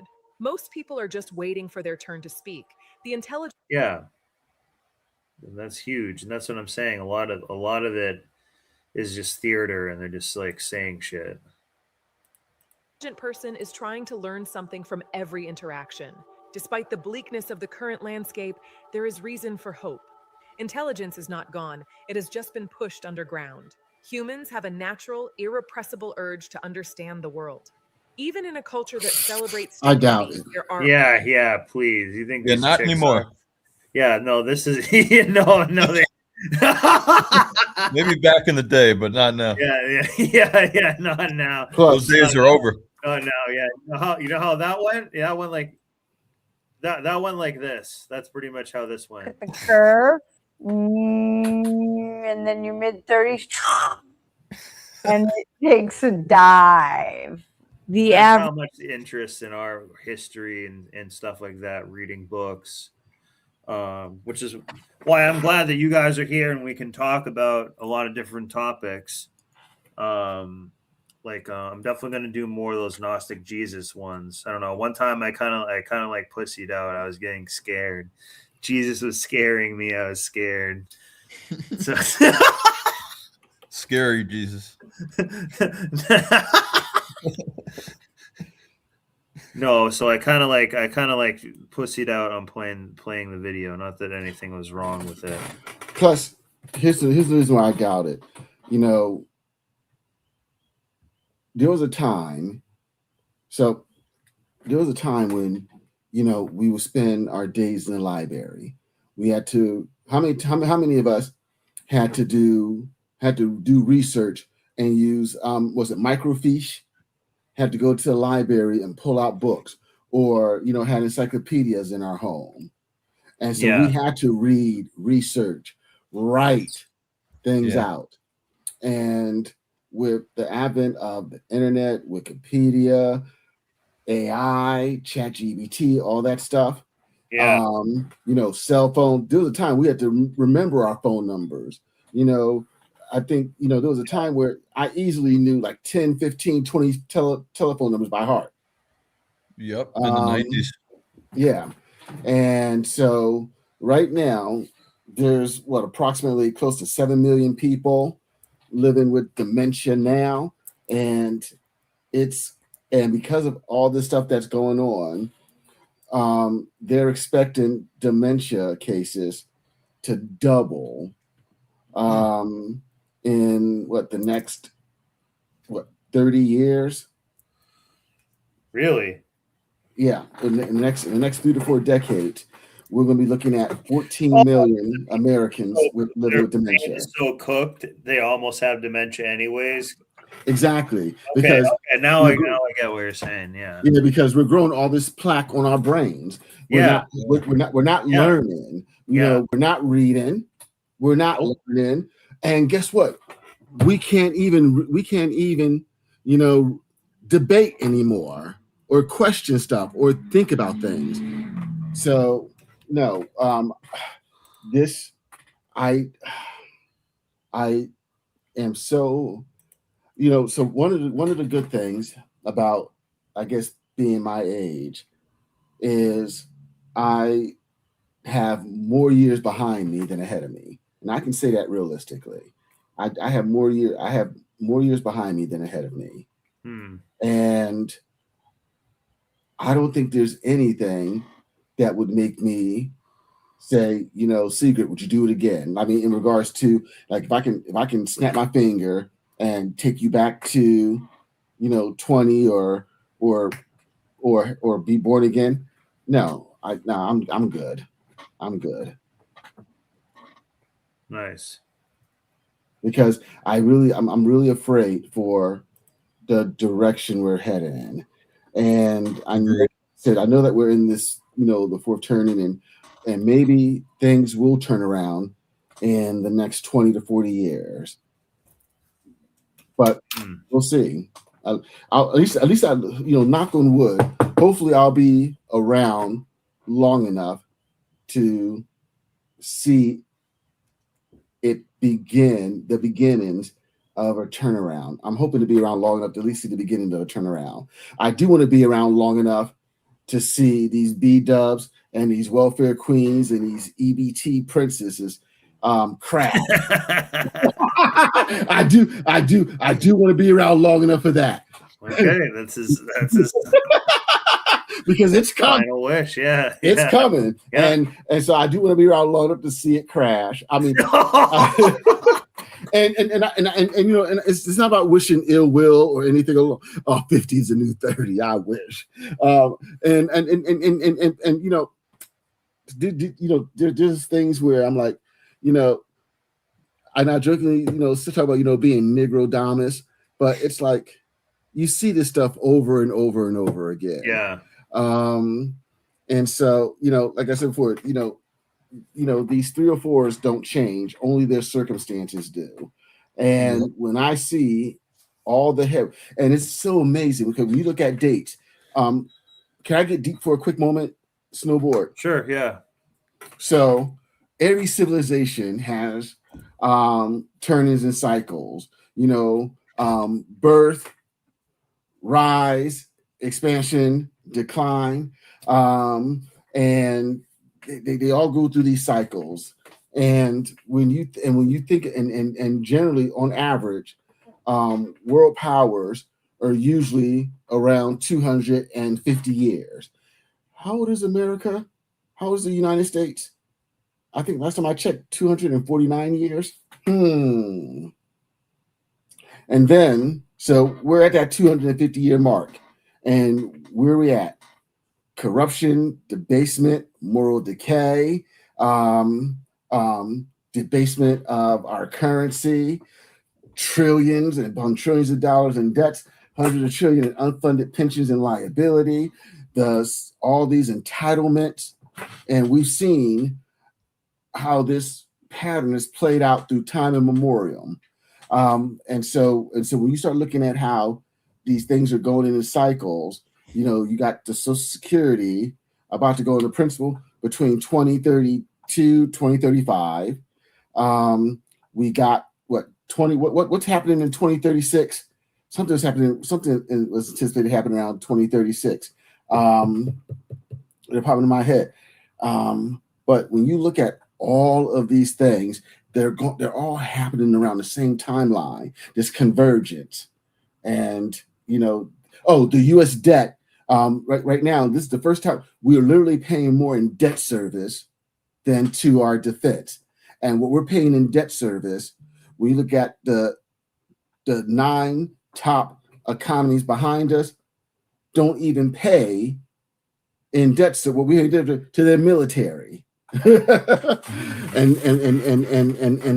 the debt service, and now we're creating more debt to pay the existing debt, and it's going to and this is and it's scheduled and the way things are going, it's going to double by 2036. So right around Social Security is going to principal, right around when Generation X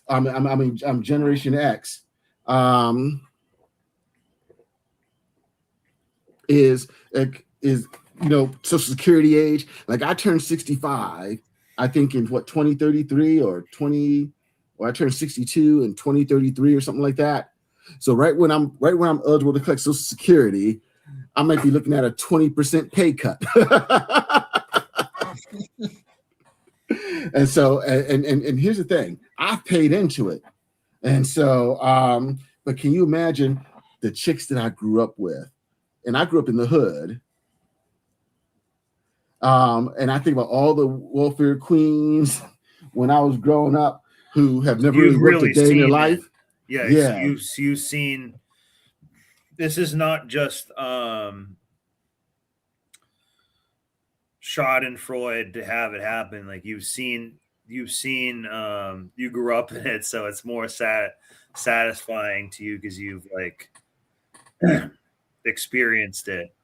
You know, how they didn't have to work for stuff and took stuff for granted and everything like that. Look, that easy money, that fast life, the only road for it is slow problems. And so that's why I said that we're going to see it when, all these chicks right now that are in their 40s and, living that fast life and everything like that, when they hit their 60s and they're not wealthy, they have no retirement savings, no Social Security, yep. And no kids to take care of them. Mm-hmm. And the ones that do have kids, they'll be too busy trying to survive on their own to have to take care. I'm telling you right now, the next 20 years, it's going to get ugly. And I'm telling you, men, right now, be like Warshak. When they start crying for help, you turn around and whisper no. You whisper ho. Whisper ho. Ho no. Not hell no. Yeah. Ho no. Oh, no. That's what I say to a horse when I want to stop. Ho, ho, ho, ho, ho. Slow down. If you think the price of punani has dropped now, oh, just wait. Oh yeah, we're going to have the punani apocalypse. when these chicks aren't going to won't be able to give it away. There's a moment that comes to everyone eventually. We'll hoe for food. Hey, that's why she's called a hobo. Oh, she's hobosexual. She just hoes out to stay on my couch. It's coming. That's why. That's why. Man, eventually they're going to be paying us. Oh, exactly. They're going to be paying us to plow them. You want to hear something funny? And I'm gonna tell you, this how desperate. So I'm gonna tell you a COVID DR. I'm gonna tell you a cough DR story. Who wants to hear a funny cough DR story? Sure. One of my boys, he got stuck over there, and he was okay. He was okay being stuck over there. Well, there was this model chick that he had been trying to holler at for like over a year. Wouldn't give him the time of day at all. And next thing you know, the cough hit. There was no jobs, no tourists, nothing. And next thing you know, that chick is calling him up. Hola, papi gruchulo. ¿Cómo está? And so, needless to say, she came, and the chick that wouldn't give him the time of day pretty much came, and she sucked, bucked, and cleaned. And so I'm telling you, and when things finally do crash, I'm telling you right now, there's going to be a whole lot of chicks that are going to be calling to suck, buck, and clean. Yeah. SFC. That's what they're going to be doing. Mm-hmm. Ugh, with their gray pubes.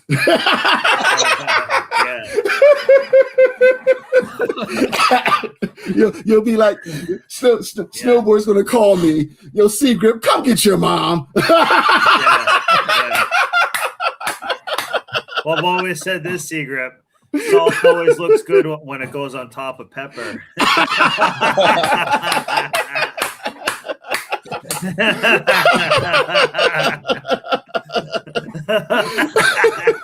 It's like salted chocolate. Ew. No. I can't do it. I'll stick with my big booty Latinas.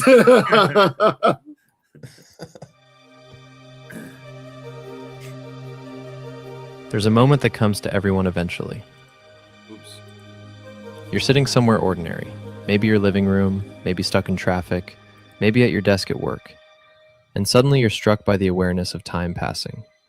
Not in an abstract way, but viscerally, feeling the seconds tick by, feeling your life moving forward whether you're paying attention or not. And in that moment, you face a choice that most people don't even realize they're making. Do you stay present with this moment, even if it's boring or uncomfortable or not what you wanted? Or do you mentally check out, scroll through your phone, fantasize about the future, wish you were somewhere else doing something else? Most of us choose to check out. We fast forward through the uncomfortable parts, the tedious parts, the parts that don't immediately gratify or entertain. We've become experts at avoiding the present moment when it doesn't meet our standards for engagement and pleasure. And we tell ourselves, this is fine. This is just making efficient use of our time. This is just avoiding unnecessary suffering. But what if this constant avoidance, this habitual fast forwarding through life's less pleasant moments, is actually causing us to miss our actual lives? What if the moments we skip are the ones that matter most? What if trying to optimize our experience for maximum pleasure and minimum discomfort is the very thing that makes us miserable and empty? This is the question at the heart of Click, the 2006 film directed by Frank Karachi and starring Adam Sandler. Most people remember it, if they remember it at all, as just another Adam Sandler comedy with some crude humor and a sentimental ending. The marketing sold it as a funny concept. Guy gets a universal remote that controls his life. Hilarity ensues. And yes, there are fart jokes and slapstick and typical Sandler goofiness. But beneath that surface comedy is something much darker and more profound, something that touches on the fundamental problem of modern existence and, when examined closely, connects to ancient Gnostic warnings about the nature of material reality and the traps of earthly existence. Michael Newman, Sandler's character, is an architect living the standard modern middle-class life. He has a wife he loves, kids he cares about, a job that's demanding but provides well. And he's miserable. Not because anything is particularly wrong, but because he's constantly focused on the future, on when things will get better, on the promotion he's working toward, on the life he'll have once he gets past this current difficult phase. His present moment is always just something to get through, I had a never stepping seen this stone toward a movie better before. future that exists somewhere ahead if he just works hard enough and endures long enough. Sound familiar? This is how most people live now. Always focused on when I get the promotion, when I lose the weight, when I find the right relationship, when the kids are older, when I retire. The present is devalued, treated as a tedious obstacle between you and the life you really want. And Michael takes this to its logical extreme when he encounters Morty, played by Christopher Walken, a mysterious figure who works in the Beyond section of a Bed Bath & Beyond store, and who gives Michael a universal remote control that can manipulate reality. At first, Michael uses it exactly how you'd expect. Skipping arguments with his wife, fast-forwarding through traffic, rewinding to moments he wants to experience again, pausing people who annoy him. It's wish fulfillment, the fantasy of controlling your experience to eliminate anything unpleasant or boring. And for a while, it seems great. He gets to avoid all the tedious parts of life and jump straight to the good stuff. But the remote has a learning function. It starts to predict what Michael will want to skip, what he considers tedious or unpleasant, and it begins fast-forwarding automatically through those parts.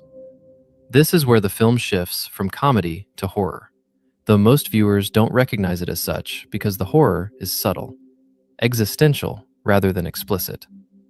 Michael starts losing months, then years. He blinks and his kids are teenagers. Blinks again and they're adults who barely know him. His wife has divorced him and married someone else. His father has died, and Michael wasn't present for it because the remote skipped the hospital visit and the funeral. He's gotten everything he thought he wanted: the big promotion, the corner office, the wealth and success. But he's lost everything.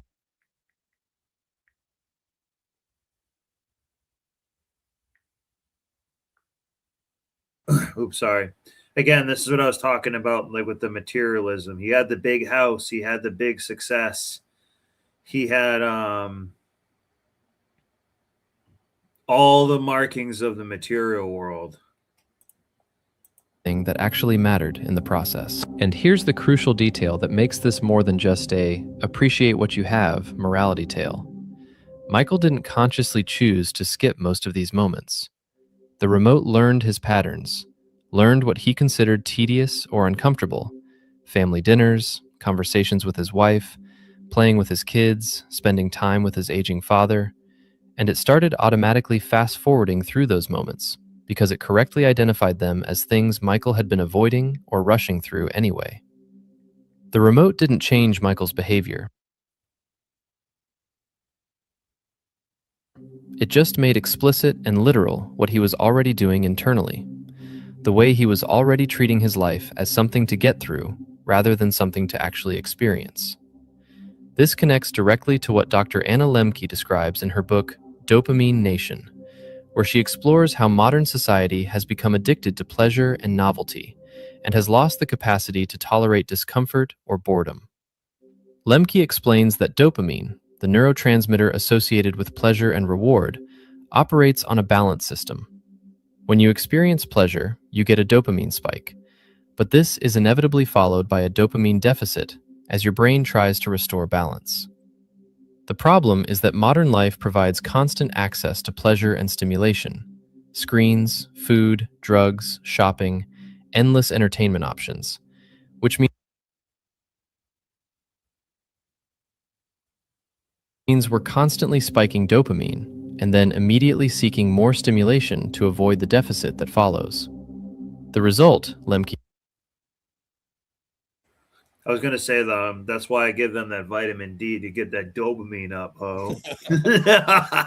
He argues is that we've lost our capacity for. You know what happens when they don't get enough vitamin D? They become They get vitamin no, D no, no, deficient. no. They get a deficiency. Yeah. Yeah. Yeah. That's why they're acting like a C. Oh.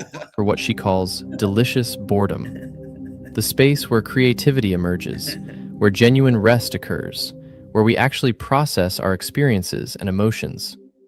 We've become so intolerant of any moment that isn't immediately engaging or pleasurable that we're constantly reaching for our phones, for food, for any stimulation that will prevent us from having to be present with discomfort or boredom. And paradoxically, this constant pursuit of pleasure is making us more anxious, more depressed, more unable to experience genuine satisfaction or joy. This is exactly what Michael experiences in Click. He's optimized his life for pleasure and success by eliminating anything tedious or uncomfortable. And the result is that he's lost his life entirely. He's achieved the modern goal of maximum efficiency and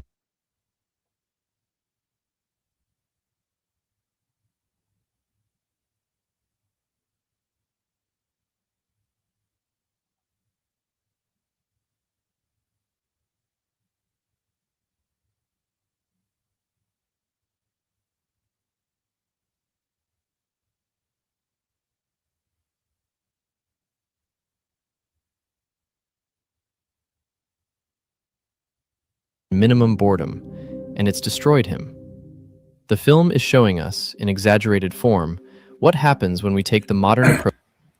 Sorry, I don't know if I was muted when it was like that, but a lot of people live. The film is showing us in that way with the remote like that. They kind of they're on antidepressant pills or an addiction or something like that, and the life just kind of like just keeps passing by so quickly. exaggerated form, what happens when we take the modern approach to life? Avoiding discomfort, pursuing pleasure, trying to optimize every moment for maximum engagement and minimal tedium, to its logical conclusion. But there's a deeper layer here that connects to Gnostic understanding of material existence. The Gnostics taught that the material world is a kind of trap, a realm designed to keep consciousness distracted and imprisoned through constant engagement with physical desires and material concerns. The archons, the rulers of this material realm, maintain their power by keeping humans focused on pursuing pleasure and avoiding pain, by making earthly existence feel like the only reality that matters, by ensuring that people are so caught up in the drama and desires of material life that they never look beyond it to recognize their true spiritual nature. and in a culture that's optimized around avoiding exactly these kinds of experiences. In a society that provides infinite tools for distraction and stimulation, and fast forwarding through anything unpleasant, we're all doing what Michael does with the remote. We're mentally checking out of the present moment whenever it fails to immediately gratify. We're physically present, but psychologically absent, going through the motions while our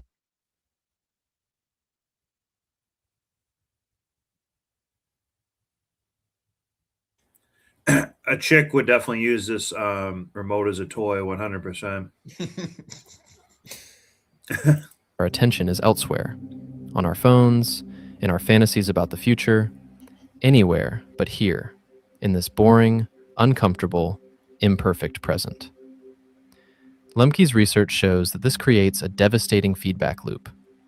The more we avoid boredom and discomfort, the more intolerant we become of them, which means we need increasing levels of stimulation to feel engaged, which makes normal life, That's the remote right there. Maybe Adam Sandler would put it up there. feel increasingly tedious and unbearable, which drives us to seek even more stimulation. It's the dopamine tolerance problem applied to existence itself. We need life to be constantly exciting, constantly engaging, constantly pleasurable, or we experience it as not worth being present for. And since most And this is a problem with a lot of modern women 304s. They need it. If it's not the best time of their life, they have so many other times to compare it to. We get such a sense of novelty watching. Think about it on your phone. You can watch a world star hip hop fight or something crazy, and then you can watch Gnostic Jesus the next second. So it's just everything is all over the place. It's oversaturated, competing for your mind. of life isn't constant excitement, we end up Which, speaking of that, we'll watch one more small thing, and then I think I need to call it a night. And thanks for being here, guys. I think I've covered the topic. Yeah, this is almost 5 hours. So, you know, we're going to end it on. The video of the night was this right here.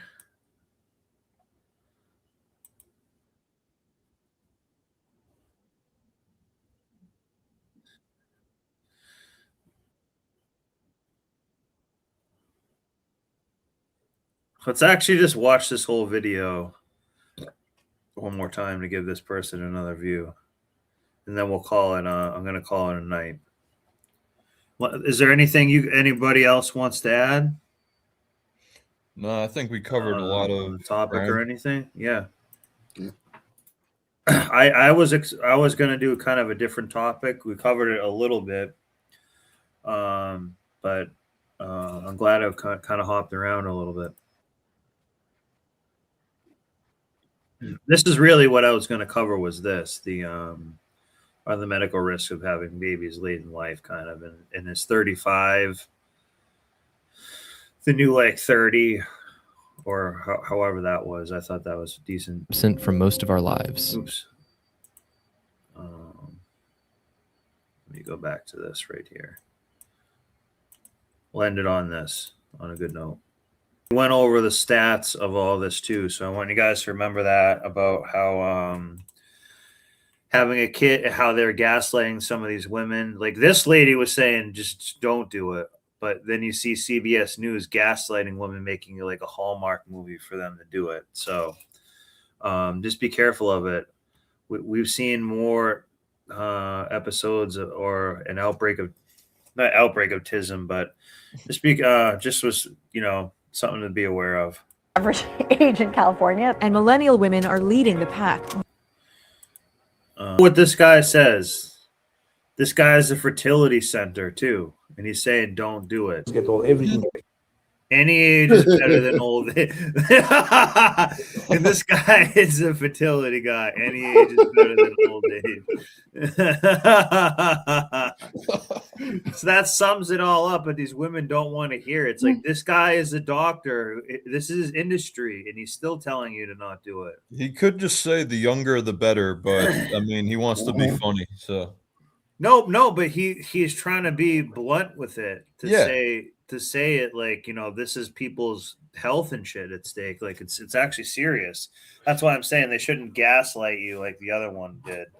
And stop coddling these old heads.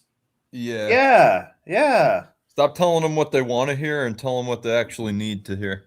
Exactly. Yep. Which is this. Than old age. And old age in women really is in your late 30s, early 40s. Late 30s, early 40s. Any age is better than that. Yeah, they're not going to like to hear that, though, because that's the uncomfortable truth. Yeah. They just... and they could have a baby at 19 or something. But here's another uncomfortable truth. By the time you get to your 30s, 40s, that's actually 50 is not middle age. Your 30s and 40s are middle age. Yep. And women live a little bit longer than men, but technically you're still right. But when you're talking about an average life expectancy of an American woman being around, 78, 40 puts you at middle age. 38, 40 puts you at middle age. Yeah. That's where, Yeah, you're right.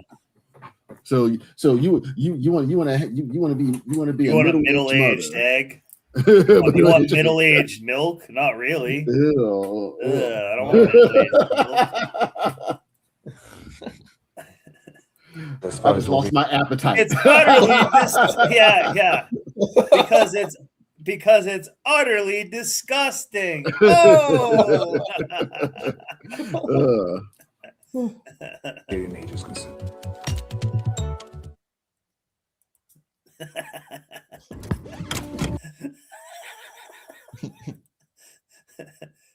So I'm gonna call it a night, guys, because it's like 11:30 out here. So thanks for being on the stream, everybody. Like and subscribe, and we'll be doing more of these. I like all that we covered a good range of topics, and I think we all were able to take something away with it. Good night. Thanks for having me, bro. Yeah, thank you.